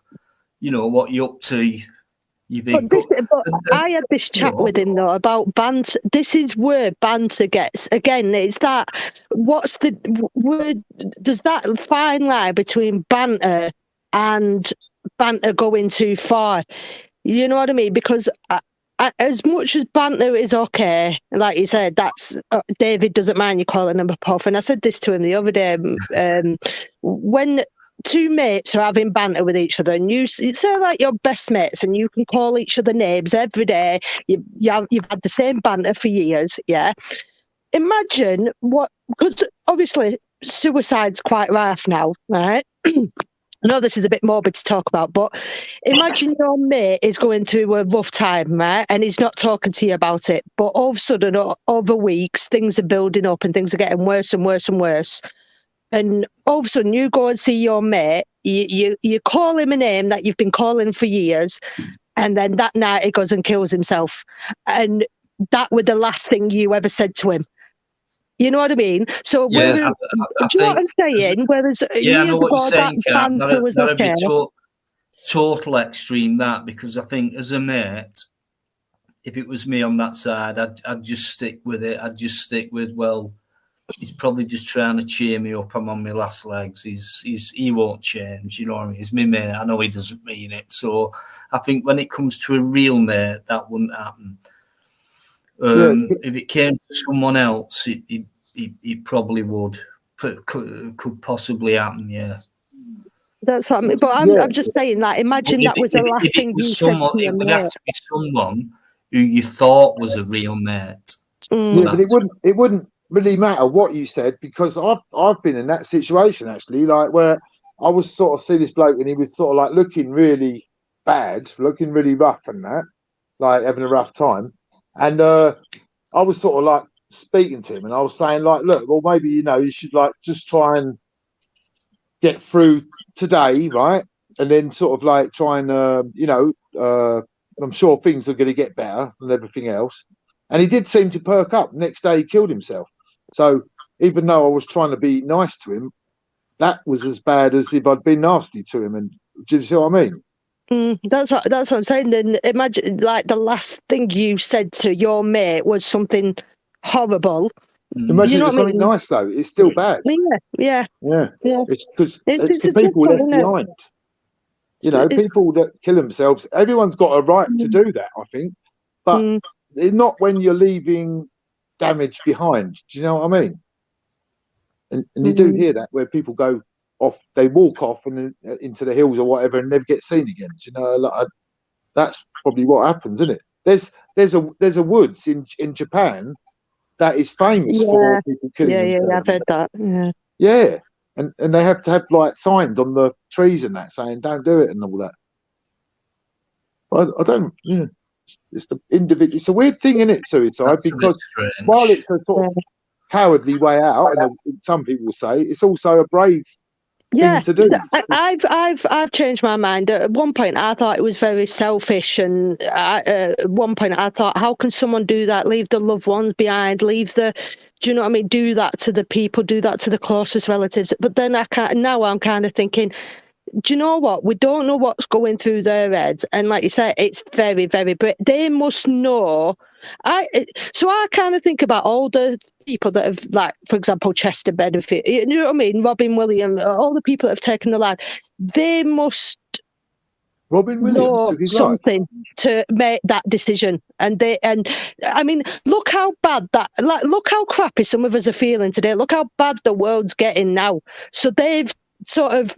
All right, some people might say it's cowardly, but taking themselves away from that, and to be honest with you, they might have taken themselves to somewhere better, taking themselves away from something that's like we've just been talking about tonight, getting worse.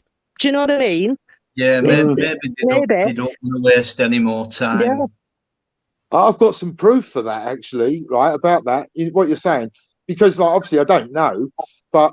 The minute you get born, you've begun to die, right? Yeah, you're dying the moment you're born, aren't you? You know what I mean? Before that point, yeah, right? Now, like they went underneath the sea, right? And went a mile down and there was no life. And then they went 2 miles, 3 miles, 4 miles. And so when you got to the bottom, you think there'd be nothing there at all. And the ultimate irony of it was, it was more life per square feet there than anywhere else on the planet. It's most populated place in the world after all those miles.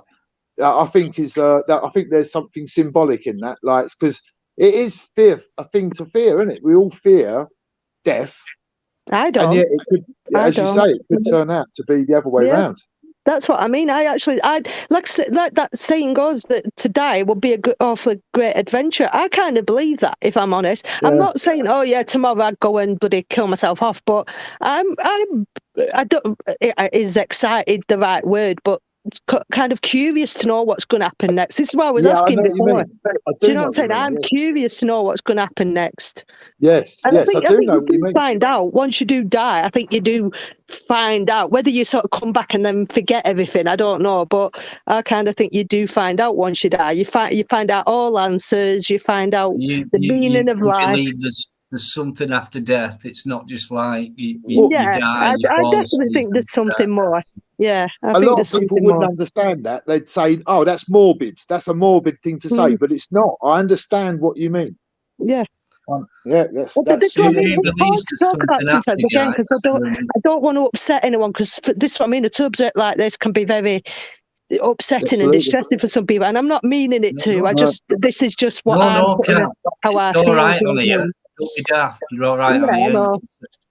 Things like that are okay. Anyone in the chat who believes there is something after your body passes away?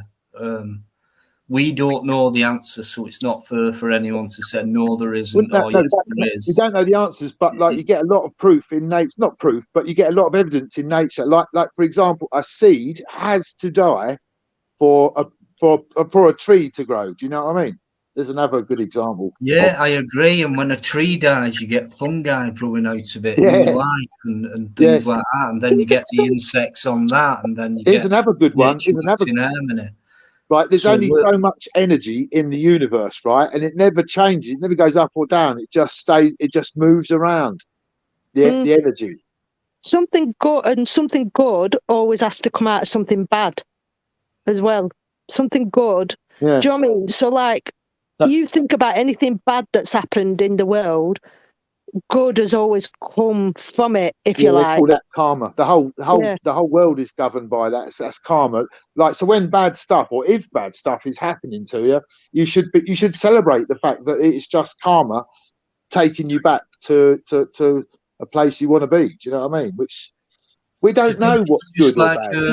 Like kind of a brand new start. What do you classify what's good or bad? People say what we do, auditing's bad, but we know it's not. We're not hurting anyone. We're not harming anyone by doing it.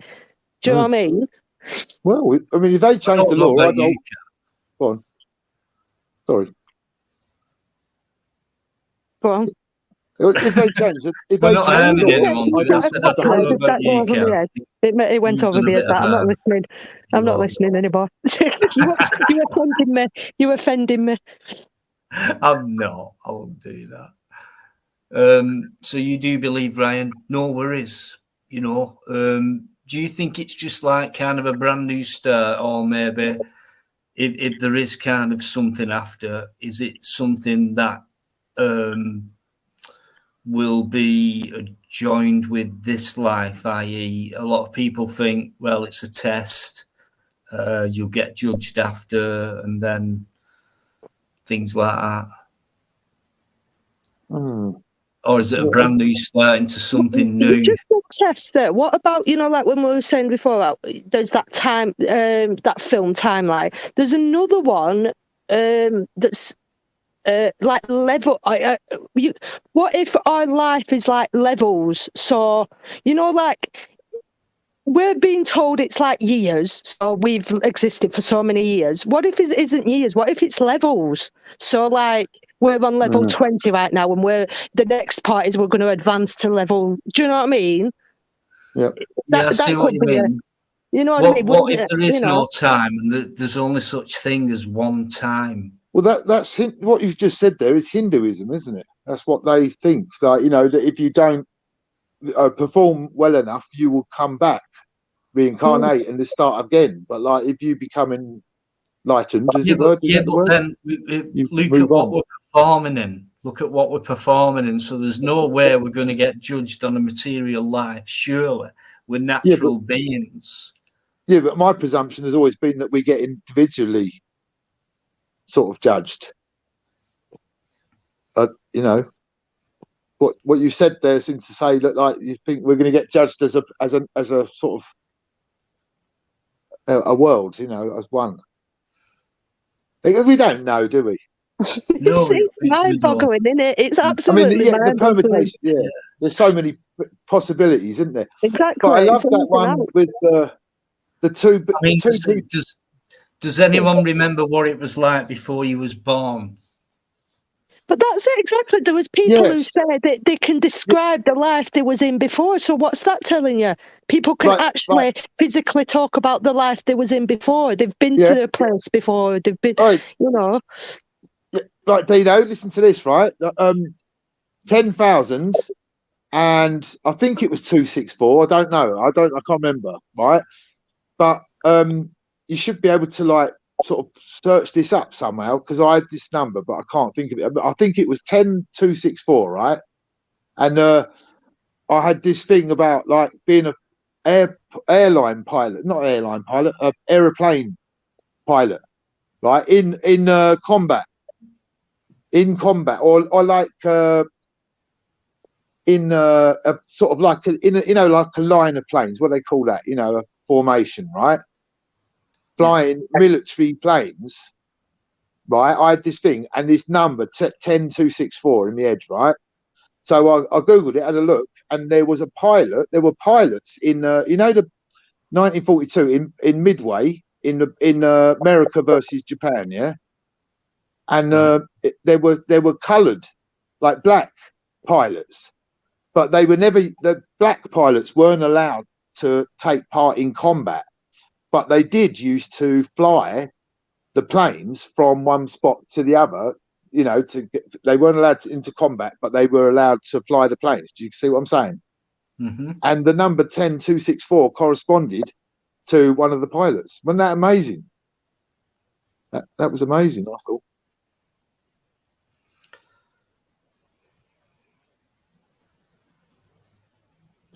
Right, yeah, God, devil, heaven and hell, and things like that. For me, it's all a bit absurd. Well, I'll tell you this much: heaven needs hell as much as hell needs heaven, because if you haven't got one or the other, you're not going to be able to find. Yeah, you won't be able to find it, will you? Positive, negative. There's always the opposite. So if this is what I said before. If God exists, then surely the devil must exist, or do you know what I mean? I don't know. It's just there's even neither of them exist. Why God? Do you know what I mean? Why God? For me, I just believe in creation, and I stop there. I just think there's no way it's an accident. Surely not. It can't be an accident. No, it's impossible, isn't it? Where everything comes out of nothing and everything works in harmony. Surely that is no accident whatsoever. So there's a creation going on, but I don't know what it is. That's as far as I can get. That's probably more likely, because don't forget, we're not seeing the real world, are we? We know that because the sky isn't blue. You know the heaven and hell thing, and the Bible and the things like that. For me, that's all man-made, and it really does stand out as being like that. It's like we're living in one big story, never-ending story. If you take that out your head, all that, what have you got left in what you believe in with your existence? So I know I'm here. I know I can think. I can see, I can hear. I'm lucky to do that. Because you don't know, do you? You don't know. You don't. That's it.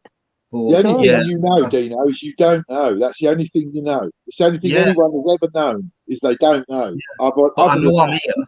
I definitely know I'm here. So I know something's here. Where's here? Where's here? You either know that you don't know, or you don't know anything. That's my head hurts. It's too late for this shit. Well, that's where did it start? Where did birth start? I mean, did it start by just two people? Did it start by a different group of people? How were things created? Was it like whoever the creator was, right? We'll have bang, bang, bang, bang, bang, different groups, because don't forget, in Asia they look different. Japan and Chinese, they have a certain look. That's a good question that I heard today. Across the world, it's just like maybe imagine this. There's about all the people who look different, but we're all humans, but all the people who look the same in different areas had started with a family. So they're all like different families. And so they got different tribes and they live in a certain area and they stay in that area, and then people breed, and then it goes out and out, and then people breed with each other, and then you get kind of half that family and half of that family, and you start to look different, and then I don't know, things like that. But yeah, but like like a moth. it's hard to tell. How come we don't all look the same? If the first two people on Earth, Adam and Eve, were white, where did black people come from? Yeah, but Adam and Eve is a load of shit. It's just that's daft, isn't it? That's Adam and Eve. I think that what they're saying with Adam and Eve is perhaps like what we could look at, try and put it scientifically, would be like the two amoeba the two amoeba that decided to form together, or the two hydrogens that managed to form together and then team up with an oxygen to make water. That's to me is like, yeah, it's all unprovable for me. All this atomic thing and that, all this atomic thing. But then they bring out new technology. Like my phone can be charged. You get a charger, right, and you just put it on the side. Wireless charging. That's amazing, isn't it? That's amazing that like they can do that. I thought.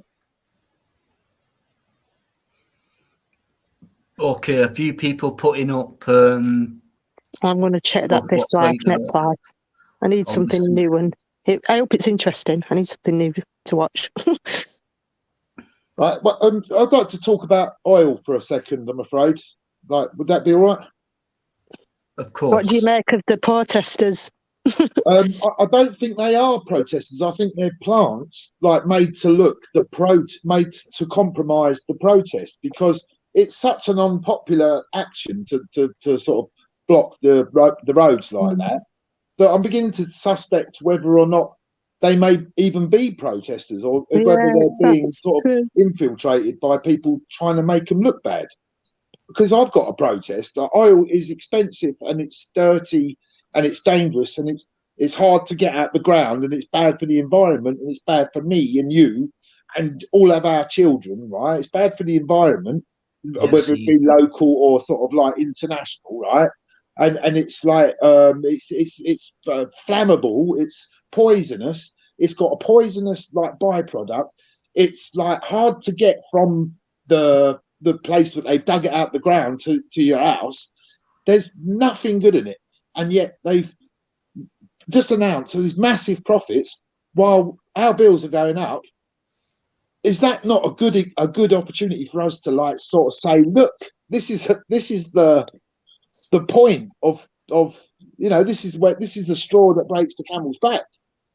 Them announcing that while our bills are going up so much is just infuriating. But this is what I was going back to before, what we were talking about, saying about is the world round or flat or whatever. I don't understand why the government can't just come out with it. If it is flat, if it really is flat, why they've got such a problem with saying the world's flat? Do you know what I mean? Even if they said today, "Oh, we're sorry, guys, we've been lying to you. The world is in fact flat." What do you know what I mean? If they're lying to us about one thing, what else are they? Or, and I've said this before as well. I've asked this before. They need either. I can't explain this now because it gets that confused in my head. They need to tell us the full truth, and they can't possibly tell us everything. They just can't. Do you know what I mean? So it's like they wrap themselves up in such a web that they want to obviously tell. You know, when we've talked about they hide the truth behind lies. We've mentioned this before, haven't they? Do you know what I mean? Sometimes they're telling us the truth, but there's a bit it's hidden amongst lies, or they're lying to us, but there's some truth behind it, kind of thing, and it gets confusing. There might be something that they can tell us, but it will cause mass panic. So if they do you know what I mean? So there's a reason for it that they can't There must be. Otherwise, why can't they just tell us? What, yeah, Why can't they just what come do out and they say want? it? What do they want? Yeah. Yeah. I don't know. It's a good question. Maybe there's no other side to flat Earth. I mean, you're making assumptions like that there's a side of it and things like that. Don't know. Sorry, who thinks that it's Just don't know. Do you think the Earth's flat? They built those roads in America where they have to have a bend in them to account for the curvature of the Earth. How would that? Of course, it's round, isn't it? I mean, to me, it makes no. I wouldn't care either way. Honestly, in all honesty, I wouldn't give two hoots whichever one it was. What it is, if you imagine yourself, and it's part of the psyche, really. You imagine yourself on a ball in the middle of nowhere, and all the nearest things to you are millions of miles away. You're so alone. You are so alone, it's unbelievable, and you're floating through infinity, and it's so dark, and you're so alone, and you could be attacked at any point by a meteor or UFOs and things like that. So you're under fear and you feel so alone. That so alone factor. So maybe it's just something that. But isn't that how some of us feel anyway? Even though we're surrounded by people, that's how some of us feel anyway. That's good. Yeah, well, they will if it's coming from day. Don't forget, it starts at the age of 4. No, but I think the point you make there is good, because, like you're saying about the miles in between, makes you lonely. But the fact is, we're actually sitting right next to each other, and yet there's still some of us that are lonely. I think it's that in a. The only thing we know is we don't know. That's as much as I've got. That's it. Some things. That's all I got for it, I'm afraid. No, I love it. I love thinking about these things. You know, I do, but it does my brain in, because it's it's kind of like you want the answers. It doesn't, because all you got to realise is the one thing you know for sure is you don't know anything for sure. Some people believe we live under a dome, and that the reason the sky is blue. I'm not. Yay. But I'm really curious to know, because I don't think the Earth is flat, right? Hollow, perhaps, but not flat. Right, I think it's a ball. I'd love to speak to someone who really believes in it, because, or just show me why they believe in it, because I'd be interested. You've just missed our cash. You've just missed it. Well, what evidence is there for it being flat? There's evidence for it.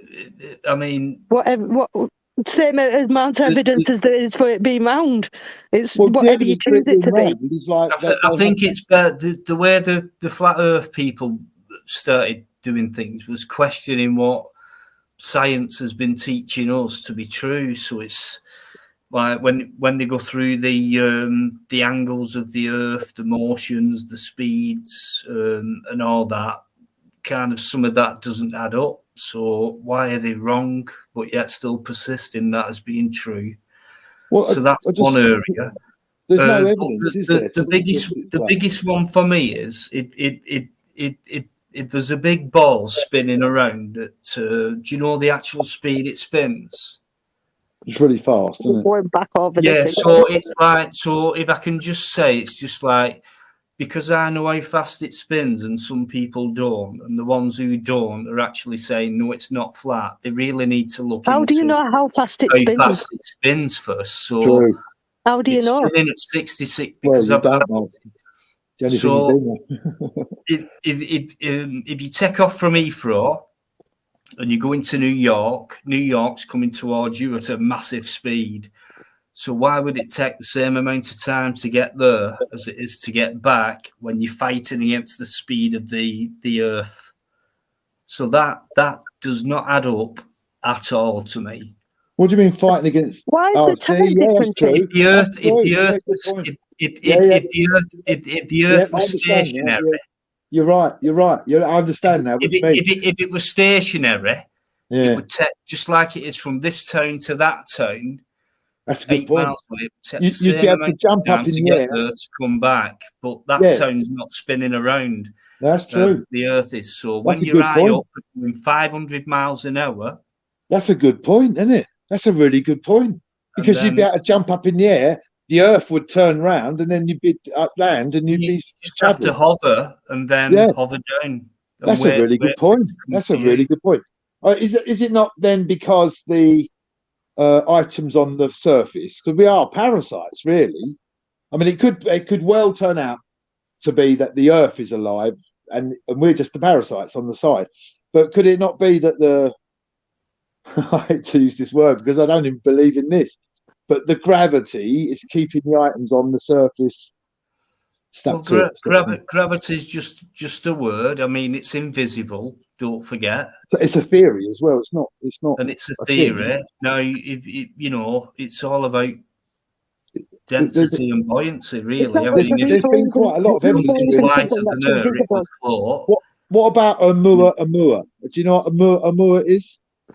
Oumuamua was a rock that came from outside of our solar system, right? Yeah. But it's shaped like a huge cigar thing, right? And the thing about it is it was speeding up and slowing down, right? And not obeying the laws of gravity. It was going straight past planets without any slingshot effect and all that. And it went past the Earth, I think, about 3 or 4 years ago. And it went past the Earth. And when it came past, it slowed, right? And then sped up again as it went past. And then the gravity of the sun, it almost ignored the gravity of the sun, and it had no tail on it. So it's neither a comet or what's the other one? You know, the out in space there, the comets, right? So it's neither one of those. It's been given its own category of thing. We've never seen anything like it before or since, and it's not even shaped the right shape. It's not shaped like a meteorite, like a meteor, right? It was like cigar shaped. Don't you know what I mean? Oumuamua is called. I don't know why they called it that, because it was first spotted in Hawaii. And Oumuamua is. I'll try and find a link, because it sounds like I'm talking bollocks here, but it's honestly. It's all right. Yeah, and the thing is, it caught the world attention because the chief, you know, the cleverest bloke in Harvard, right? You know, he's obviously a professor in that, right? But he's really important. Everything he says. He released a paper saying, well, there's no other explanation. It has to be from whether existing now or not existing now. It has to be from another intelligence. There's no other explanation for this. I've got a couple of good questions then. So, do we believe black holes are real? I hope so. I don't know. I mean, no. If they are real, what's on the other side? And if you had the choice, would you go through one? Because I would. I would. Yeah. It means nothing to us. Why are we even going up there? I don't know. This is the thing, right? So we've been talking all night about, is the world round? I've always said I've no interest in space, and I've no interest in going to outer space. I'd rather keep my feet firmly on the ground. Thank you very much. But as things are advancing, I'm thinking, well, wouldn't we want to go and find out then? Wouldn't we want to go and? Everything's that far away, and we've not got the technology, and we're always on about Mars. There's fuck all there. It's just rock. Well, how do we know that? No, that's not you arguing about there's life on Mars. Are raking in billions of dollars a year, and all they're doing is going to Mars, where it's just rock. Think about it. But have you heard the news about? Have you heard the news? Have you heard the news about the moon? NASA have come out with this thing the other day. The BBC's just tried to put it out as if it's nothing, but NASA have said that they're going to be on the moon. They put a man on the moon for 2025. Yeah, but why? They've been there in '66. So has anyone seen that? No, they haven't. No, they didn't go there in '66. They didn't go there in '66. There's no point coming on here again if you think that's not a fake video. What's that? The first moon landing. Well, they wouldn't be able to do it today, let alone. What's been arguing about all night? I don't get it. No, they Stanley didn't. do Kubrick was involved in that. Anyway, he's just one of them. it. How do we know that isn't lies? And No, they didn't Well, go. about 10 years ago, someone said to, forgot his name, he was one of the major heads of NASA, and when you're going back to the moon, we can't go back to the moon. Why not? We've lost the Not lost. You never trajectory. had. We've lost all the know-how to go. They actually lost how to get to the moon again. No, there's no way. Absolutely no way that they went to the moon in 1969. That did not happen. There's no possible way that they would do it. I've seen them suits, right? I've seen them suits, and like they are not. On one side of the moon, you would get literally frazzled. You get by the radiation coming off the sun. On the other side, it's going to be really cold, really cold. There's two extremes, and there's no atmosphere for. Well, the moon is 250,000 miles away, supposedly, 250,000 miles away. Right. supposedly. Which would take some doing, to be honest, to break out the atmosphere. And there's something called the Van Allen belt. That's right. No, to break through that is almost impossible. After they went to the moon, they didn't go to the moon. They didn't go to the moon. I know. And this guy said it's impossible to break through the Van Allen belt.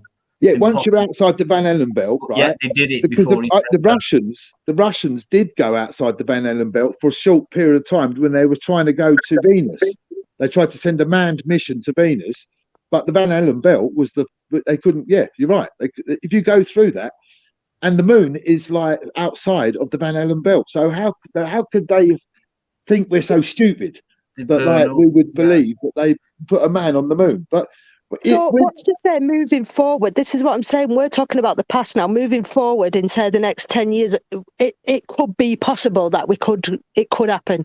Well, they've announced it on the news. Yeah, why are we doing it? We already know. Well, we don't, but I mean, because it's probably not a piece of rock. But I mean, according to them, it's a piece of rock. So what's the point? What are they talking about? Recolonisation? We don't. Actually, according to them, it's not just a lump of rock, because what they did do, right, in '69 is they fired a massive bullet, right, like that rocket. You know that rocket, that big tall rocket they fired up, right? That they aimed that at the moon, right? And then they let that rocketry crash into the moon, right? And there were two cases, right? And this was actually released at the time where NASA crashed the rocketry into the moon, right? And they've lost the data since. This is NASA, right? But at the time they did release it. It was in the public manifold, right? And it rang like a bell for 7 hours, like after and it was 3 hours and then 7 hours. Like, so what do you think about that? Oh, you're asking why they're doing it. Maybe the world is coming to an end then. And do you know what I mean? They're not going to tell us, and this is our way out.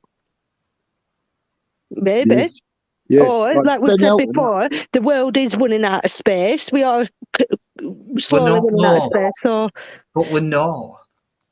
But Ben Elton wrote a book called Stark, right, which was about a star arc, like, you know, where sort of like certain, all the VIPs go up to space while some sort of terrible thing happens, and then distraction. It's a possibility, isn't it? We know for a fact pieces of rock and things like that. Someone just put elements that can be mined and things like that. Everything we need where we are now, where we live, we've got it. Have we though? There might be more. There might be more. Yeah, but for what? What would we need it for? We won't know. We won't know until we get there. That's what I mean. We've got to move forward. There's no point dwelling on the past. What's been done has been done. So we've got to move forward. And this is what I'm saying. What comes next? So maybe this is a big lead up to something bigger. We're talking about something's going to happen. Something bigger's going to come along. Well, maybe this is it. Maybe it might not happen in our lifetime. Maybe it what will. happened to Richard Branson's space travel, luxury flights and things like that? He plugged it all and things like that. He failed all his balloons and things like that because he cannot go above a certain point. Yeah, And things like that. And it was all about space flight. People actually book the flights, which cost them God knows how much, and it's all a load of fantasy. Yeah, but maybe one day it might be real. This is what I'm saying. It sells a lot of books. It makes a lot of film. The science fiction does. And so does loads of other things. This is what I mean. Again, we're going on lifts, boats, maybe ghost schools, UFOs. This is what I mean. Now it doesn't seem possible. It can take your mind off a lot of things, really, stuff like that. Yeah, but this is what I'm saying. What should we be focusing on? This is what I mean. There's always what shall we be focusing on? Well, they've got us dumbed down from year 4. You mentioned UFOs there, but I don't think anybody should talk about UFOs before they talk about the Aerial School 1994 from Zimbabwe. That's that incident, right? There's no other explanation for what happened other than what 62 children witnessed in unison, who are now adults, and they still tell the same story. That's amazing.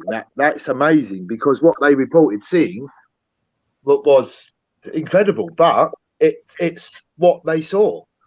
And I just think that case is fascinating. But there's been quite a few UFO incidents that have happened over schools, and there was a similar incident that happened in Wales as well, where the same incident type happened, like mass number of children all reporting the same thing like that. Is not how children work.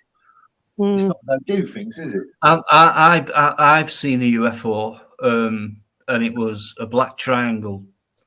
When them came out, that was a little phase, but I did see one, and it had 3 orange lights on it, and they were flashing like that. It went over like a comet, no problem at all. But I could just tell it were man-made. You can tell it was man-made. Well, that's the thing. I've seen it. I've seen one, right? So I took a photo, like a selfie photo. Do you think they tell you about everything they do? Because they don't. No. Well, I reckon you could be in London. You could be. I reckon these top people above the government could be from London to New York within 20 minutes. The technology that they've got that they hide from us. So these UFOs you see, and maybe it's what we're using, not what we're using, but the people who are running the show using. And this is what I mean about anything's possible. And either the government need to tell us the full truth and nothing but the truth and everything there is to tell, or they're going to lie to us. They're always going to lie, Kat, because they've got something to hide. And everything they've had to hide. Why do they need to hide these things for us? Well, I don't. Maybe because there's something else going on, and And that's what I mean about. So they know something we don't. So, i.e., why they're trying to get to outer space. It might not be true. I don't see the point. But just landing on pieces. You might not see the point today, but eventually it might become all clear. Who knows? Or that day might be too late. You don't know, do you? No, you don't know. No, but I just think, if people like the government and people like that and authors, mainstream media, filmmakers, people like that come out with stories and convincing films and etc., you're going to believe it. Do I sound like I'm sticking up for the government here with what I'm saying? Do I sound like I'm defending them? Or... No, I just think you're trying to be kind of impartial. Like, we just don't know what is going on, but I don't believe anything the government say. Well, that's what I'm saying. You could know why, but this is what I mean about why can't they just tell us the truth then? Why can't? Because there's something to hide, and maybe it's beyond our comprehension. Did they not think we can handle it, or did they think we'll use it again? Do you know what I mean? maybe we could be a threat to it. Mm. You know, we could be, you know, this could be like, oh, fucking hell, we tell them this, it's really going to spark them off. I don't know. So that's why they have to lie to us then. Yeah. So it's like, what is it? And it's like, we don't know. So either they have to come out and tell us, or then they lie to us. Which one is it? Which one? Take your pick. Either they've got to lie to us, or they just come out and tell us the full truth of what it is. If whatever it is exists. Well, if people are seeing UFOs and things like that, and there's no explanation for it, and it's all a phenomenon and things like that, and they're making films and books out of it and making lots of money out of science fiction, you know what I mean? God knows whatever. But I've seen something, but I don't believe it was from outer. I think the films are, you know, like that saying, hiding in plain sight. Maybe they're, in a way, with stories and films, they are kind of telling us the truth through films. Maybe. But it's whether you choose to believe the films to be real or not. And we're sat here saying, oh, I filmed, somebody's just written that. Someone's just made that up. It's not real. It might be. Yeah, but all these top movie makers and things like that, you know their influence, their influence from higher above, you know. Are they? Well, I think filmmakers might just be people like me and you. Yeah, but honestly, I don't think so, because we're technically filmmakers by what we're doing. Our content is like making a film in a sense. We can go deeper. Most filmmakers are Jewish, and then it goes deeper than that. Yeah, well, that's before. So it's not just a case of someone making a film. It's like most film, you know.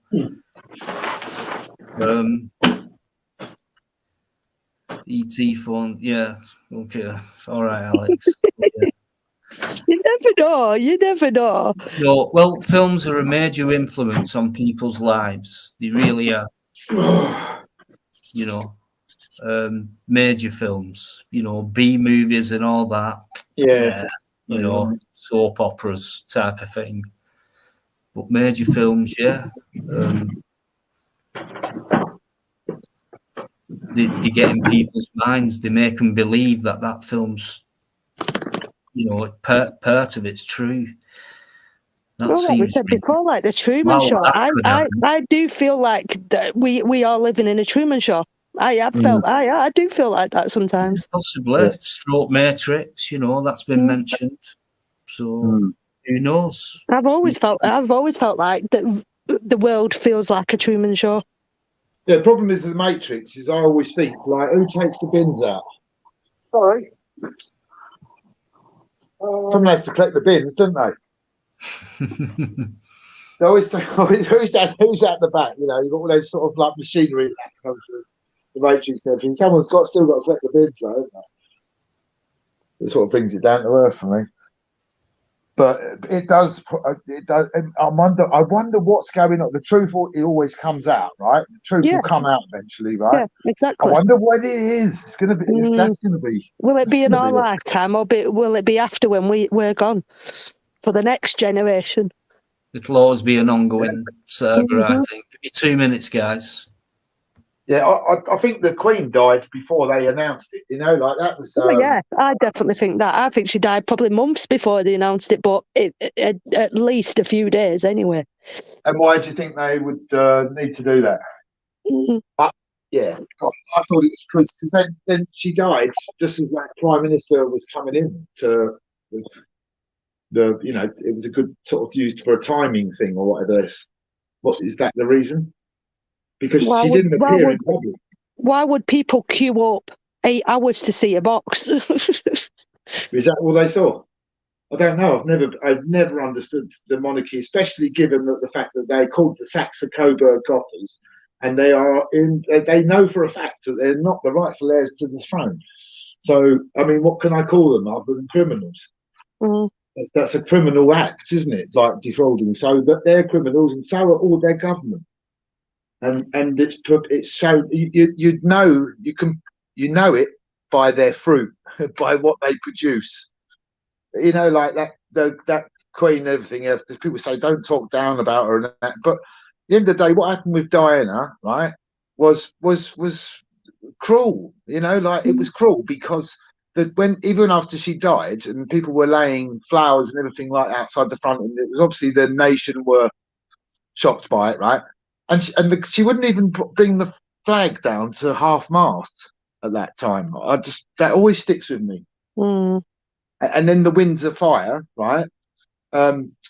She refused to pay it, and she refused to pay for the damage, like leaving the expenses to us, right? And more recently, 2017, King Big Ears, right?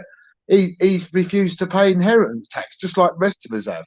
They'll take, and never give you anything back if you let them. I've always said this. I've always said that. I know people say don't disrespect the Queen. Yeah, I do disrespect the Queen, all right? Because at the end of the day, she knows that she's not the rightful heir to the throne. She knows. She knows even before she became Queen, that they're not the rightful heirs to the throne. That is easily and clearly showable through what is known history. That the people in there at the moment, this Saxe-Coburg-Gotha family, they only changed their name in 1917, right, to make themselves sound less, not German, and because at that point people were beginning to get rights. When it's now over 100 years later, we still got them there to their own detriment as well. It would seem. There could be one car crash or one plane crash or some sort of incident, right, where loads of the royal family got killed, and bang, you've got yourself King Andrew. Whereabouts do these monarchists stand then? Imagine that, having King Andrew. That could happen tomorrow. Exactly. Yeah, what would someone say then about somebody who supports the royal family, which is the majority of people? What are they going to say if, like, suddenly it was King Andrew? How would they feel? They go along with it. It does my nutting. It does my nutting. It's not about the amount they cost. It's about, I'd just like to see it go into retirement, just like Italy, France, Russia, Germany, even the Germans. All these different countries have moved on, got themselves updated. We've still got this flipping clunky old, tradition. What happens when Prince Charles pops his clog? We're gonna have to change all the money again. It just to me, it shows that they're so out of touch, and it's a good bad example for the criminal ministers underneath. The criminal government. I can't call them a government. I just call them criminals. There's nothing nothing describes them better. They've made such a hash of it, haven't they? It's just really, it could be worse, right? But it should be better. I feel that very strongly that it could be worse. Don't moan too much, but it should be better. That's wasteful. I don't like that. Sorry. So this is what I mean. That's why I'm asking again. Where are we headed? What's next? Where do we go? Or where would we like to go from here? Is that an impossible? I think that's important. What you wish for is important. Yeah, because like what you wish for is what you get eventually. That's why you need to be careful with it.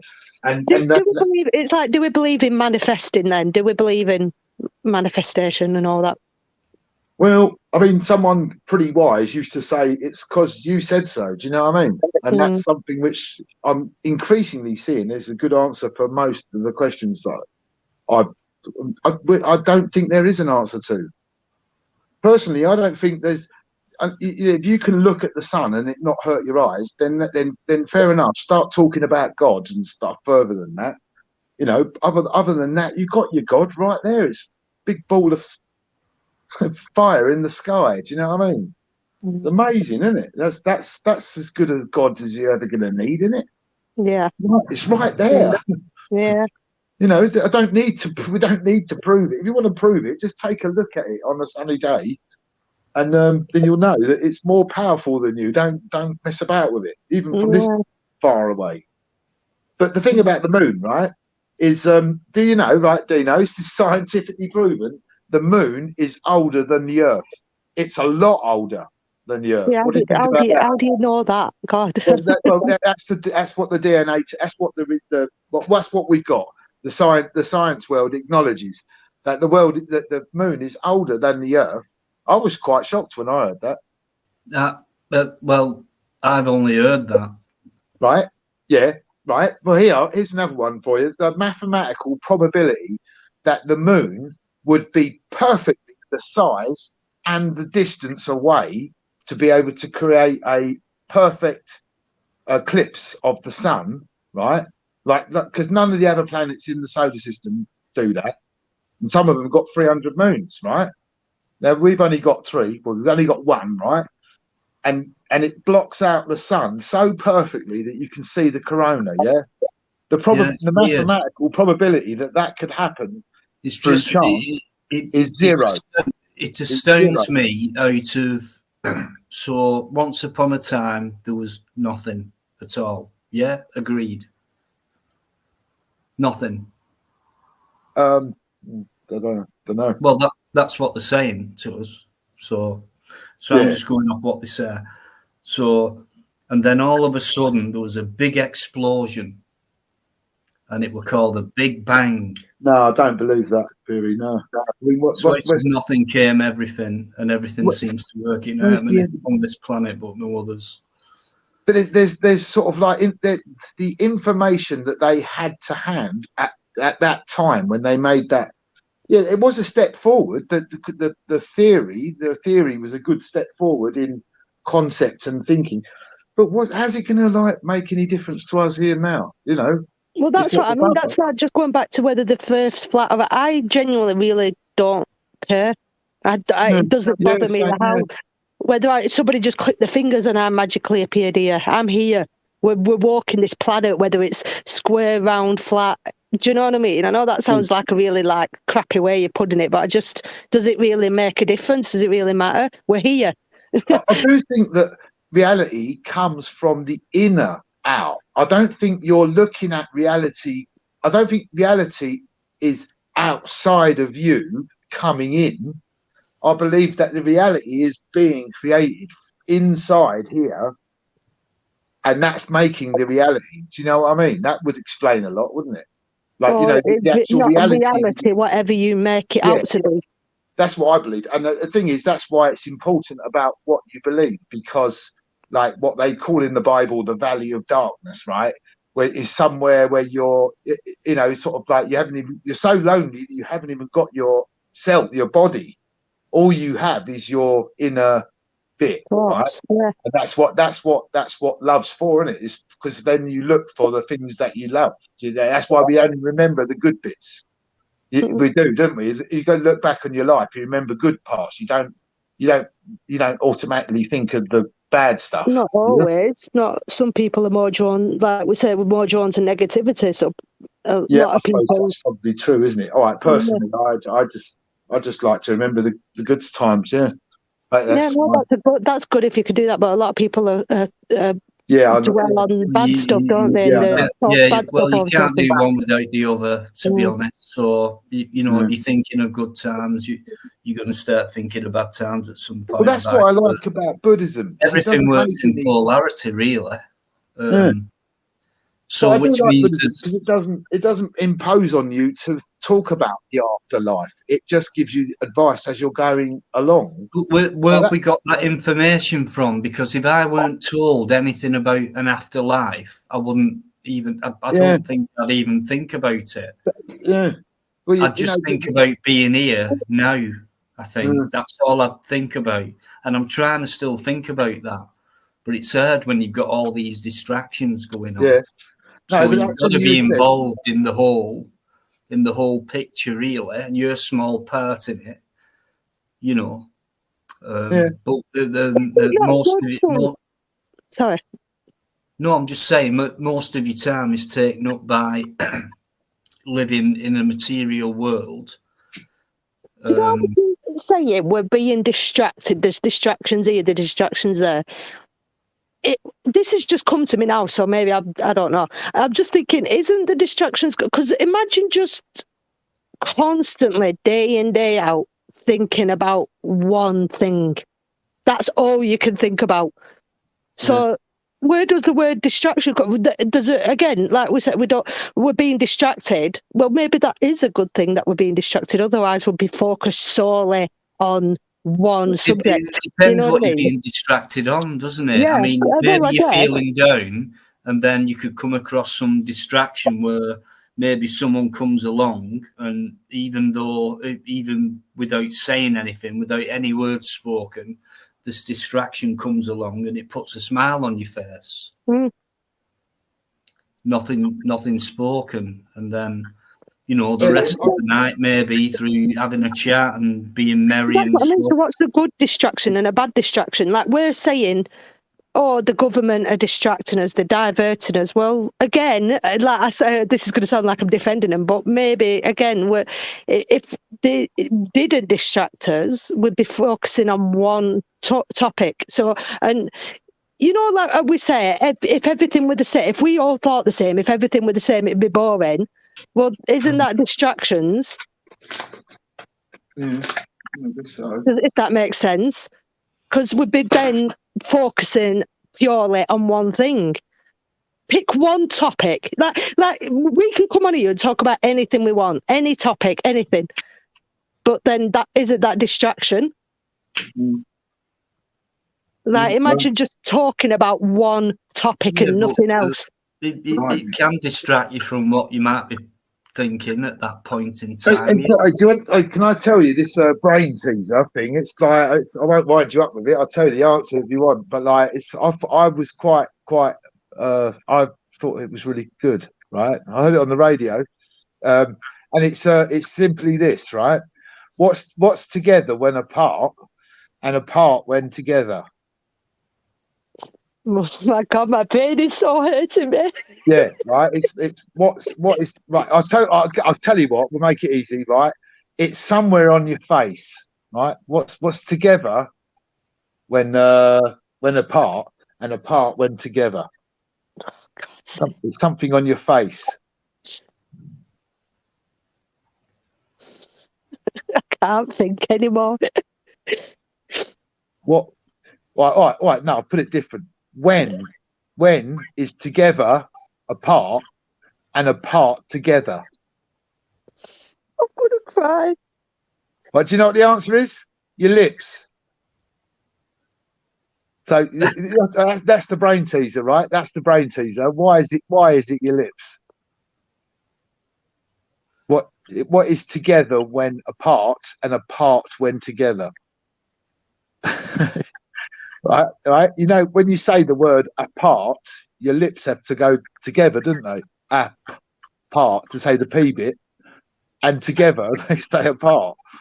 You don't have to put your lips together, do you? Nope. Isn't that clever? I thought that was really clever. I was really amused by it. You've just completely confused us all, mate. No, it's good though, isn't it? I heard it on the radio. Yeah, it's good. It was so random as well. Oh, don't get me started. There's this guy who I'm watching, and he just comes out with such, like you've just said there. That's one of them. Random things like, they boggle my brain so much I can't even think. Things like, if you're in a restaurant and you're waiting for the waiter, doesn't that make you the waiter? And do you know stuff like that? Why is a building called a building when it's built? Yeah, do you know what I mean? It just comes up with such random lines, and I'm like, it gets you. Who put an S in lisp? That's what I mean. There's just questions that are like so baffling that if you did sit and think about it. How do you spell dyslexic? Oh God, don't. We'll just put an X in there just to confuse the poor sods even more. Flipping heck. I can't spell anything with an X in it. Oh, mate. Well, this is what I mean. Things like that. Words. Why do words exist? Like words like norm. We spell you pronounce norm with an N. Actually, why is the letter W spelt with a D? What? Oh yeah, it's double because it's a double the U, letter isn't it? W is spelt Because with a it's D. because it's two U's, isn't it? It's a double U. This is what. Oh my God. That's why it begins with a D. There's your answer. It's two It's U's. double U. Makes It's the a only double word. U. A is A, B is B, C is C, W is double W's with got a a D. description, yeah. Yeah, there's no other word like that, is And there? this is, and then people wonder why we struggle spelling sometimes. That's Like, amazing, isn't it? I've never noticed that until you've actually said. I knew why, but that's true, isn't it? Every letter has got a sort of sounding word, but it hasn't got an actual words like description, like double U. But who decided to make the U? Oh, I'll tell you what, stick two of them. Who made that decision? I don't know. It's not Shakespeare, is it? Who made that decision to go, right, we'll go from Latin, we'll go to sort of like half English now to modern day English. Oh, right? I get you now. Yeah, so we got the U and everything. What we just need only clicked on that. I thought I was slow. I thought I was slow. Yeah, so like, who made, why is there not a double V or double B? And if, I would have quite liked to see a double C. See, that's it. Things change. So there you go. So things change. I know why July and August are called July and August, which is interesting. Does anyone know that? No. Julius Caesar, Augustus Caesar, they decided to add 2 more months to the Gregorian calendar. I'm not sure exactly why, but they did have a reason. So we're living on man-made time, really, aren't we? With calendars, well, time is days, and you know what? Someone put up a video of, I can't remember what year it was, but they went back and somewhere along the way there was a week missing off the calendar. I can't remember what year it was, but apparently there was a week. Oh, in the month of October. In the month of October, I don't know where, I can't remember the year exactly, but in the month of October there was a week missing off the calendar.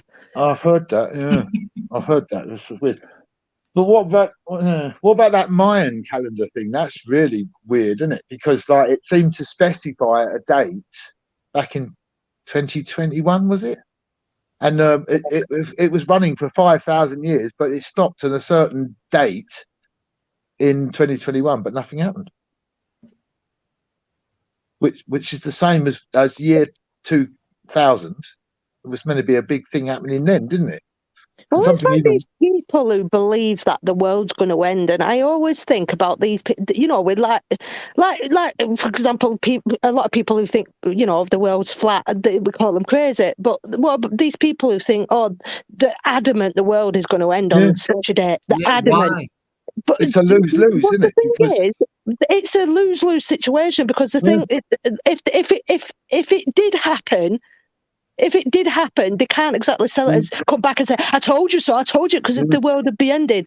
But if it didn't, then they'd still lose because they're losing, everyone would think they're nuts because they thought that the world's going to end on that day. I think it's part of the agenda where they just want people to constantly feel like the world's going to end and there's going to be an apocalyptic era. The world's going to end. I do think the world's going to end. I just don't know when. Yeah. If you've got nothing worth living for, you're worthless. You're on your own. It's, you're nothing. Yeah, but you said a few times tonight, Dino, that what if you said that? Oh, you don't know where you're going. You don't. But that's it. So isn't that just like saying, well, the world's going to end? If you didn't feel that way, then maybe the world would carry on. Well, maybe you're going somewhere where life carries on. Doesn't mean where you're going, the world's ended. Otherwise, you wouldn't be going there, would you? Because you'd already be ended. So then that goes back to that. Do you believe in life after? Is the world carrying on, or is? I don't know. From where I've heard, life after death has come from man. Do you know what I mean? It's hard to work things out for yourself, but I just believe that, you know, you're your own God and your own path. Yeah, that's what I thought. That. Now, everything what people's come out with tonight, and like they do most of the time, including myself, is what's been. I'm repeating what's been told to me, or what's been taught to me, or what I've seen on come up with our new reality. Things like that. So it's just like I'm not really thinking for myself, really. You know, beyond all that materialistic stuff, there's got to be some kind of natural reality. Else. So then let's come up with a new reality. I mean, how powerful could we be if they just let us be and you know kept all that away from us and just told us the real truth? Well, then let's do it then. We're here now. We're talking about it. Let's come up with a new reality. Like I keep saying, where do we go from here? What's happening next? Let's come up with a new reality. And let's get that motion going. I'm not saying it's going to happen. I'm not saying it'll happen overnight or whatever, but I'm just saying, well, we said earlier, and it was the whole thing, you know, let's go back to trading, you know, chickens and spuds and things like that. Okay. So at least we've come out with that, but that's pathetic. To be honest, forget the past, forget what we've learned, forget what we've been told. Let's come up with a new reality. Let's think forward and think what's going to happen going forward. You have to learn from your history, otherwise it repeats itself. Well, I mean, yeah, you do a little bit, but what if we forget our history and come up with our starting from imagine today's day one. Today's day one. That's not ours, is it? It's his. Simple things like, what do you want to do? I don't know. What do you want to do? What do you want to talk? Like what we say. What do you want to talk about? What do you want to talk about? I don't know, because at the minute, you know, there's people so powerful against us. It's like I feel powerless. Forget the outside world. Do something about it. Right. Well, this is what I'm saying. Forget the government right now. Forget they exist right now. Put them out your mind. I'm talking about us right now. We're here and we're talking. We're the government right now. Yeah, imagine we're the government right now. Just forget everything that we believe, what we've been told.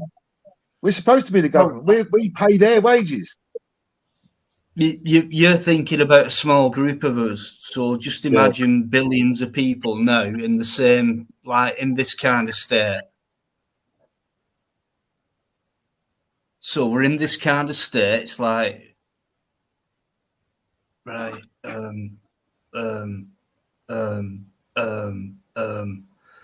but there's like billions of us, so you might get a few smart minds coming out with stuff, ideas, things like that, quite a few of them, and then they'll build up followers and they'll follow on suit with their ideas and things like that. Then they'll form different communities. The government we've got now, do we trust the government we've got now, or do we form our own government?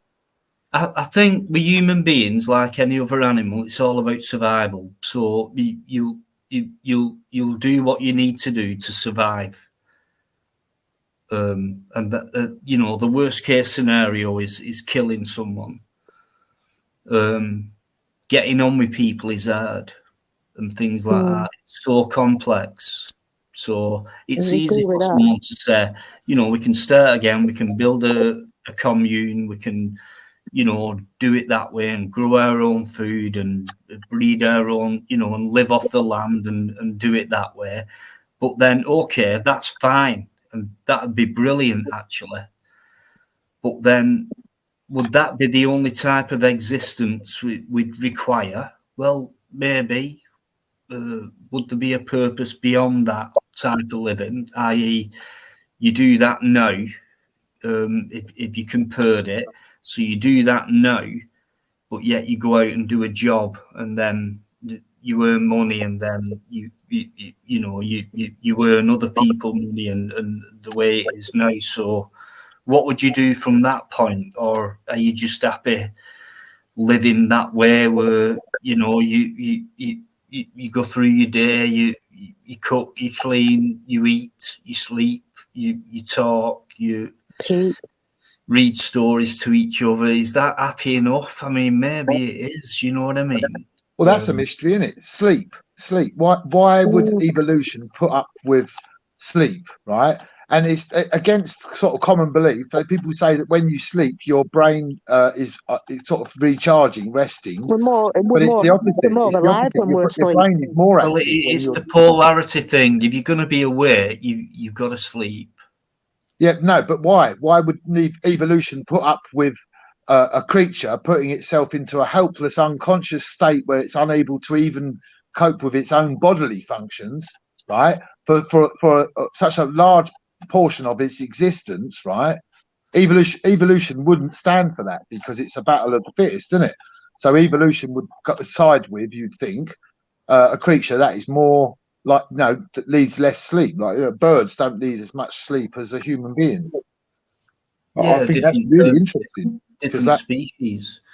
That's unexplained, and they think they know a lot about sleep, but personally, I think it's as real as I do think that. Real as well. Yeah. Why not? Why not? It is at the time in a dream. I always think, when you have like deja vu, and you can't. Why do we have deja vu? That's weird, isn't it? That is weird. That's what I mean. So like, it's either we've dreamt of it, so we're like, we've been here before. We've feel. Do you know what I mean? When you get that overwhelming sensation, I've done this before. I've been in this exact. It's such a strange feeling. So either is that coming from past life? Is that coming from my dream? It's such a weird thing. I went to Scotland, where my mum was born in that, and I had that feeling almost constantly. It was driving me crazy, and then in the end, I had to sort of actually go to this place and then sort of say, I know what's going to be over the hill, and it was exactly as I had in my mind. It was really weird. Sometimes as well, like I think, like I feel like I'm not saying I am, and I'm not. Do you know what I mean? But I feel like I subconsciously predict things. Like, when I walk around this corner, I'm going to see somebody, and they're there. It's like going back to manifesting. Do you know what I mean? It's like you subconsciously want that. Do you know what I mean? I'm not saying I am psychic, but I just sometimes I think, this is the phone's going to ring in a minute, and then it will ring, or I'm going to walk around this corner and see somebody, and that person will be there. Do you know what I mean? Or again, is that going back to if we're living in the Truman Show, then that bloody makes sense, doesn't it? I think we're masters of our own creation, like more than we think. I think the reality is being created from the inside out, not the outside in. We're not seeing this and experiencing this because it's outside. We are the creator of the thing we think we're looking at. Outlaws just come out with that great comment, and thanks for all your comments, guys, tonight. You've been absolutely superb. It's a good comment, as usual. Thanks so much, guys. It means a lot. It really does. I think we are an example to compared to other live streams. So you've mentioned a dolphin. Now, out of all the animal kingdom, and I think we can, we class ourselves as part of that. I think it just seems to me that every other animal species seems to go through the natural flow, no matter what. They seem to do it almost perfectly, but yet we go out of control. You don't hear of a whale going out of control, or animals going out of control. They just follow the process, the life cycle. Do you know what I mean? We seem to do it almost perfectly. Apart from what we were talking about before. We do it a lot differently. So you're saying these sheep going around, these cattle going around in circles, is that natural, or is that out of character for him? No, I mean, I'd like to look into that. But before that, yeah, I know what you mean. Yeah. So that's what I mean. Something shifting. It feels like something shifting, then, doesn't it? That's what I mean. I do. I feel like there's something shifting. There's something happening. Don't know, like we say, I can't put a finger on what it is, but I do feel like a lot of it. I mean, if you think back to COVID when that first started, there's been massive changes since then. Half of it unnoticed, to be honest, but Or maybe Yeah, it was always there, but it's just more. It is more now. It is more like it was there before COVID. It's just more obvious now. yeah, it seems like they're trying to speed something up. Well, Why that's what I'm should saying. these This is what I mean. The government are I think we can all agree in saying that the government are definitely hiding something from us, for sure. Whether they tell us one day, they're definitely hiding something from us. So whether they are lying to us or hiding something from us. Yeah, but why would they do that? But that's what I mean. Why would they? Why would they? Why can't they just come out and tell us? I think they should just come out and bloody tell us. Even if it does cause mass panic, maybe we have to put up a deal with that.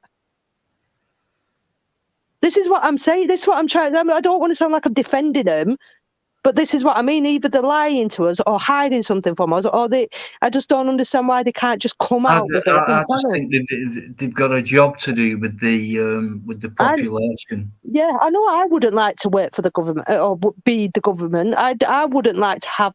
Well, I don't know. I mean, I don't know. It's weird, isn't it? Yeah, they have to control the population. So, I wouldn't like to make decisions the way. Do you know what I mean? Some of the decisions they have to make. And, I don't think it's them cat who are making it though. Well, the higher there is ups, a body then, above them. there's something. Yeah, there's something. There's They're something there that we don't know about. That's what I mean. There's something high up above us, whether it is God or whatever. There's something above us that we know nothing about that somebody in this world does. Whether it be a group of people or. What makes me laugh is that the opening words of the Bible is in the beginning, right? But it can't have been the beginning, could it? Because who's God's dad? Do you know what I mean? It didn't go all the way back to the beginning because, like, God was already about. Just a bit of an anomaly. Yeah, I mean, everything in there's. It's all a bit, isn't it? I mean, the talking snake was a mistake. It don't make sense. Like the First Testament was all about God wiping everyone out and stuff like that. The fear of God, you know, like what we would probably think of as the devil, really. The fear of God. I'm so scared of this peaceful, loving entity, whatever.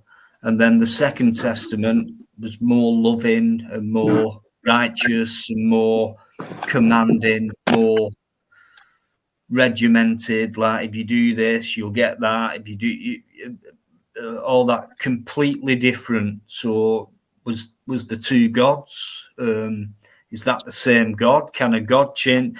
Can a God go from almost being an evil bastard to being good and righteous and giving birth to a son called Jesus who walks around the earth with blue eyes and long hair and things like that, and changes his eye colour and things like that, and all that and all that and all that, and changes and changes. The Bible gets shorter and shorter and shorter and shorter.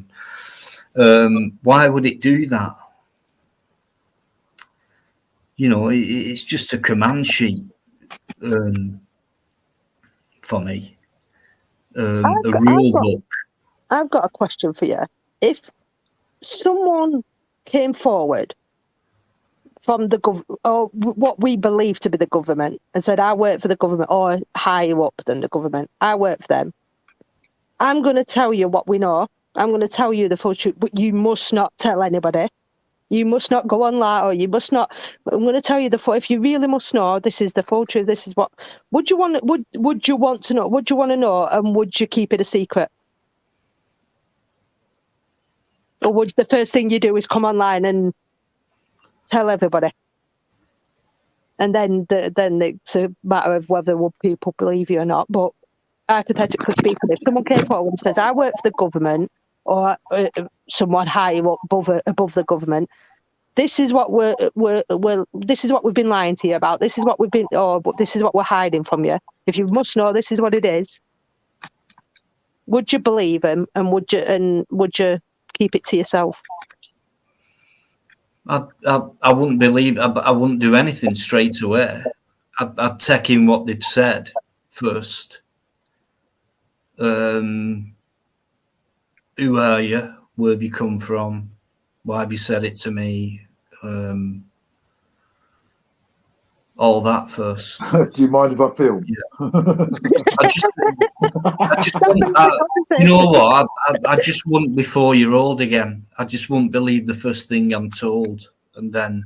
Yeah, but this is what I'm saying. They're telling you the truth. This is what I'm telling you. They're telling you the truth, right? We're asking for them to tell us the truth, right? It's not lies, right? It isn't lies. What they're telling you is the truth. Yeah? This is what I mean. It's not lies. It's fact. It's truth. Do you know what I mean? They're telling you the truth. They're telling you. But they're showing it me as well, yeah? Because words. Well, if they want, yeah. If they want, yeah. If you need showing, yeah. Well, yeah, because words aren't evidence, are they? Well, yeah, then they show you whatever where you want to put it. They show you, they tell you whichever way you want to put it. But you know what they know. You know that big. You know it. You finally, they've told you. They've come forward and told you, Dino, this is what we've been keeping a secret. This is what we're hiding. But you must keep it to yourself. It depends what it is. Well, there you go then. So this is what I mean. So it's either you come on and you tell everybody. That's why, again, they're hiding it. Right, There'd only be two options for me. To be either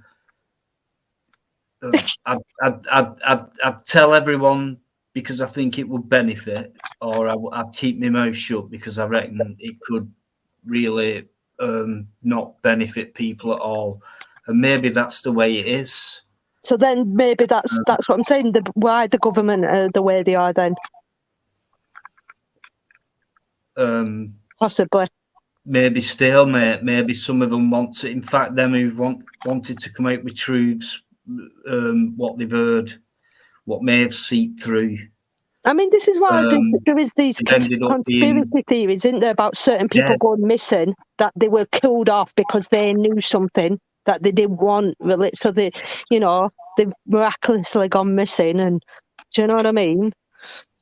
Certain people have found out who shouldn't have found out, or do you know what I mean? Yeah, don't forget the real people, and you get them people who've been high up. I think Robin Cook were one, and there's them people who probably like us who think, hang on, I'm going to fucking look into this. And shit, look what I've just fucking found out. What the fuck do I do here? Fuck. What do I do here? If I get found out that I've found this out, I'm dead. My moral feeling is to let the people know it's important. Will it change the world? I doubt it. I will die. Either way, I'm going to die. Yeah. I'm going to die either way. Mm. So even if I keep my mouth shut, and then I think they would already know that he's found out somehow. So he's going to die anyway because he's found it out. So you might as well just come out and this say is how deep it goes, I reckon. Yeah. So then and so then either way, if you came on and said, right, this is what I've been taught, then it's the choice of down to us. Do we believe you? Or like, so, would you just be another conspiracy? Oh, that's crazy. That's too far-fetched to believe that. Do you know what I mean? Yeah, it would be. Of course it would be, Kat. Of course it would be. You're not going to just go, Luke, I've found this out. There's the proof. I mean, that proof could be fuck all. That I could have made that up as well. You can't prove anything. Well, then that's it. So what is real and what is the truth? All this we're being told, it's either lies or it's the truth. I don't know. I just think it's how you feel inside. Your intuition. Yeah. How you feel. You know when something's wrong. You know you kind of know when someone's lying. You know. Well, you know. At least you've got that. If you've not got that, then you're numb. And that's why it hurts sometimes, because you kind of know, but you can't say nothing.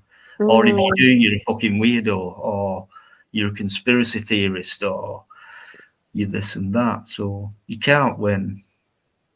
Do you know, so I was thinking about something today, and I don't know if I wanted to, I kind of do want to talk about it, but again, it's even, let's put it this way, it's even more morbid than suicide. So I kind of don't want to talk about it.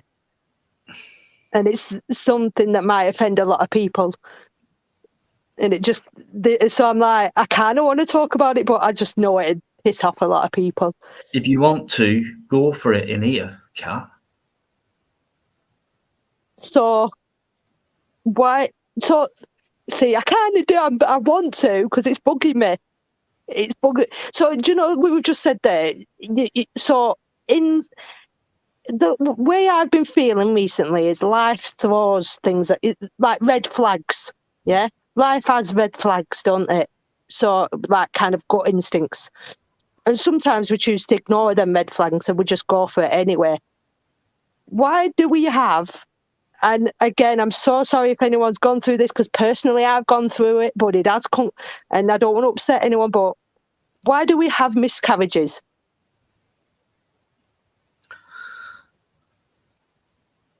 Wow. I know this is kind of more of a women's topic. Oh, is it? I don't know if it is or not, but right, who we got in there? They can't, when you, because I've had two, I'll be honest, I've had two miscarriages. And when they can't, it's something that they say in hospital when you have a miscarriage, they can't explain it. They can't explain a miscarriage. So why do you have a miscarriage?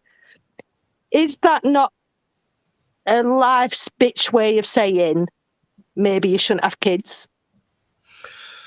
Do you know what I mean? This sounds really bad, doesn't it? But it just came to me today, and it's all I've thought about all day. I think that could be one of the first thoughts you could have. You're not meant to. That's why it's happened. I don't know about that. That would be easy to think. That. I just really, for the past week, I've just felt like there's red flags being chucked at us. I know this might sound a bit, but maybe there's something wrong, rather than you're not meant to. Well, what's that? But that's what I'm saying. If there is something wrong, then why can't? Do you know what I mean? Like normally, if something goes wrong with your body, like your brain, there's a reason for it. Oh, you've got this disorder, or there's this defect. You know what, Kat, right? Can I ask you this? Because let's not forget about things about the body, which means a lot of what affects the body comes from your psychological department. So, did you want want to have another baby? That's what see, this is why I didn't want to talk about this. This is why I didn't want to, because obviously now I've got my daughter, and you know what I mean. But because I'm saying is, that's what I mean. So by someone gets pregnant, yeah. And they say, what I'm saying is, a woman who's, say, for example, had 2 or 3 or 4 kids, and then all of a sudden she starts having miscarriages. Maybe that's the world's way of saying, look, you've already had 3 kids, that's enough. Do you know what I mean?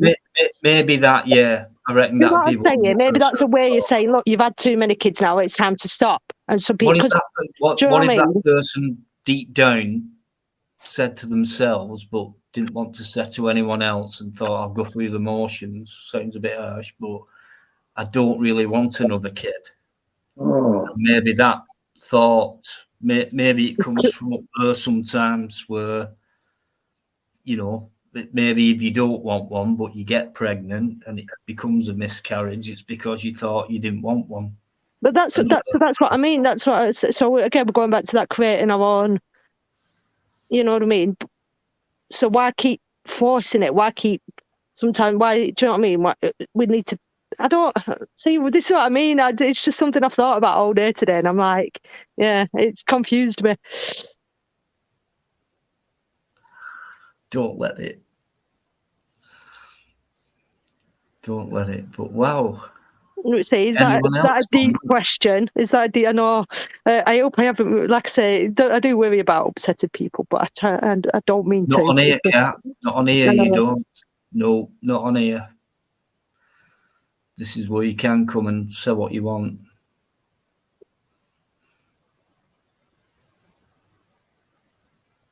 Could well go on to have two or three. It could be like another way of saying, like, for on a woman, it's not saying that I shouldn't have been a mum, but by having this isn't the right person, you should. Because you know they say that there's somebody out there for everyone, whether that is true or not. I don't know if that is true or not. There's somebody out there for everybody. If you go and get pregnant by someone and then have a miscarriage, then that's saying this isn't the right person to be having this baby with. Do you know what I mean? Maybe the next time you go and get pregnant by somebody else, this is your right match, kind of. Do you know what I'm saying? Yeah. You know what I mean? Yeah, some of it could be out of your control. Yeah. It's just, like I say, just things that happen. Like I say, red flag, like we were saying, gut instinct, go with your gut instinct. Yeah. So if we just listen more closely to gut instinct rather than just ignoring them. I don't know. Maybe I'm talking shit. I don't know. Oh, behave. Guys, anyone who's come in, thanks for coming in. Really enjoyed it tonight. Thanks for all your company. You've absolutely been brilliant. As always. Have I just come in and completely like... You've ruined it. I've ruined sorry about Catwoman coming in. Live stream that, you know, next time I'll get rid of her. Talk about, but...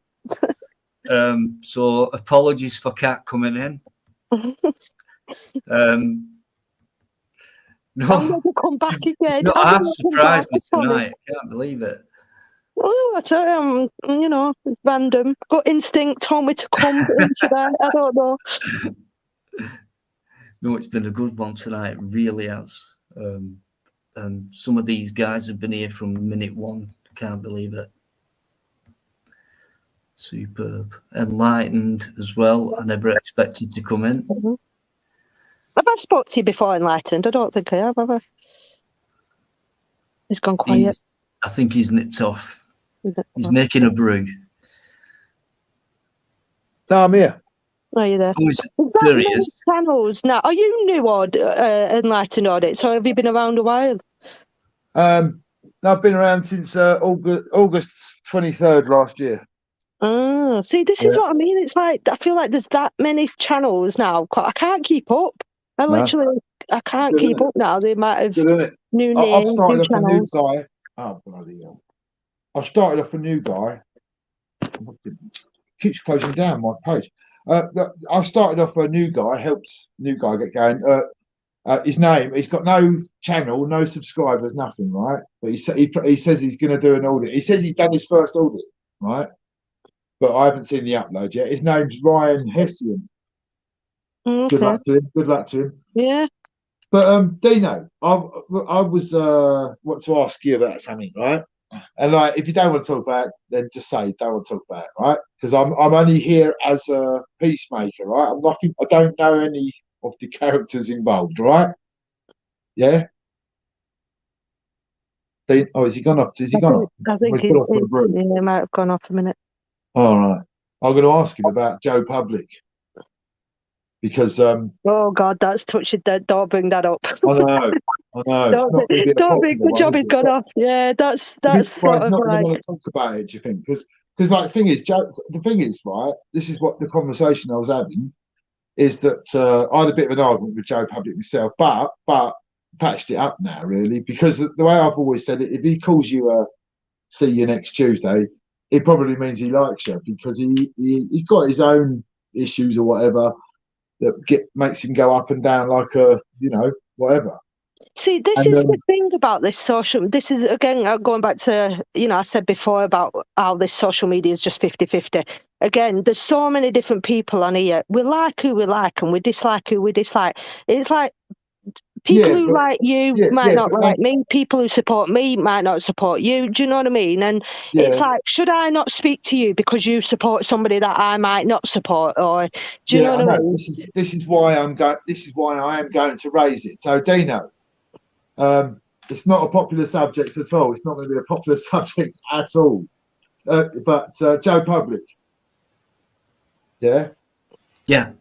If you don't, as I said, so I thought you were there. But like, if you don't want to talk about it, then fine, that's fine. I don't know any of the characters involved in all this, right? You know, I've nothing to do with it. You know, I'm not got no sides on anything. You know what I mean? I'm here offering to try and make sure that it's not just a crossed wire. Okay. That hasn't, because Joe Public seems to think that you were involved or responsible, even, which I strongly refuted to him. That you know, well, I think you know the story, because I'm only new to it.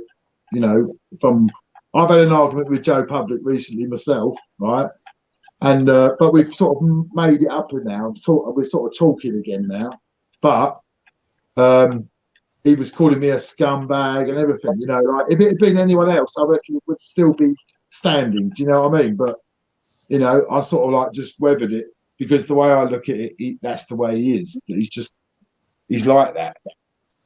I think it's his way of saying that he actually likes you. You know what I mean? I feel a bit sorry for him. Do you know what I mean? Oh. Do you want to talk about this or not? Yeah, fine, mate. Honestly, it's fine. Joe goes back. Right, okay. There's quite a bit of stuff, but yeah, carry on. Well, that's basically it. He says like, oh yeah, you know, I don't like Dino because he was part of the thing to do with Plod and Serial Killer. Yeah. Now, like I just want to know. Well, I'd like to know, but probably you can tell me it might be my own business. But I sort of have my own my own sort of assumptions on what actually has happened. I was thinking what it appears like to me, right, is that National Violent Serial Killer was what's the word? Sort of like influential in what happened. What did happen? What happened? Like what happened was, yeah, but what happened was it was, gosh, when was it? It was last summer, I think. It was last year anyway. I think it was mid last year. I'm not quite sure. So I got visited by a couple of YouTubers, one being MBCK, and before they came and visited me, they had a little tour around Scotland with Joe. Previous to that, me and Joe got on. I'd pop on his live and he'd come on mine, and had no problem with Joe at all. He subbed to me first and sub back, things like that. His videos, you know, all right, things like that. No problem with Joe.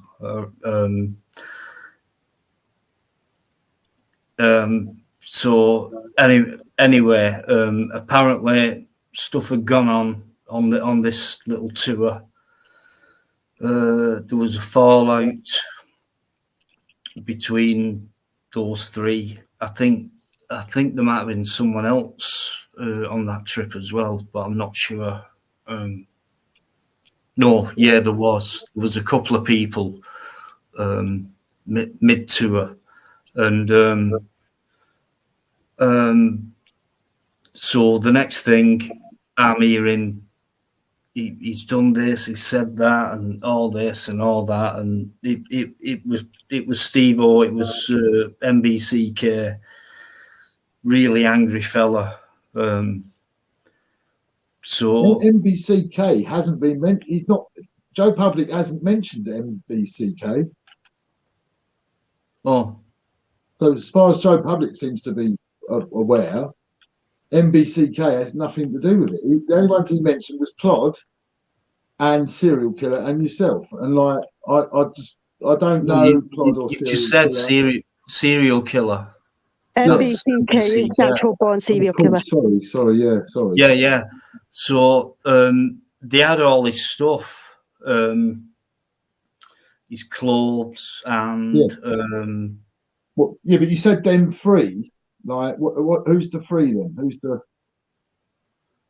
You didn't mention. He mentioned you, serial killer, and Plod. Was it? Or he had a falling out with them too? You mean? yeah, he'd fallen out with them. Yeah. Yeah. So that's what I said. I said, look, I don't know serial killer. Or I've spoken to Plod, but I don't know him like I've sort of spoken to you. And I just felt that what he was describing was more perhaps something Plod would get involved in, more perhaps something that serial killer would more get involved in. And I did point out to him actually that like they could have smashed his stuff up or gone and sold it or whatever with that stuff, but they didn't. He did get the stuff back, didn't he? It was basically what they did was hand it in. Yeah, I saw the video. Yeah, to the police station, right? Yeah. And before we went there, it was just driving there, nothing, just driving there, small talk, and then got there, and then NBCK, serial killer, changed. He just changed. He got all Joe's stuff out, laid it across the barriers from the car park to the exit. Towards the main road, things like that, just laid it all out like that. Before that, he went into reception. I wouldn't say kicking off, but just being loud-mouthed and things like that. He kind of switched. He changed from being mellow to and that's what he was like. So it freaked me out, and I was there. You've been tarred then with the brush of serial. That's the impression I got. That's what I thought. That's what I thought was happening. So the serial killers had a bit of a moment, done all that stuff, and now you and Plod have been sort of like implicated in Joe Public's mind by mistake. That he's mistaken about that, isn't he? I don't know because, like I said, they'd met up with Joe. I'd never met Joe, and they'd spent, I don't know, a fair bit of time actually. I think at least a couple of weeks with Joe and taking him out. Driving? He said he got left somewhere out in the thing. Who was driving the car? That were it. He got dropped off, or he got. But it weren't you driving. It wasn't your car, was it? Or was it? What's that? I don't know. He said something about getting left. He goes, I got left in the middle of nowhere or something, or in the middle of a town or something. I don't know. Yeah, all I knew about that was he got left either in Liverpool or near Liverpool. Well, I just think that I can't speak for the other two. All I can speak for is yourself and for Joe Public. I know you both, and I think that's been. I'm pretty sure that there's been. I have nothing against Joe Public. No, I know you. I knew you'd nothing against him, but that's what I said to him. I said, I don't know about the other two. Whatever you're saying is true, but don't say it about Dino, because I've spoken to him and I don't believe that's the sort of stuff that he would do. There's something else as well, but in his mind, it's sort of implemented itself. And I totally understand where Joe's coming from, and to be honest with you, I shouldn't have hung around. I shouldn't have done what I did. To be honest with you, though, is it? I'll tell him that. I'll tell him that if I get the opportunity, which I probably won't, because as I say, we've only just had words ourselves. Because the reason was because he came on my live, right? And while he was on the live, he pointed out to me that, like, by being on the live, he could be he would be in breach of his injunction, right? Which is, you know, a jailable offence, isn't it? Isn't it? Well, what do you think? What do you think? Do you think, I mean, did I do the wrong thing? Like, I cut him off. I cut him out for his own good, not for any nefarious person. I didn't mean it nothing nasty. I just meant, like, at the end of the day, if you're on here and you're putting yourself at risk of prison, then, like, I'm going to take you off here for your own good. That's what I did on my live, and then he freaked out, sending me a load of messages saying I was a scumbag and calling me a police informer. Yeah, that's it with Joe. Do you know what it is with Joe? The impression I got is he's angry. He is, and he's kind of like, and I don't mean this in a bad way. He's soft as shit like me. He's soft as anything, and no wonder he gets angry and I did meet him like once, right? Yeah, we did meet him, and I had my boy with me, and he got on really well with my boy and that, and you know, it was sort of, you know, I've had no problems with that and everything else, but there's I mean, I'll tell you what he's got the heart of 1,000 lions, that kid. I'll tell you what, to go into that town hall that time, I sort of know Southend, so I know what that means. And, like, for him to go in there and do that was unbelievable. I'm not sure if I don't think he does know the risk he puts himself at. But I do feel bad for him because he's his own worst enemy, isn't he? Yeah, I suppose he is. Or he was. I've heard nothing about Joe for months and months and months. He's got a CBO, isn't he? He's not allowed to record in any way. I've never said a bad word about him. Is that still the case with Joe? Is he still not uploading, or he's not doing out? Yeah, he does upload, and it's in breach of his injunction, and they'll send him to jail if he keeps doing it. I don't know why they haven't. It's been a long time now. This has been fucking ages, this now, with him on that. See, but this is what I mean. If they could do that to him, then couldn't they do that to any of us? Like, people say, oh, they're stopping auditing, they're bringing an auditing to a stop. Couldn't they just do that with any of us then? Otherwise, why would you carry? If someone told me to stop filming, I'd carry on, even if I'd, you know. I'll tell you what, like that town hall audit. That's why he got the CBO, because there were some quite influential police officers in that room, right?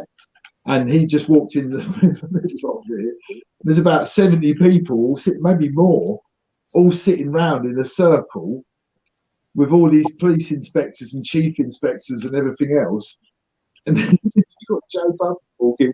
I went, you don't mind if I film, do you? And they all minded. But his point was 100% valid. Yeah, I remember that. He could sit there with a pad and a piece of paper, right, and record the details if people are going to give out their personal details within the meeting. And all of those people that were there could not be accounted for. But if there's a public meeting, isn't that allowed anyway?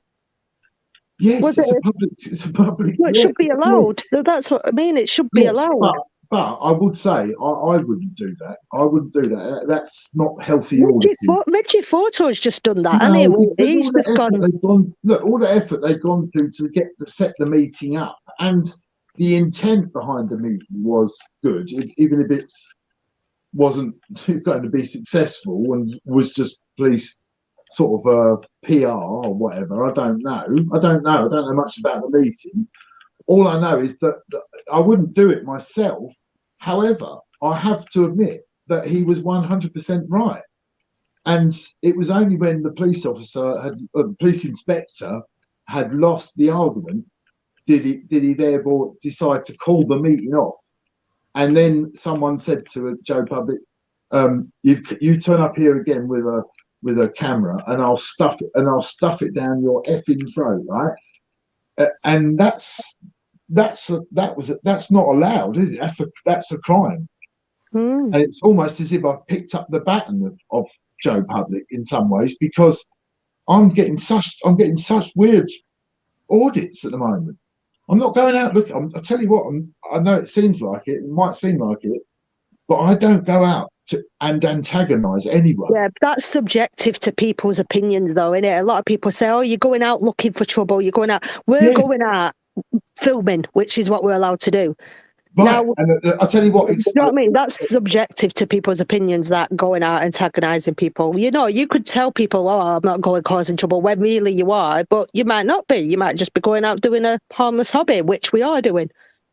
Well, I know how predictable they are. Sometimes, yeah, sometimes. Yeah, I know how predictable people can be, that they will react in a certain way, but then not everybody acts like that. Most normal people wouldn't act like that.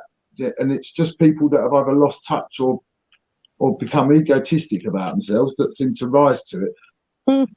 I'm just saying, personally, I would have deferred the audit for another plate. I don't think I would have done that. It's a bit too much for me. Yeah, but this is what I mean. What some people would do on here, others wouldn't. Like, for example, some people wouldn't walk through a shopping centre recording. Do you know what I mean? It's we all do. This is what I mean. We're all different individuals, and this is what the thing about these audits. It's so wide field that we all do these audits in our own unique way. And anything, and I've said this from the start, anything can be audited.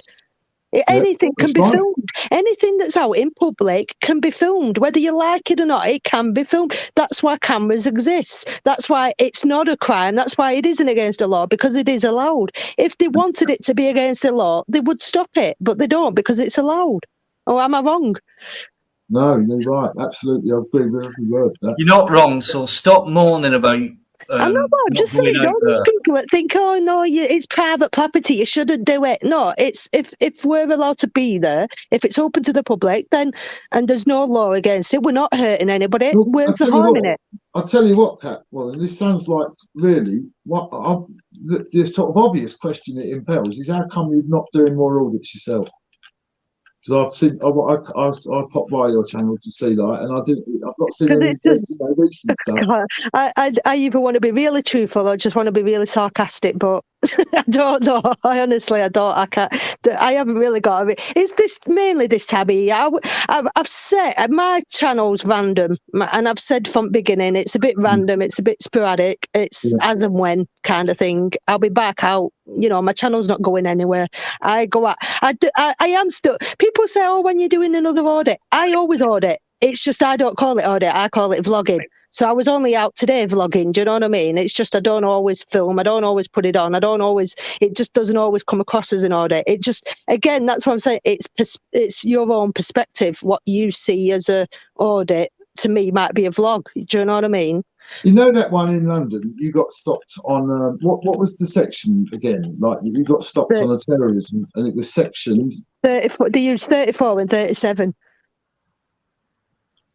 34 or 37. Yeah. What the hell? I mean, I thought it was 43. Oh, was it? 43, 40. Was it? There was the one of them. I think might have been a mistake, but it was 43, and I think it's on the thumbnail.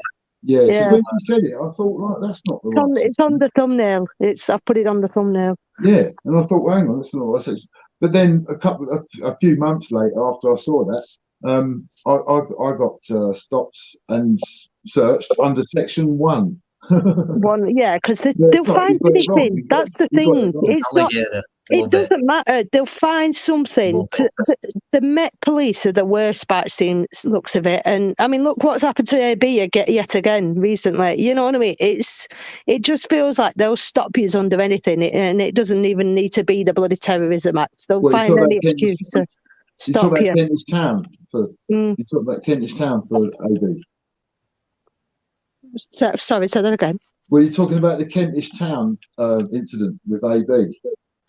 Was it is one of his recent ones? I can't remember. Well, they went for his phone and that, yeah? What? They went through his phone at Kentish Town. Yeah. That one. Yeah. Well, they've done it to me just like 2 days ago. Yeah. To me. He said to me, the copper says to me, right, I could actually get the clip off him. But the copper says to me, I said, am I being detained? And he went, are you going to let me watch your video? And I went, no. And he went, right, you're under arrest then. They can't go through your phone without a warrant, can they?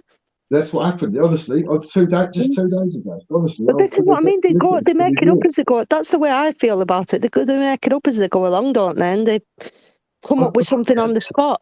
I don't know, but like to me, that does not seem right. That no, it doesn't. Oh, because you're filming. And I've got that little. It's about 10 seconds of clip, right?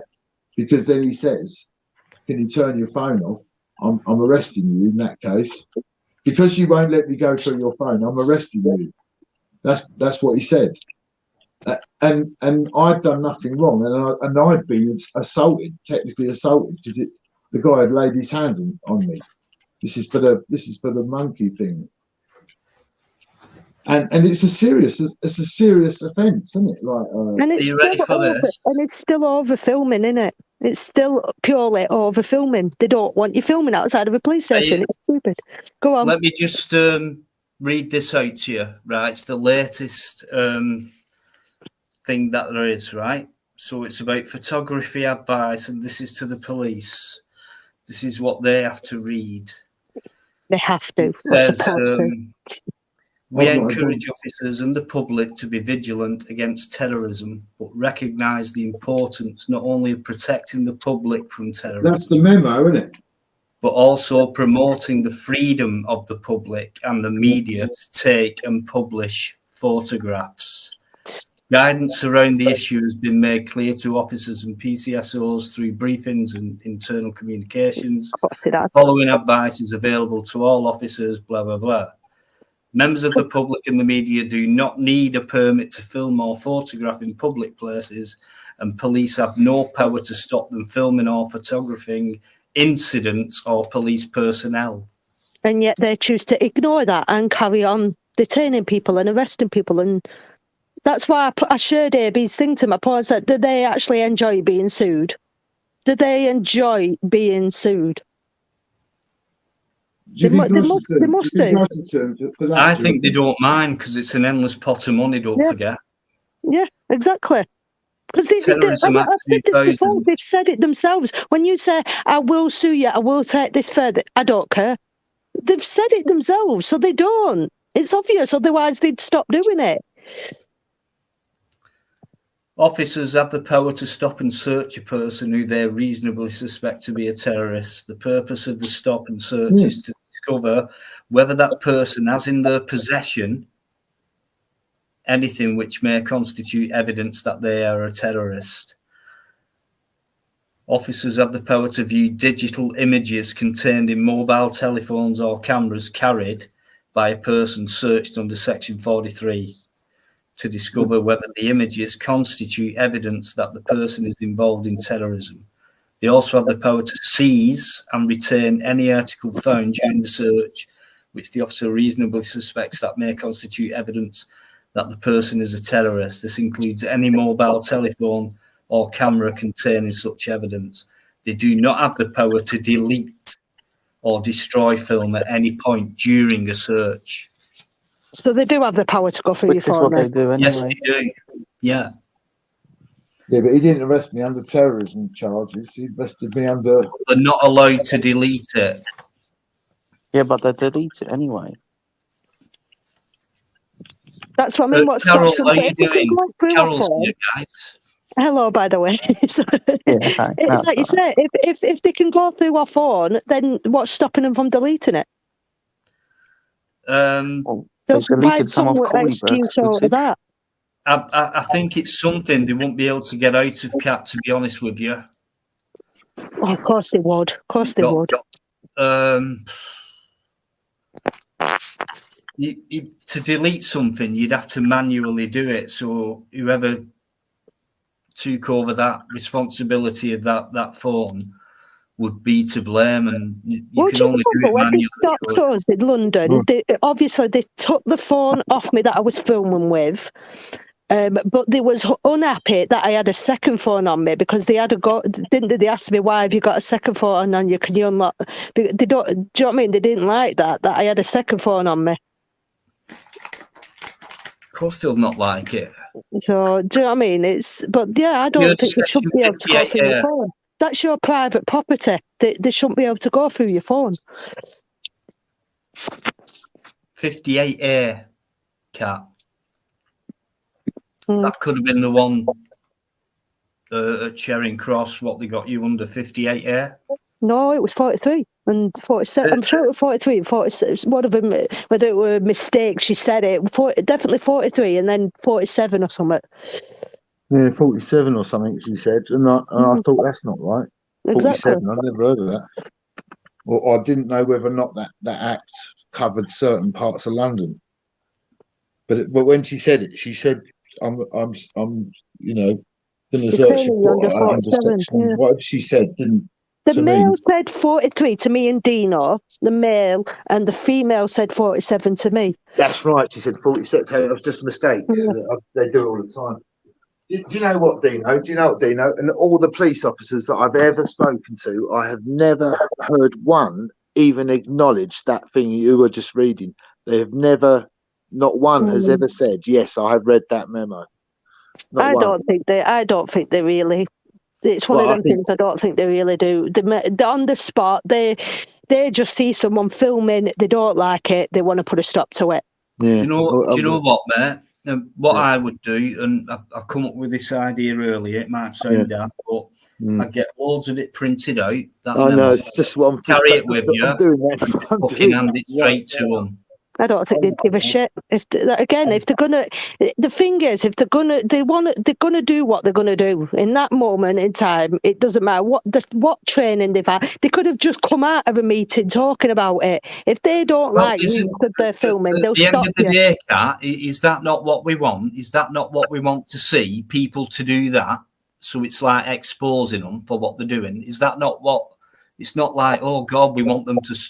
We do want them to stop, but they won't. So it needs to carry on. Yeah. So but that's why I keep saying auditing won't stop. People are saying, "Oh, auditing's dead. It's going to stop." It's not.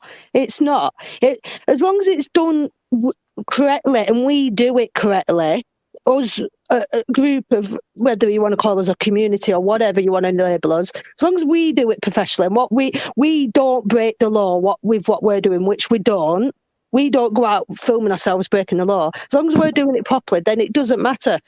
So obviously they're going to do however they please. We know we're not doing anything wrong. We're going to keep filming. Well, yeah, exactly. And they'll expose themselves, or you know. But don't forget the good ones. You know what I mean? That's only fair. It's fair play. Yeah. You know what I mean? And people, despite what people say about auditing has changed a lot. I mean, look at the differences now between not all audits, but some audits today. Like we know now, Dino, we walk around our local state, they leave us alone, don't they? A lot of them, they don't. I think more up north, they leave us alone. They don't bother. You know what I mean? Whereas, obviously, I think still in London, they're a little bit more, you know. And then, obviously, looking at, to me, if I was in charge of a police force, after what happened with that bloody ghetto guy, you know, auditing Wales, he's been arrested, hasn't he? He's been found guilty. So wouldn't that say to us, look, this is what's happened to this guy. This needs to be a set standard for... You know, look how he auditing Wales. If any other officer now, it should be just fired on the spot. If another officer behaves that way, the way that officer, it should be just fired. There should no court case, no suit. Just bloody fire him and leave him with the good officers. Yeah. Isn't that not right? Don't act like that, you know. That. I know it doesn't, but that's how it should be. It should be. The worst they get, as you know, is suspension and retraining. Well, he has. He's been fired in on them it. cases. Am I wrong? Yeah, I might be wrong in saying it. I'm sure he's been found guilty. So if he's been found guilty, surely he's been fired. Am I right there saying that? Does people know what I'm talking about, don't they? For something like that, you know what? I probably doubt he's been fired. Maybe relocated, retrained, suspended for a while. A station near you. Either way, it's a no loser for him.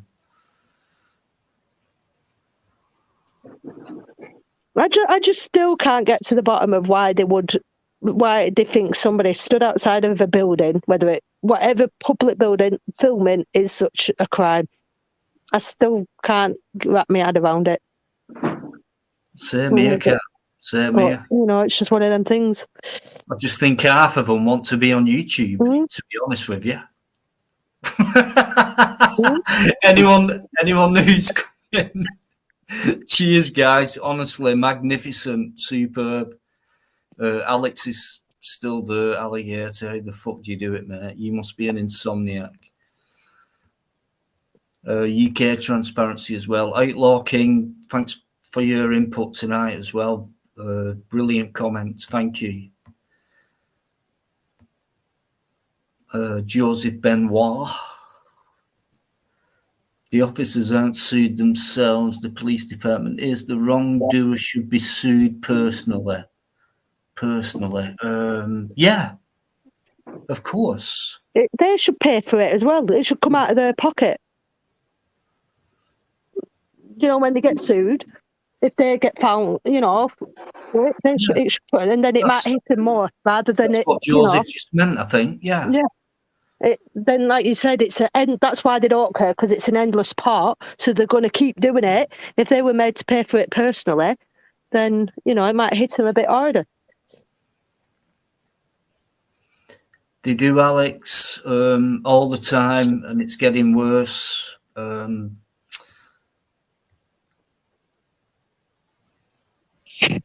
So, yeah, that's why I believe, I know Kat's had doubts in the past, but I still believe auditing should carry on.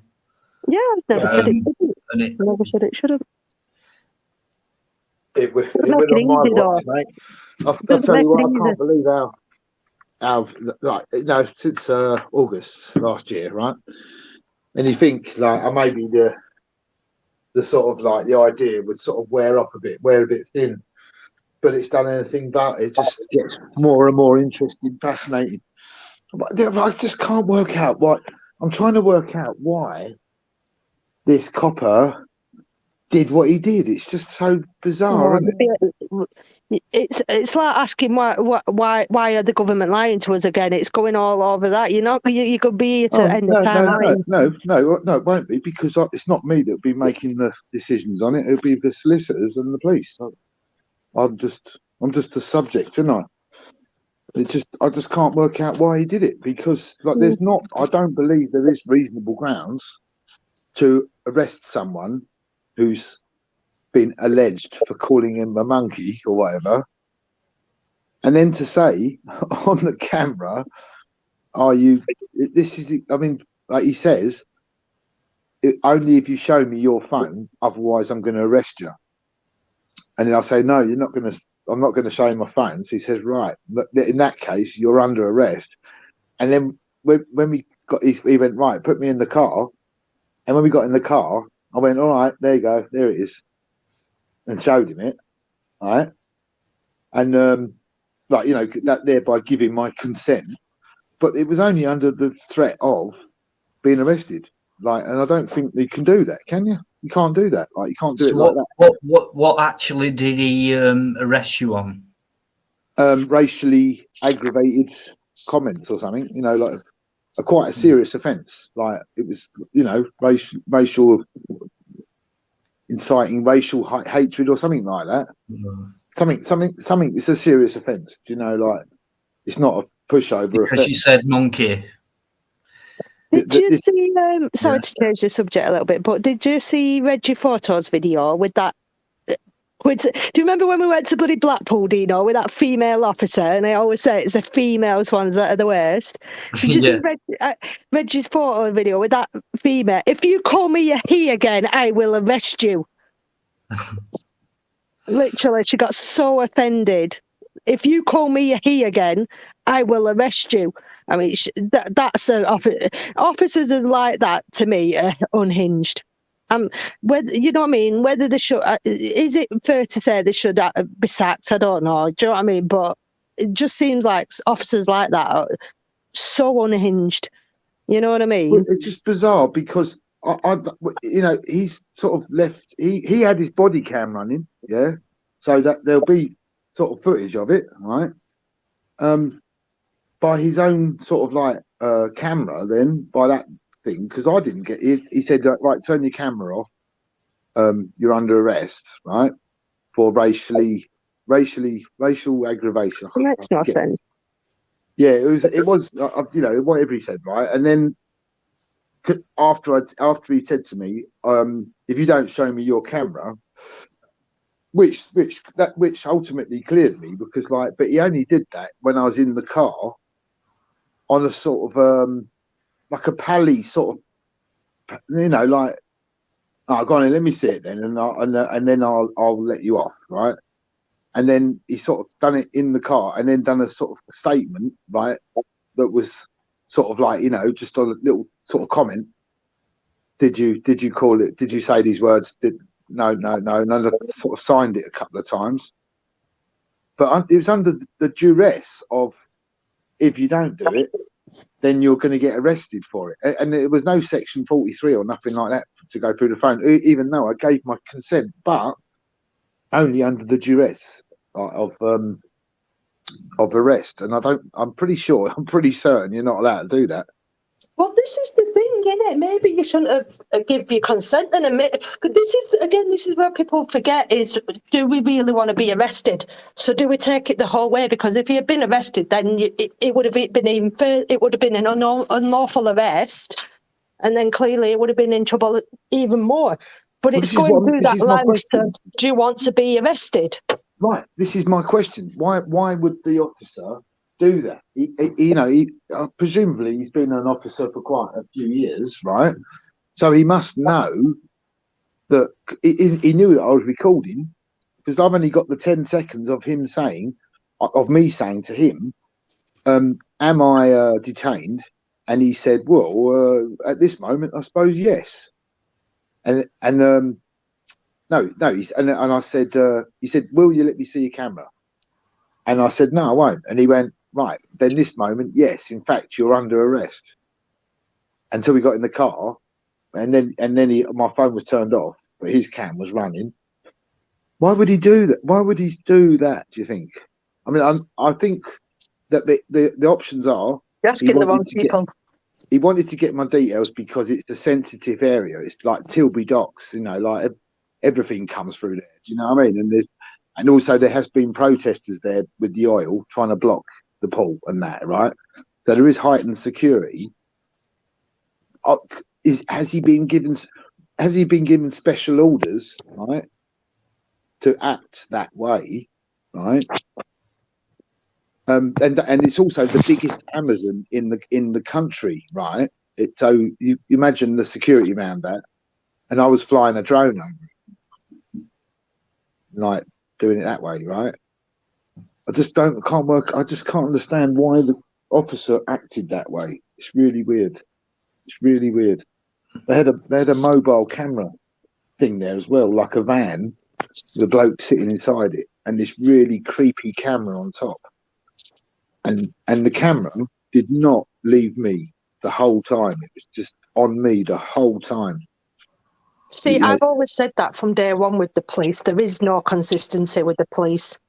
That's the thing. There is none. Even with everything, all this, you know, the memo and all that lot, there's no consistency with them. If there was, if they behaved the exact I know different forces throughout the country are like sort of have their own whatever, but I'm saying if either arrest everybody for what we're doing. Every time someone stood outside, why is it that it seems like, especially now, they'll arrest somebody and then I'll go the day after and do the exact same thing you did, and I'll just get either ignored or spoken to. What do you know what I mean? Exactly. So there's no consistency. You'd think they'd do the same thing every time it happened, because we're doing the same thing. We're turning up with a camera, we're filming, and then we're leaving. That's it. End of. But they're not doing the same thing. Some of us get arrested, some of us get detained for a bit, some of us get ignored, some of it there's no consistency with it at all. Yeah.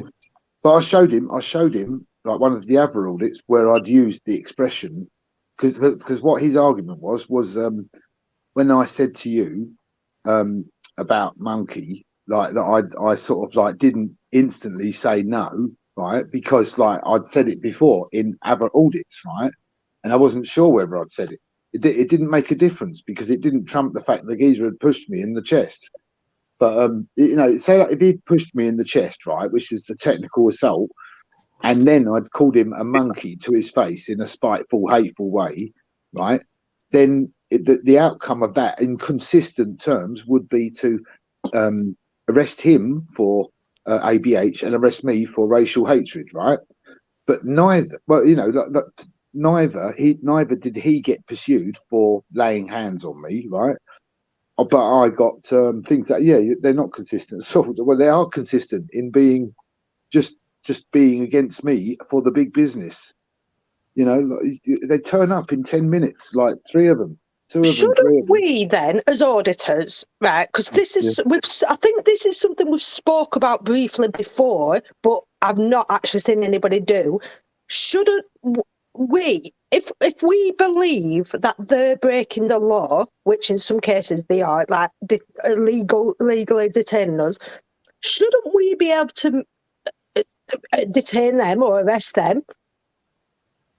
Well, under common law, I think you are actually. Do you know what I mean? I've never heard an auditor yet say when they've done something. Oh, if you push, I'm going to defend. Do you know what I mean? I've never seen somebody go that. Oh, I'm going to push and actually defend themselves by pushing them back or whatever.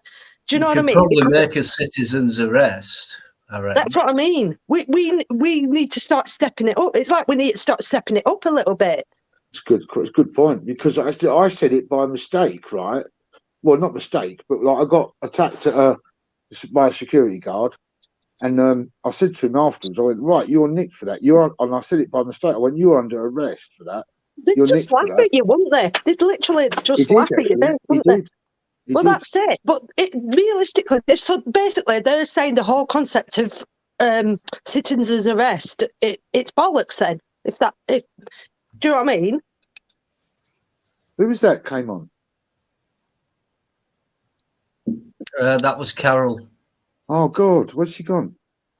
No, it's not she. It's a he. It's Carol. He's Polish. Carol's a Polish name. He's a great guy. I did. Yeah, I know. I know. Yeah. Where did he go? I don't know. Harold, come back on, man. I like the Polish. I like Polish. Do you know that? He's going to bed. Look, he's too tired. Listen, Carol. I'm letting you talk. No worries. Listen, what I'll do, guys. I mean, this is a very late one for me, and it's all enlightened audit's fault. I'm going to drop. I'm here. Keeping you and Cat's fault as well. So we blame it on these two guys. Thank you, Dino. Okay. Thank you for having me. Thank you. If I'm too tired in the midweek, you know who to blame. Yeah, I bless you, man. Bless you, Cat. Take care of yourselves. I'm going to go. Listen, always straight away. Listen, mate, if you're still listening, thanks for coming on. It's been great having you on. Honestly, it has, mate. Lots of respect. Answer my question. I'm being left with unanswered questions here. How dare they do that? I know. I've asked lots of questions tonight, not been answered, to be honest. How dare you? And but Cat. Shut up. Say like this is a place where I'm allowed to come and say anything, and then when I do, I'm shut down. Screw you. She's back. No, I'm not. I've told you I'm not here. I've not been here from the start. Right, yeah, seriously, guys, honestly, a very late one for me, but it's been non-stop and it's been brilliant. That's why it's gone late, non-stop. Yeah, sorry, Dino, I read Outlaws King's comment about the GDPR. Yeah, that makes sense. Exactly. So I am right. See, even one person, I am right. I knew I was right. Right, guys, I'm sure you all know Cat's channel. If you don't, what you're playing at. They're not interested. They're not bothered. Just end it now. Just stop listening to her dullment. No such word. Okay, so right, I'll leave it there, and I'll see you on. I think we'll go midweek, Tuesday, maybe Wednesday. I don't know, but I just want to thank you all for, especially Alligator. I don't know you do it. And thanks so much for staying in there. I want to thank all my great mods. They're absolutely brilliant. Yvonne, especially my great host Biker, who went off suddenly as well. But it don't matter. It's been a great life, and I appreciate it. Good night, everybody. You're magnificent. Thanks very much. Massive respect, much love. See you in the midweek. And hope you all have a great rest of the weekend. Yoo-hoo.